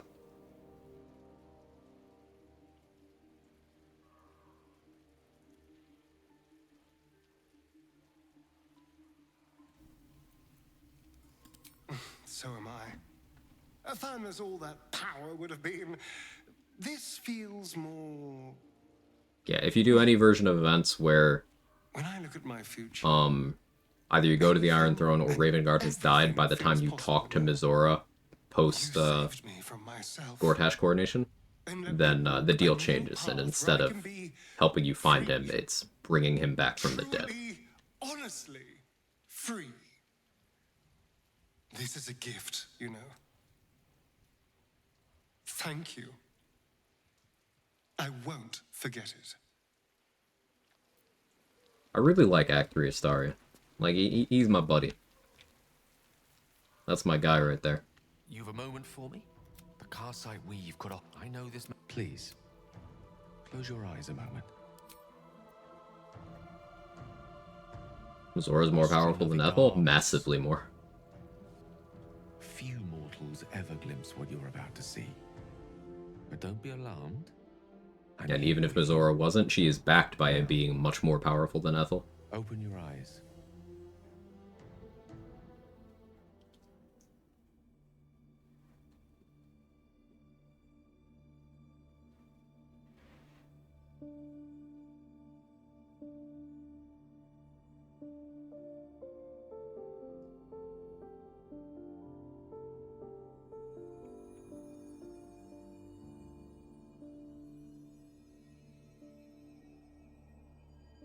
The outer plains.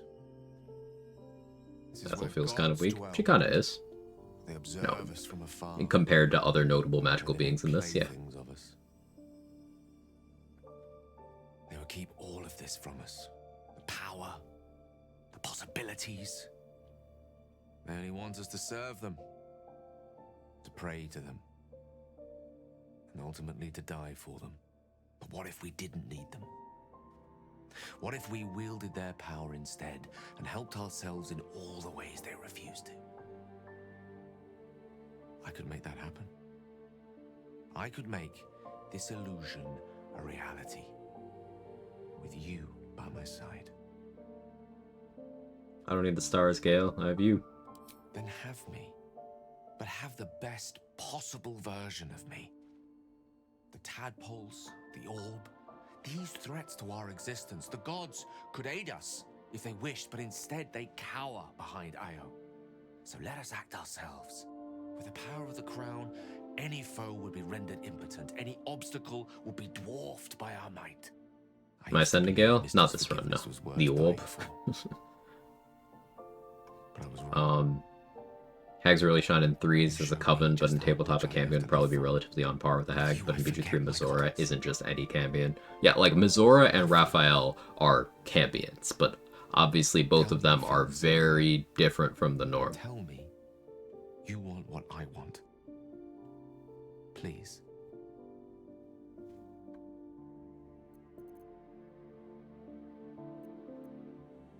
But think what I offer. The vastness of eternity to explore, the weave at our fingertips. You would really prefer me as I am?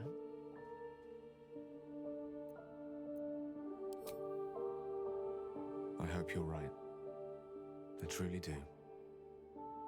Godly power, perhaps I can live without, but you? You're everything.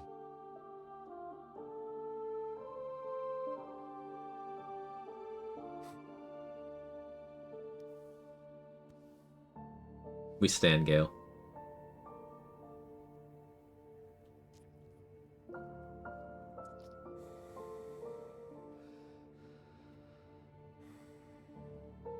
Did not realize Raphael was a Cambion, thought he was a whole ass devil. I'm basing calling him a Cambion off of Karlach calls him a Cambion when he reveals himself when you're in the House of Hope. I feel like she would know. She could be mistaken, but Karlach does explicitly say, fuck, a Cambion. Put the stars to shame. Let's sit here another while. We know Mephistopheles is Raphael's dad. The servant of Mephistopheles? No, Mephistopheles is his dad.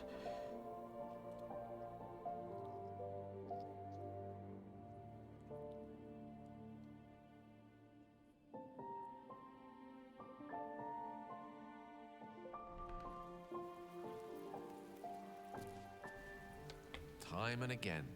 What's the difference between a Cambion and a devil? Cambions are half, right? Not to pursue the path of a warlock.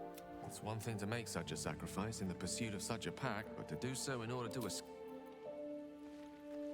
Yeah. Ever managed to kill the Senate Gale at the Epilogue Party? I've never tried to, no.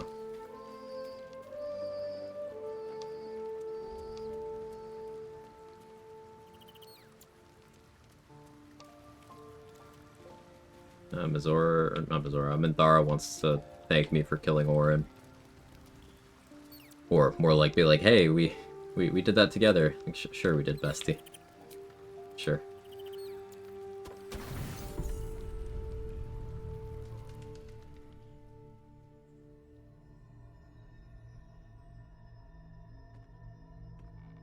When a perception of Cambions gets huge for BG3 players, you can potentially kill 1 to 3 of them at level 1.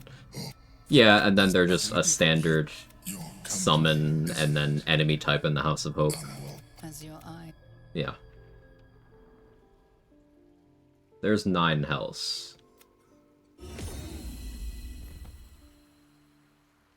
Oh, tieflings in this, they're just another race from the hells. Tieflings aren't from the hells at all. They're people who are of infernal descent in some capacity, but they are not from the hells themselves.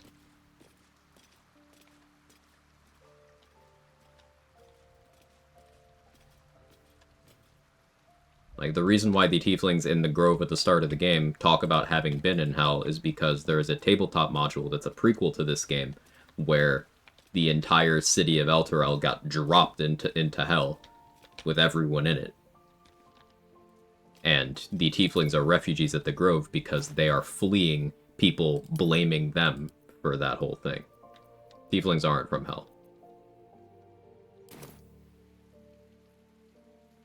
My love, I hope you enjoyed our voyage.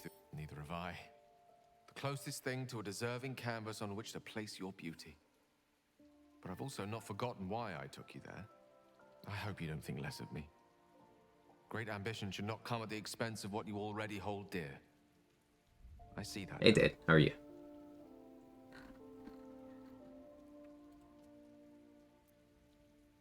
What divine calculus plucked each of us from the ether and thrust us together? I don't deserve you, truly. And how am I? I'm chilling. But I will do my utmost chilling. to earn the right. Was there anything I'm a else little you wish worked to up in discuss? an earlier conversation, but I'm good now.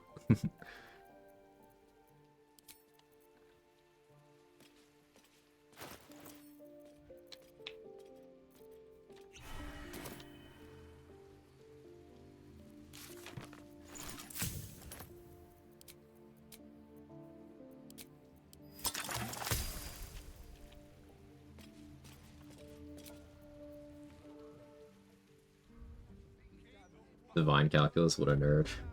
I asked what it was, just current event stuff. The usual.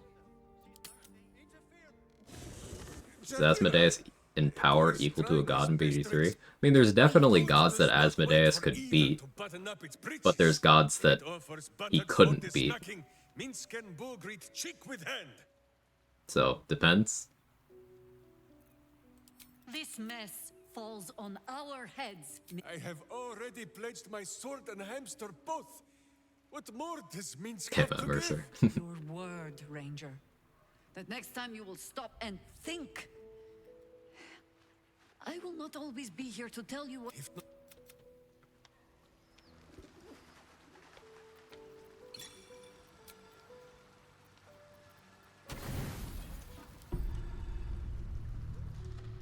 Asmodeus could probably ruffle stomp a lot of minor intermediate deities, no problem, for sure. I have no more secrets from your distrust of me will be your. You think you. But as soon as it comes to something like Mistra or Shar, And you would do well to reconsider unlocking. probably not. Your puerile attachment to your material form. I'll.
Oh, I know why I'm encumbered. I still have this corpse on me. That explains that.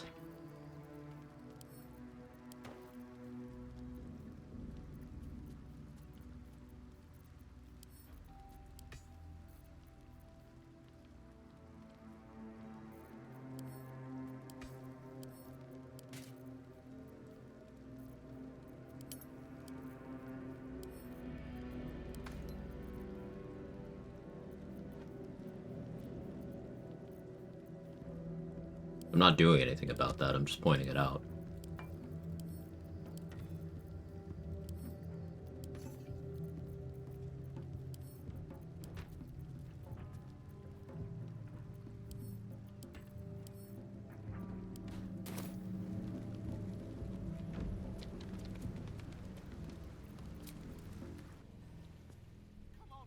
Alright, I think I'm gonna skip Iron Throne here.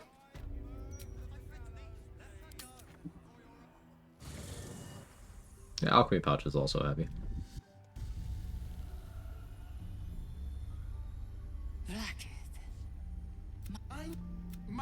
I don't think I equipped everything I was supposed to here. Can this be true? Let's roll good. Your parasites resonate. You feel Lae'zel's ecstasy as she moves to kneel before her.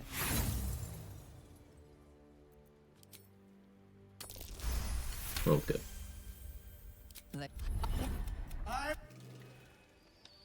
Cool.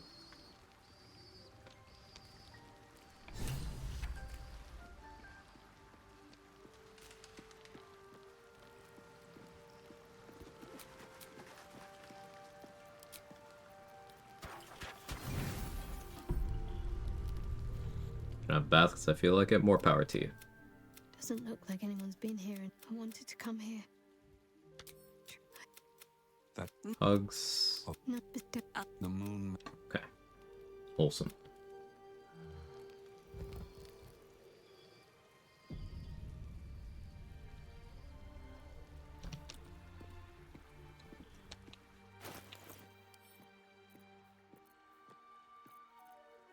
I don't really have enough Cloud Giant elixirs to keep popping that.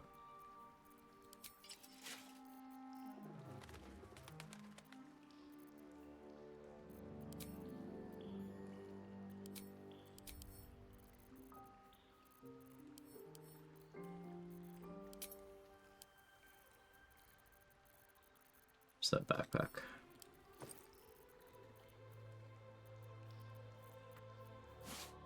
Give me that.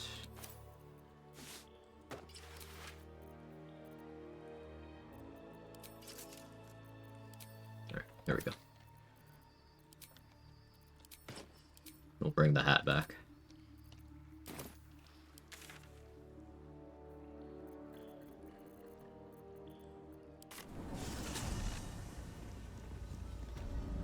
Just lost my solo on a run just before Ketheric fight. Oh, I'm sorry to hear. Get the scuttle back. I hate the scuttle so much.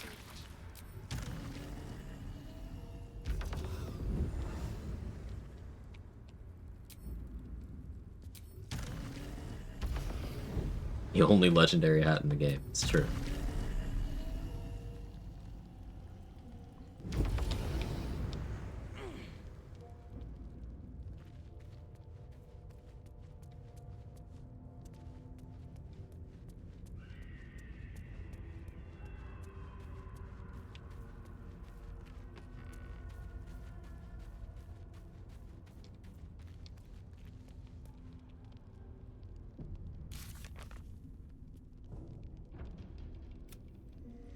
I'm gonna make a save back up here.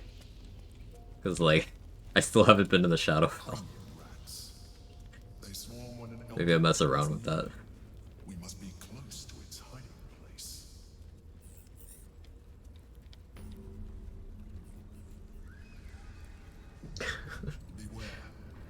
I just kind of want to be done with the run right now.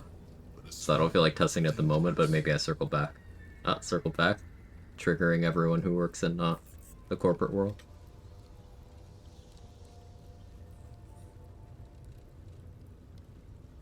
Please stop.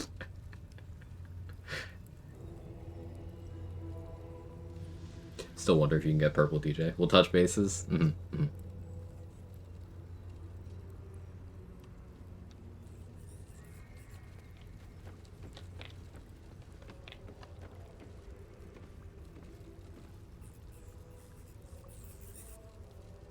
If you could somehow get Aelin to come with you with a dominate effect, then maybe.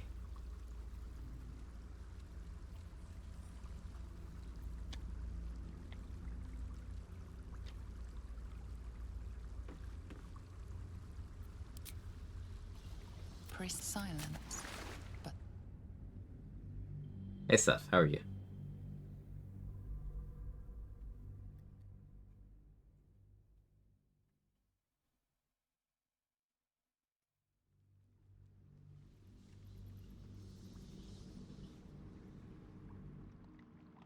And can you smell it? The brine. It's infused with magic. So what quest does that close? The brain is here. I still haven't found the relic.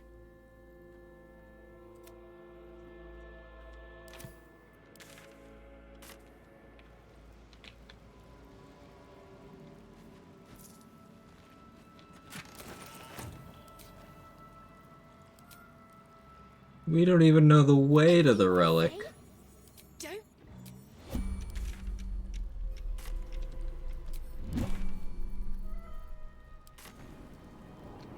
Oh, can't travel. I tried. Can't dollyboard out from here. I actually tried. Waiting. Preparing. Calculating. Evolving.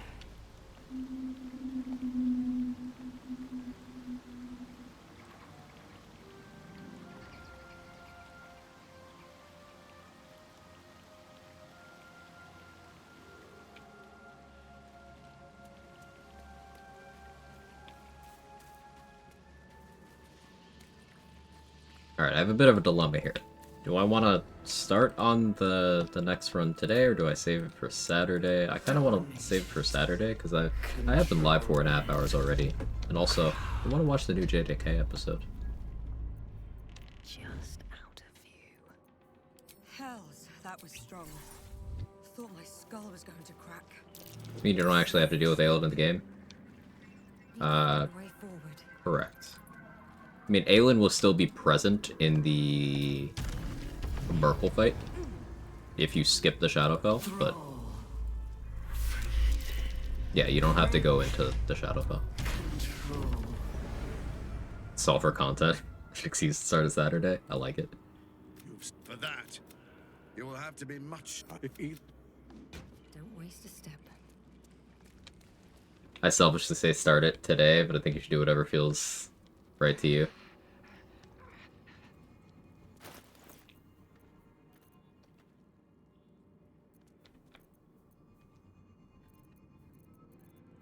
JJK watch party on stream? No. No.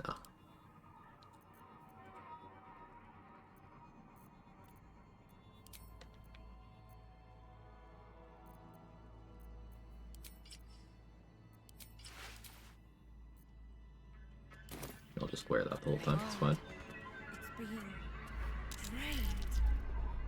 Must be close. Time to press ahead. How do you actually get Gortash here? So you take his deal, and then when he's like, hey, give me the stones, you say, nope, we can be allies, but I'm keeping them. And he'll be like, okay, good, I was testing you. And then he'll tell you where the boat to here is, and then you're good. You can't go to the Morphic Pool without either having that arrangement with Gortash, or having his Nether Stone.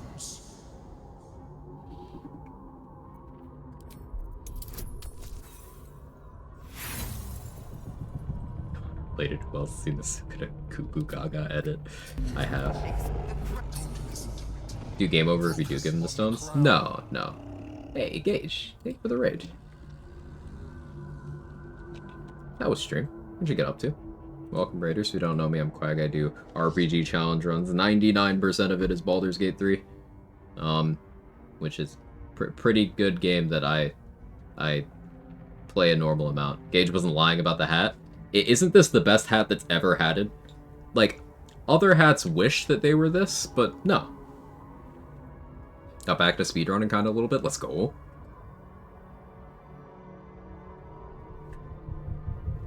Just, it's the hat. But yeah, to answer your question, Mark, no, you don't game over. He just is like, hey, I knew you were weak, or some such, and then you gotta fight him on the spot.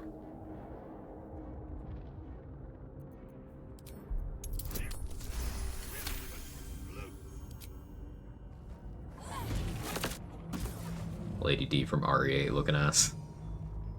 Yeah. The crown is not my weakness. Alright, he's dead.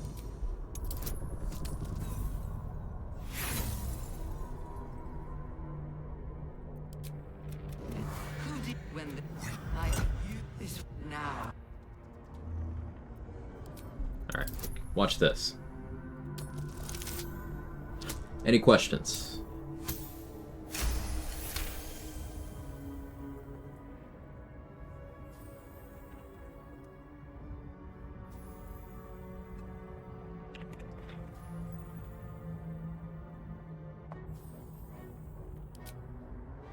Guess I have one question. What's up?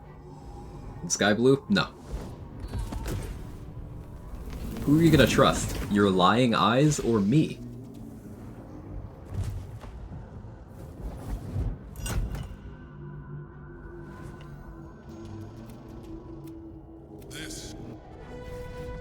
Alright, so succeeding the DC 99 check here causes the brain to have less HP during the fight. It's not relevant. It's not gonna matter at all. But like, there you go. That's good till the wind blows and you go flying off. Even better.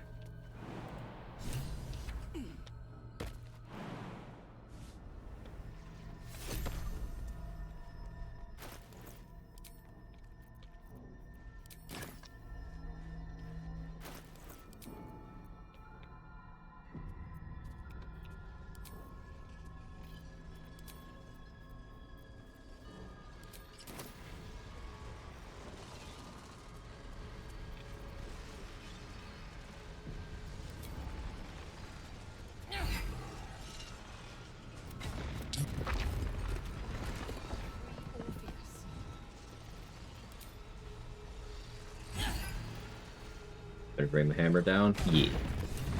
As the gift. You may address me as your majesty.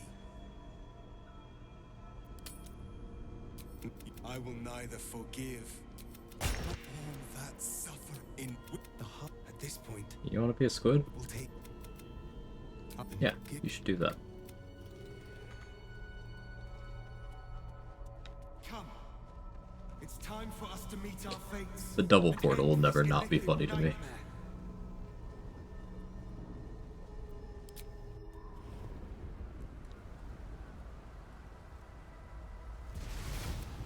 Chaos. Find a way through.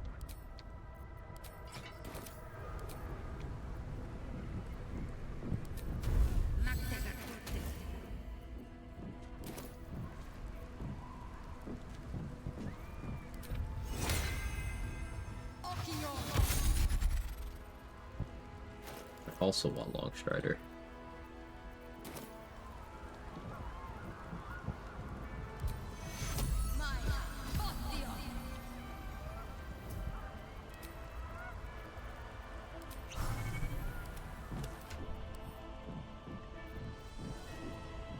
Vigilance for you.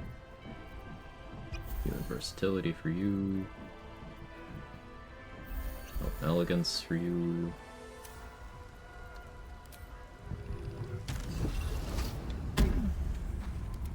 Let's get going. What else was I doing? Oh yeah, Long Strike. Elven Elegance for me.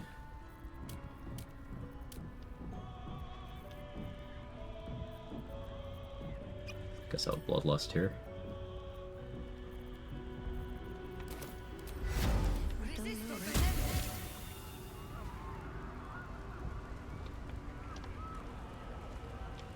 Moving ahead.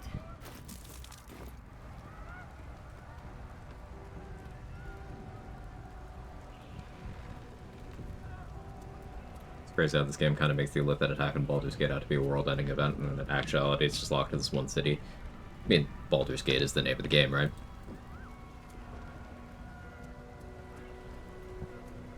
But yeah, there are ways it can spill over and become a more regional event. The fifth. The fifth. They're Sure. expecting a speech. Yeah, bald. I agree.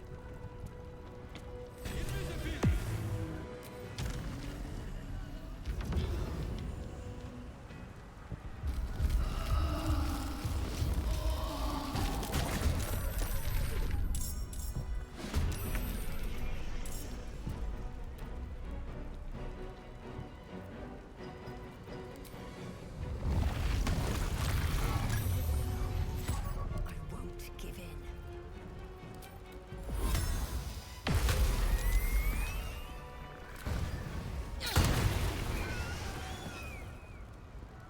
Swift as my feet can carry me. Fall back! Leave him be! We have to keep running!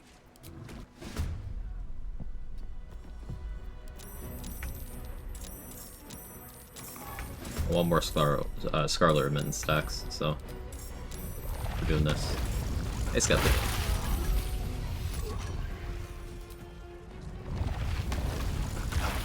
Another fight. Let's go. Dragons overhead. Stay low.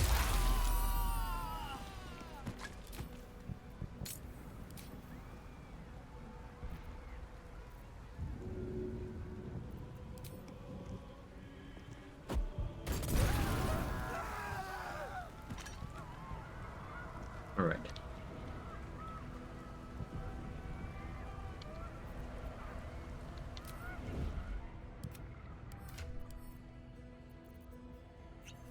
Keeping my head down. At the ready.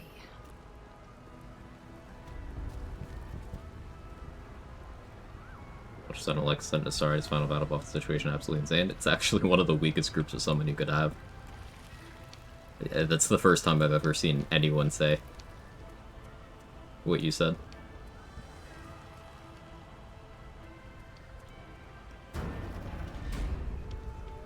Looks like part of the nether brain, but we'll need to be higher up to climb it. Like, some of the Gather Your Allies summons are actually fucked up. Like, if you ever get the Strange Ox...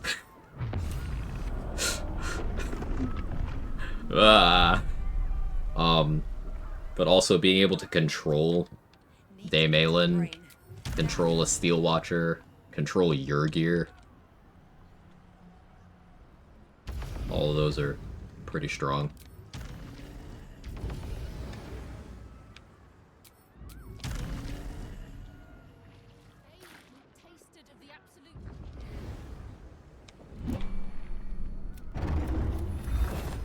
A Starian summon, assorted undead, and I think maybe a werewolf is there, but it's just like a couple of things you fought, nothing special. Still alive, so that's progress. Nothing particularly good either. The Zevlor is actually a pretty strong ally. 2 shadows, 2 giant skeletons, a ghast, a shadow mastiff, and a werewolf. Yeah, nothing that does anything here, unfortunately.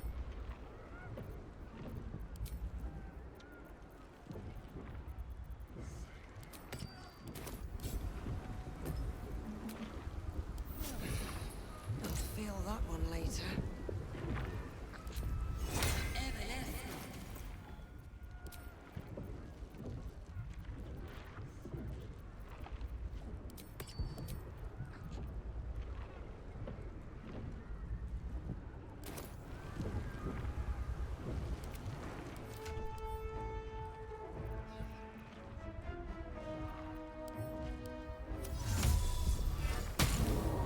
Time to rest.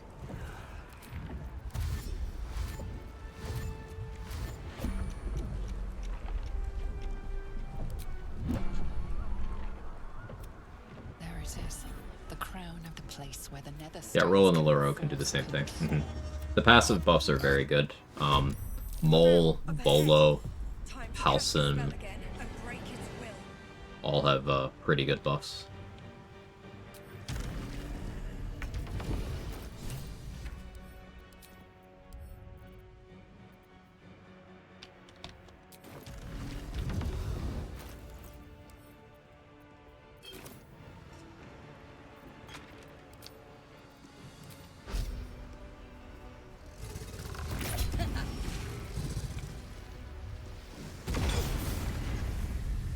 My concentration. Well, it's fine. Orpheus gonna roll good.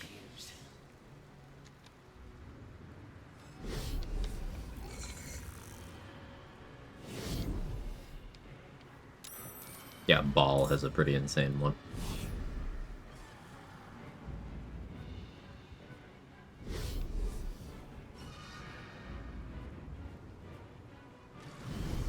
What now? My headcanon is that he's Cleric in disguise. I actually like that idea a lot. That's cool. Because, like, Cleric would absolutely want to fuck with Ball like that, right? Why do I have disadvantage? I have Risky Ring off.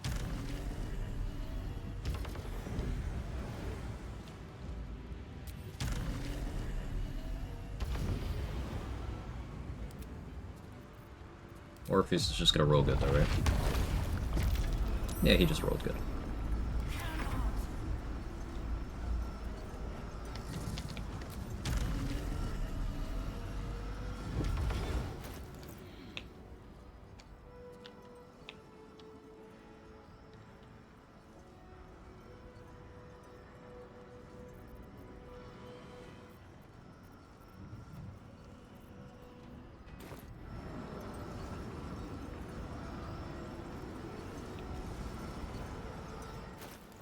I have a spare action point, I'm just figuring out what to do with it.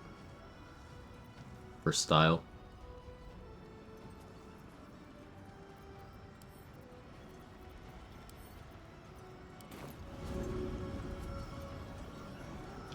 Guess I do that.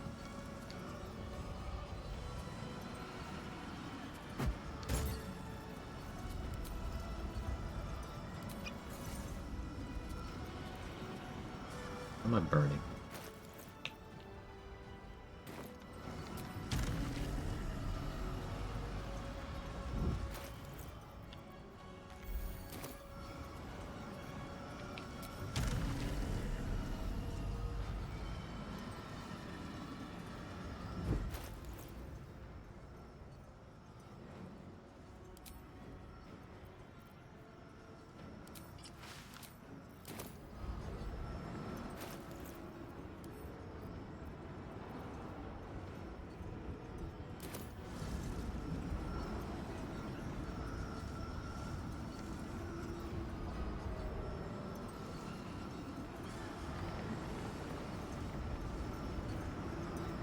I'm having to overcomplicate this a little bit, but it's fine.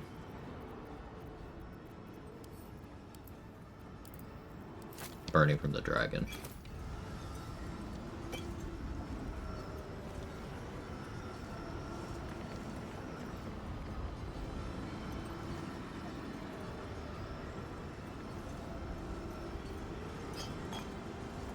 Poor AP points look so odd.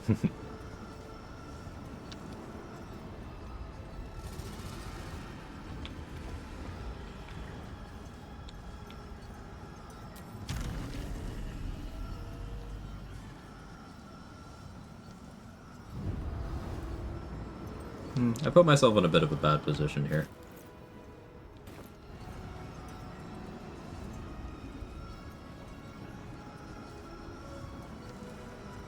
I don't think it matters, ultimately. But I'm trying to think how I want to recover from that. We'll do this.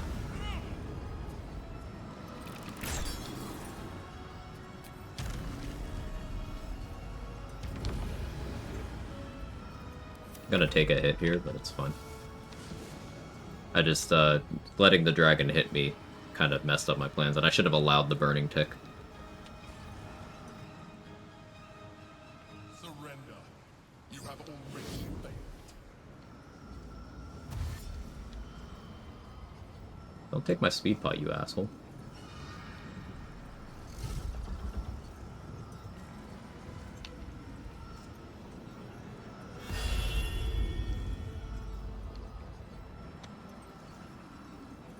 By the way, Quag, I've only been here for about 4 days. Want to say thank you for being real. Met a few creators here on Twitch tend to overreact. Big reactions, comments, things that go on in game. Focused but not boring. Makes you real. Keeps me coming back. Thank you for being a genuine person. Hey, that's very kind of you to say. That's something that I make a genuine effort to do. I try to be my authentic self. Alright, cool. Yeah, there was no thing, so we're good. But thank you for that feedback, Forgotten Menace. I appreciate that a lot.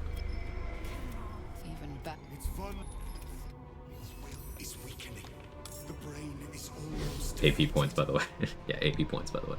So, brain starts at 360 out of 450 because I rolled that 20. Hey, Verizon.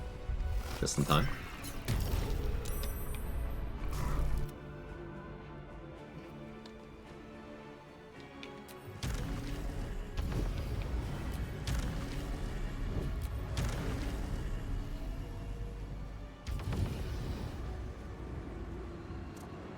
This is it. Its will is weakening.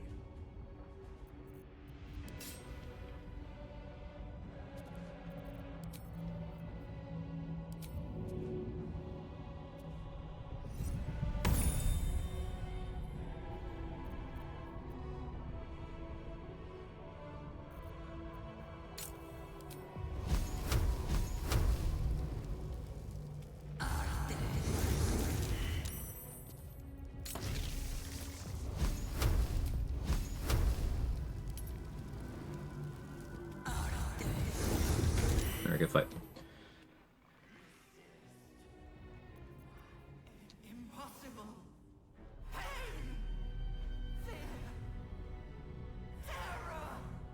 For a while, I thought the 20 was scripted because I rolled it first try my first playthrough. Nice, Joseph. How did I get so many critical hits? I used Scarlet Saturation.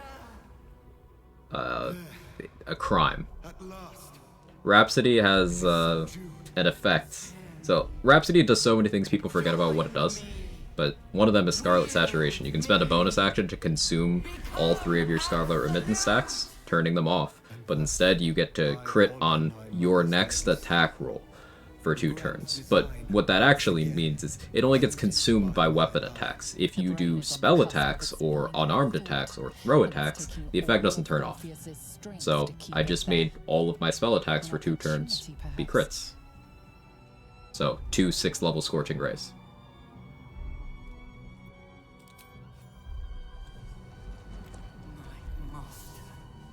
That, chat, is why he glazes Scorching Ray. Yep.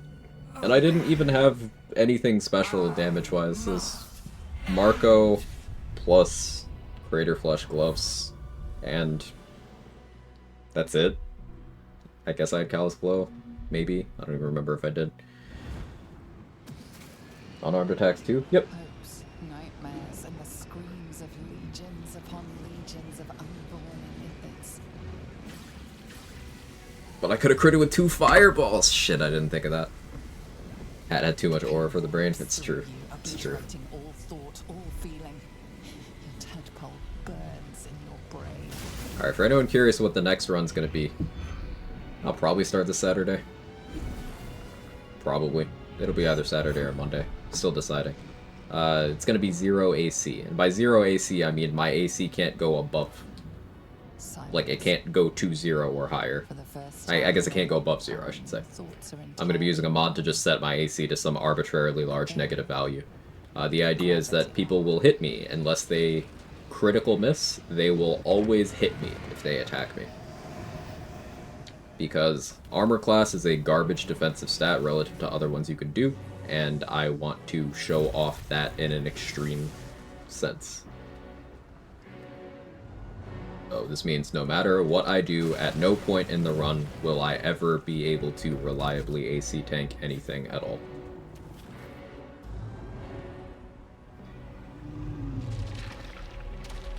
Do you have to kill the creatures with Rhapsody to get Scarlet Saturation to be any kill? So, this is a good question, Spider. To build up Scarlet Remittance stacks, you have to get the killing blow on a hostile creature. So it has to be a red. A yellow won't work, an ally won't work, it has to be a red.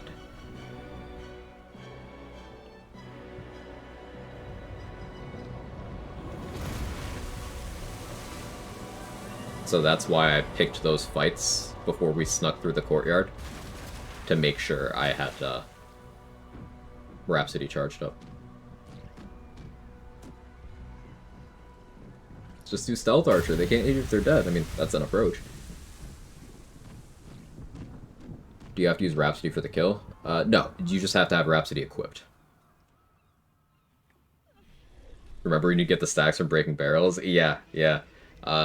Rhapsody and Staff of Cherished Necromancy are in the club, in the club even, with Valar Aloof for being items that are still top tier after having been nerfed.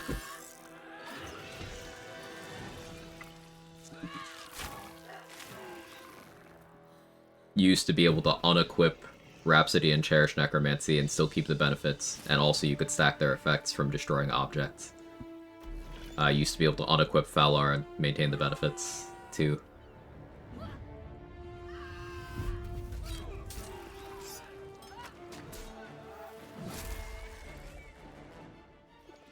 Yeah, Verizon is expanding and mentioning if you get the kill with Call the Weak, it doesn't get the stack, because Call the Weak doesn't count as you. Call the Weak technically isn't your damage. In fact, Call the Weak is some weird cursed thing where it, like, ownership of it can be transferred, and also the Call the Weak explosions are projectiles. So if you have projectile reflection effects, or an enemy does, then it can get reflected and hit people it normally can't. And also, if you pop a Glyph of Warding and you're standing on it, and an enemy is also standing on it, you can start transferring ownership of various things that happen in that interaction. Like, you can cause them to get your Basking in Leviatar's Love, if they get to that range, and your Call the Weak can hit you because it becomes theirs. It's cursed. Call the Weak is fucked up. And so is Glyph of Warding.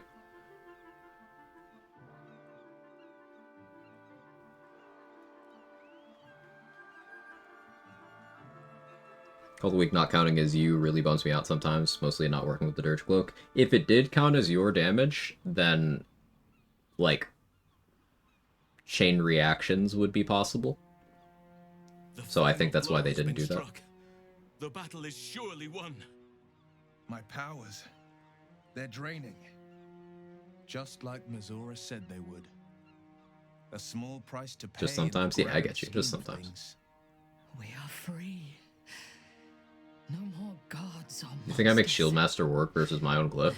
except those of our own making. Like enemy Shieldmaster? For Temi Evasion? Maybe. Is there an enemy that has Shieldmaster in the game? Or are you just talking yours? Forgive Minsk. It has been said that his mouth sometimes frolics in fields far ahead of his mind. Even when my time in the prism stretched out like eternity, when escape seemed impossible, I never lost hope. You have Shieldmaster, you want to make it work like Evasion. Right. Worth looking into. Return to them triumphant. I was wrong. It seems I can only fulfill one part of my destiny. Before patch 8, your glyph wasn't you at all, so like it wouldn't get your damage bonuses or anything. Patch 8, they changed it to be you, but it also still has this weird shared ownership thing. So, worth looking into, Ramus. Help me destroy myself. You must kill me.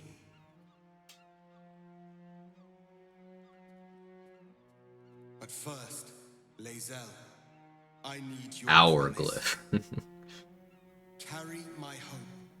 Carry my burden. Call my dragons. Our friend got a lyric. Have a great day. Thanks, Dade. You too. And ride to the astral sea. Destroy Vlaakith. Release our people.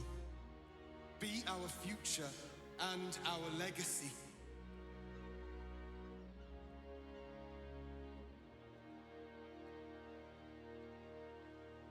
Wonder if black holing void bulb enemies into it attributes the blast to them. It's possible. Seeing Lae'zel in cleric armor is jarring to me. It is a little weird. Hey, what if I just did this because I can? Oh. just roll a 20. It's easy. Mother Gith battled for liberty, but it was only here, with you, that I learned what it meant to be free. Yes. Game is so easy. My destiny is for neither. I hate you so much right now. Deserved. Deserved. Then my destiny is undone.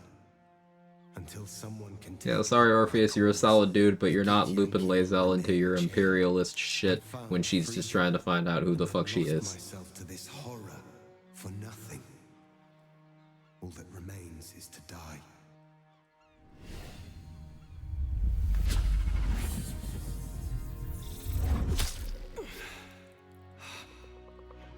Gitka Tavkim crashed.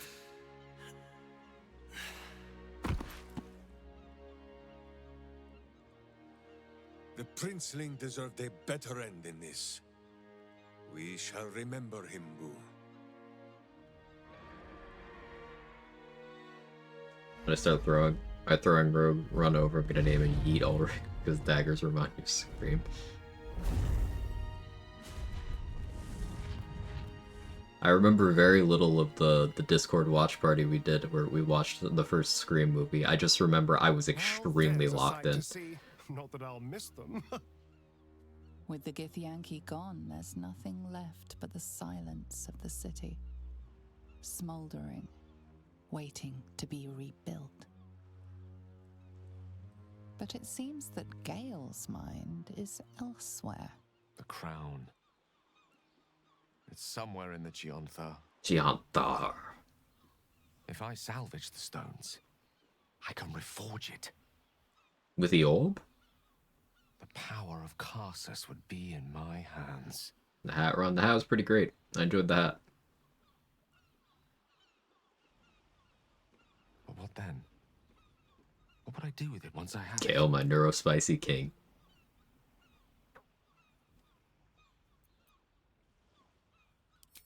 A wise suggestion. Oh no, the hat. I felt a hubris once before and landed myself with this orb. People arrive with crowd of I'd rather not make carcasses. the same Hell yeah. mistake again. If this adventure has taught me anything, is that there are things in this world far more valuable than power. You, for example. You're always wiser than me when it mattered most. Besides, growing quite fond of this merry band of ours, but I'd quite like to see what happens to it. I'm sure Mistra will summon me soon enough, but until then... One of the things I really like about the Gale romance path is he can learn humility, which that's his biggest flaw. He doesn't know humility. He's operating on pure wizard flavored hubris, but he learns humility in this path, and I do like it a lot. Excellent. Let's see if the Oh, we never tried Kith with the hat? Oh. Their Golden Sands brew goes down I just have to use the hat on another run then. I never used the transmog mod either. I honestly don't mind what we do once we get to the... Ow! What the... Oh no. Oh God. Well, it was nice when it lasted. Should at least offered him shelter under the hat. There's room. Yeah. I have to go. Astarion! Cured of one affliction only to be reclaimed by another. The sun is no longer a friend to him, but we must be. They'll need more. I've never heard Gale's response here. W. Gale? We did it, soldier. The city's going to be all right. Where's my hat? Karlak, I know you got something going on, but have you seen my hat? It's really important. Engine's finally cooked. Held on just long enough. So, how'd I do? If the Titanic was sinking and you only had the hat as a raft, would you have room in it for Pookie, or just you? He could fit. He could fit. No, I would put him on the hat, and then I would freeze to death. Oh, yeah. You see, Danny's doing it because she loves Astarion. I'm doing it because I don't want to make it. We are not the same.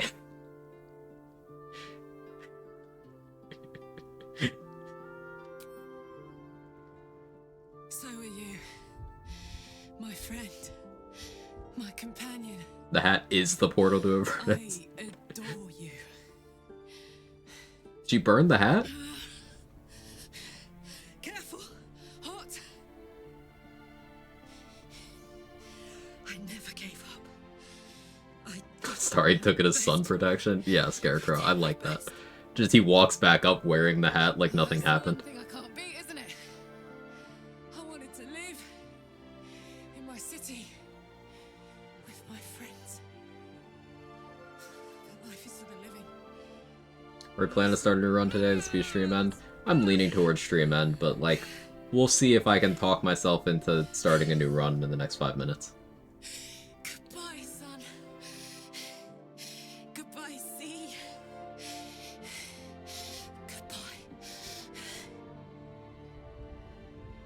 Alright, because I didn't technically finish Will's quest, he's not going to offer.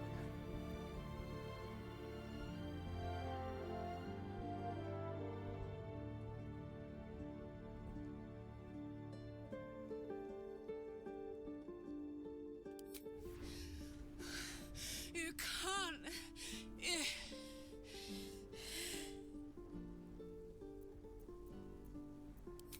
I'll go with it. All right. What do you have to do to finish Will's quest? You have to complete the Iron Throne and kill Answer. You have to do both. Or in a run where the Iron Throne blows up because you killed Gortash before you went there. That's fine. But Iron Throne has to be resolved. You can't leave it as a hanging thread. It's over. And I never went there. And it's all because of you. You, who were destined to become a thrall. Thanks to you, there will be no Illithid, and you have earned your You.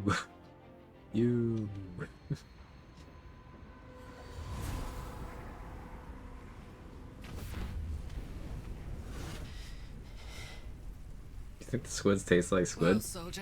Probably. Like, someone's definitely cooking all of the mind flayers and serving them up, right? It worked. My engines calmed down.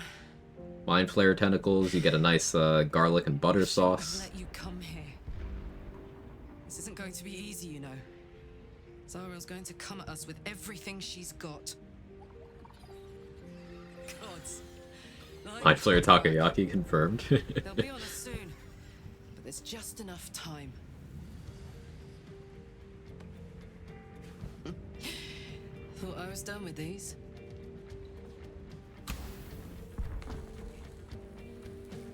Recently did both and Will still wouldn't offer it. Yeah, I think he does have to be the Blade of Avernus specifically. If he's Grand Duke, he won't offer.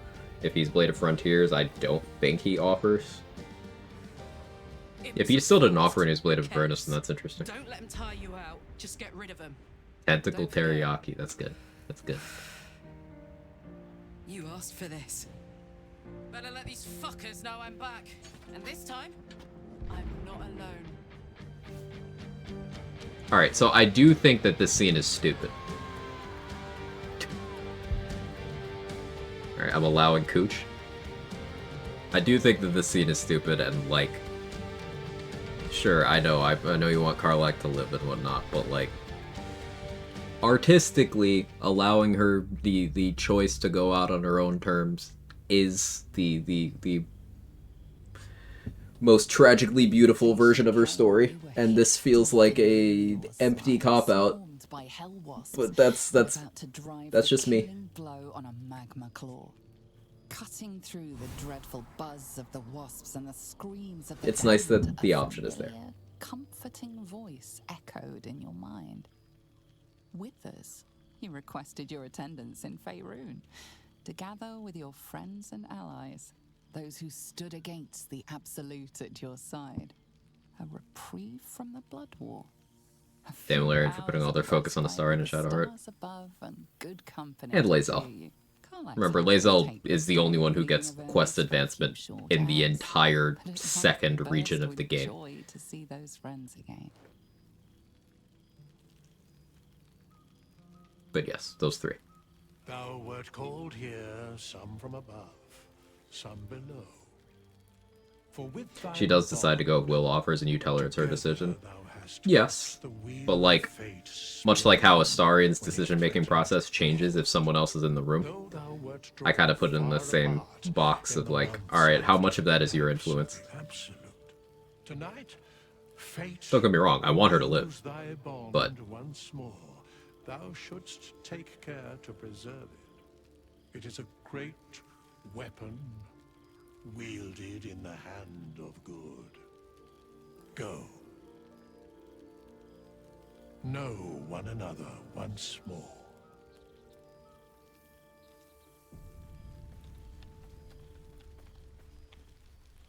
Should mind my step. I cannot remember the last time I heard the Ballad of the Endless Spring performed. Now there's a ditty Not worthy gonna of do a knee slap. The past made present. A most welcome sight. So, you came back. You look well. A little singed around the edges, but well. I wasn't sure I'd ever see you again. Not sure where to begin. I don't like this.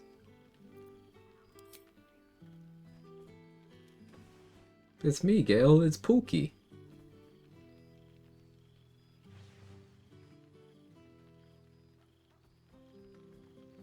Yes. I think that about sums it up. Gods, I've missed you. I promise I've not been moping around, waiting for your return. Though, of course, I longed for it. Is that a stack of burritos? Was it? Professor Gale Decarius of Blackstaff Academy. Educator of the esteemed School of Illusion. A pleasure to remake your acquaintance.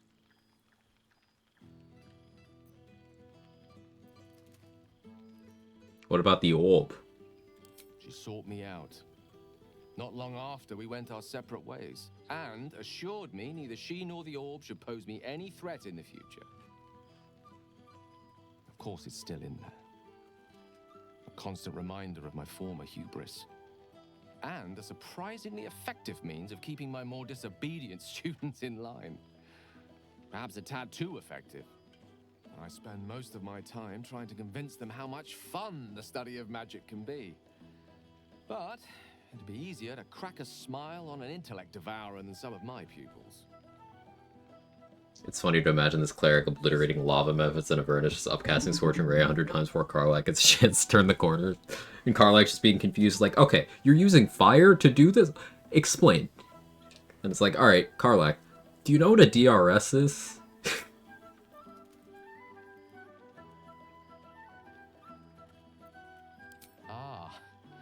So you still remember our little lesson.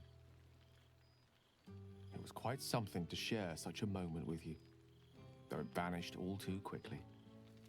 Teaching you was hardly an effort at all, not like my present cohort of apprentices. Oh, they try their best, of course, when they can manage You to see, stay Karlach, awake. few creatures have outright immunity. Nothing a well-placed swipe from Tara can't fix, though. I think we'd fast travel back to the crash and scarlet saturation elements to all of ash and goo. It needs to be taught a lesson. I should check to see if I have my waypoints actually. I almost feel sorry for the devils in your path. I mean, I don't, of course. Sure, they deserve it. I've told my students plenty of tales about our escapades. You're something of a hero to them, you know? I'll be delighted to introduce you to them when you return. That is, if you wish to return to Faerun. Or to me. Wow, you can say no? You could just say no? That's crazy. Why? Why is that an option?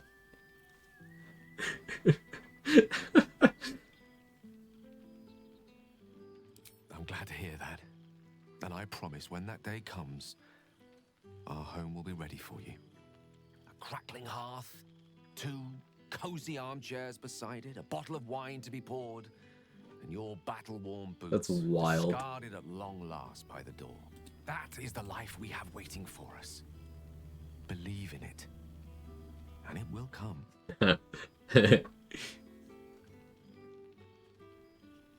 You're 30 minutes into Baldur's Gate and chill, and he turns to you and says, "Believe in it, and it will come." What's your next move?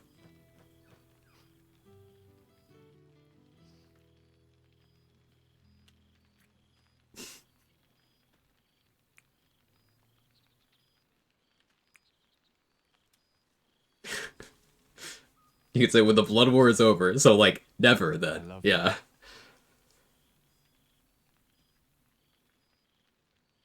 Now go on, before I Boop. change my mind. If you're taller than Gale during the scene, do you have to like sumo squat to kiss him? No, you just go on tiptoes so you're even taller than him. Power move. Oh, I don't have waypoints. That would have been funny.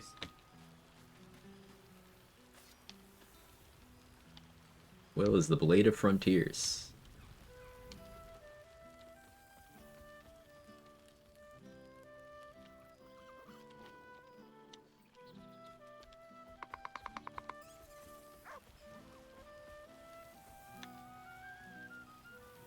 No. Alright, let's get out of here. Need to find a way to carry the boss into BG4. Ask Will about his father? Hey, he's fine. I know he is. I've done this line before.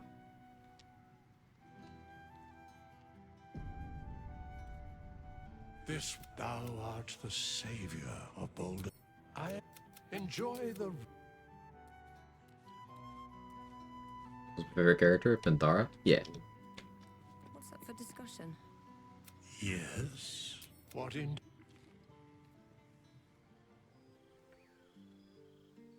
the balance of the world restored. The balance of these lives, mortal and otherwise, brought to account. Hear me, thou heroes, wastrels, friends. I have waited long to tell you these. How do we get back the Nautiloid from here? It is over. For now. Thou played thy I didn't try to part fast in travel weaving from the the High fabric Hall. of I forgot to fates. check. But for every thread you sew, Well, I made that save back up with a Morphic Pool, so we can mess around with stuff in the future. sleep, rest, revel, but be ready. For thou mayst yet be needed. Until we meet again, I wish thee every possible fortune, health, wealth, love, and above all, problems worth solving. Well, Wither's farewell speech, it's very good. I like it.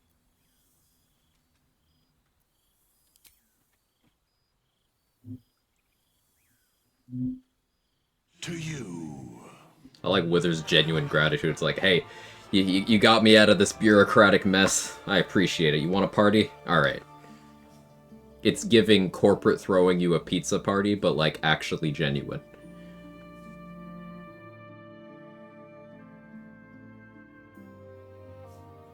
To you. Problems worth solving goes so hard. It does. It's a great motivation.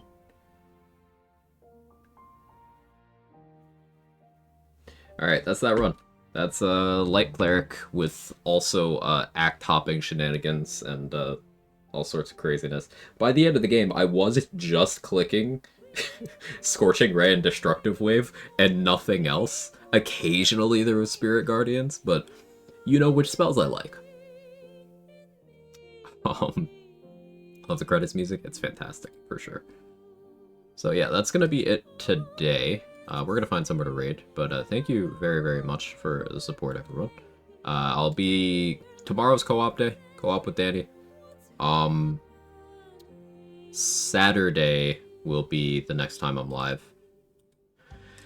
And it will be either a regular stream or a marathon stream. Either Saturday or Monday will be a long boy of a session. So, yeah, that'll be fun. Look forward to that. And of course not Sunday, because that's my scheduled day off. Alright, who's live? Where can we go? Dade's playing some Red Dead. Mikolash is on DOS 2. Gingerbeard one's on PD3. Oh, Debbie's on. We can go there.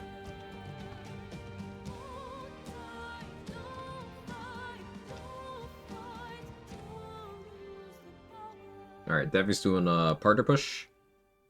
Doing a solo Dishonor run. Looks like in the House of Hope right now. So, as always, when going somewhere, remember to follow channel rules, etc., etc. Be nice. If you got my emails, feel free to jiggle. If not, that's okay too. Thank you very much for all the support, everyone, and I'll see you next time. I just submitted yesterday. Let's go. So go and show support and stuff. They keep looking at your analytics after you apply, so you know, help keep those numbers up. Give them lots of love. Bye-bye.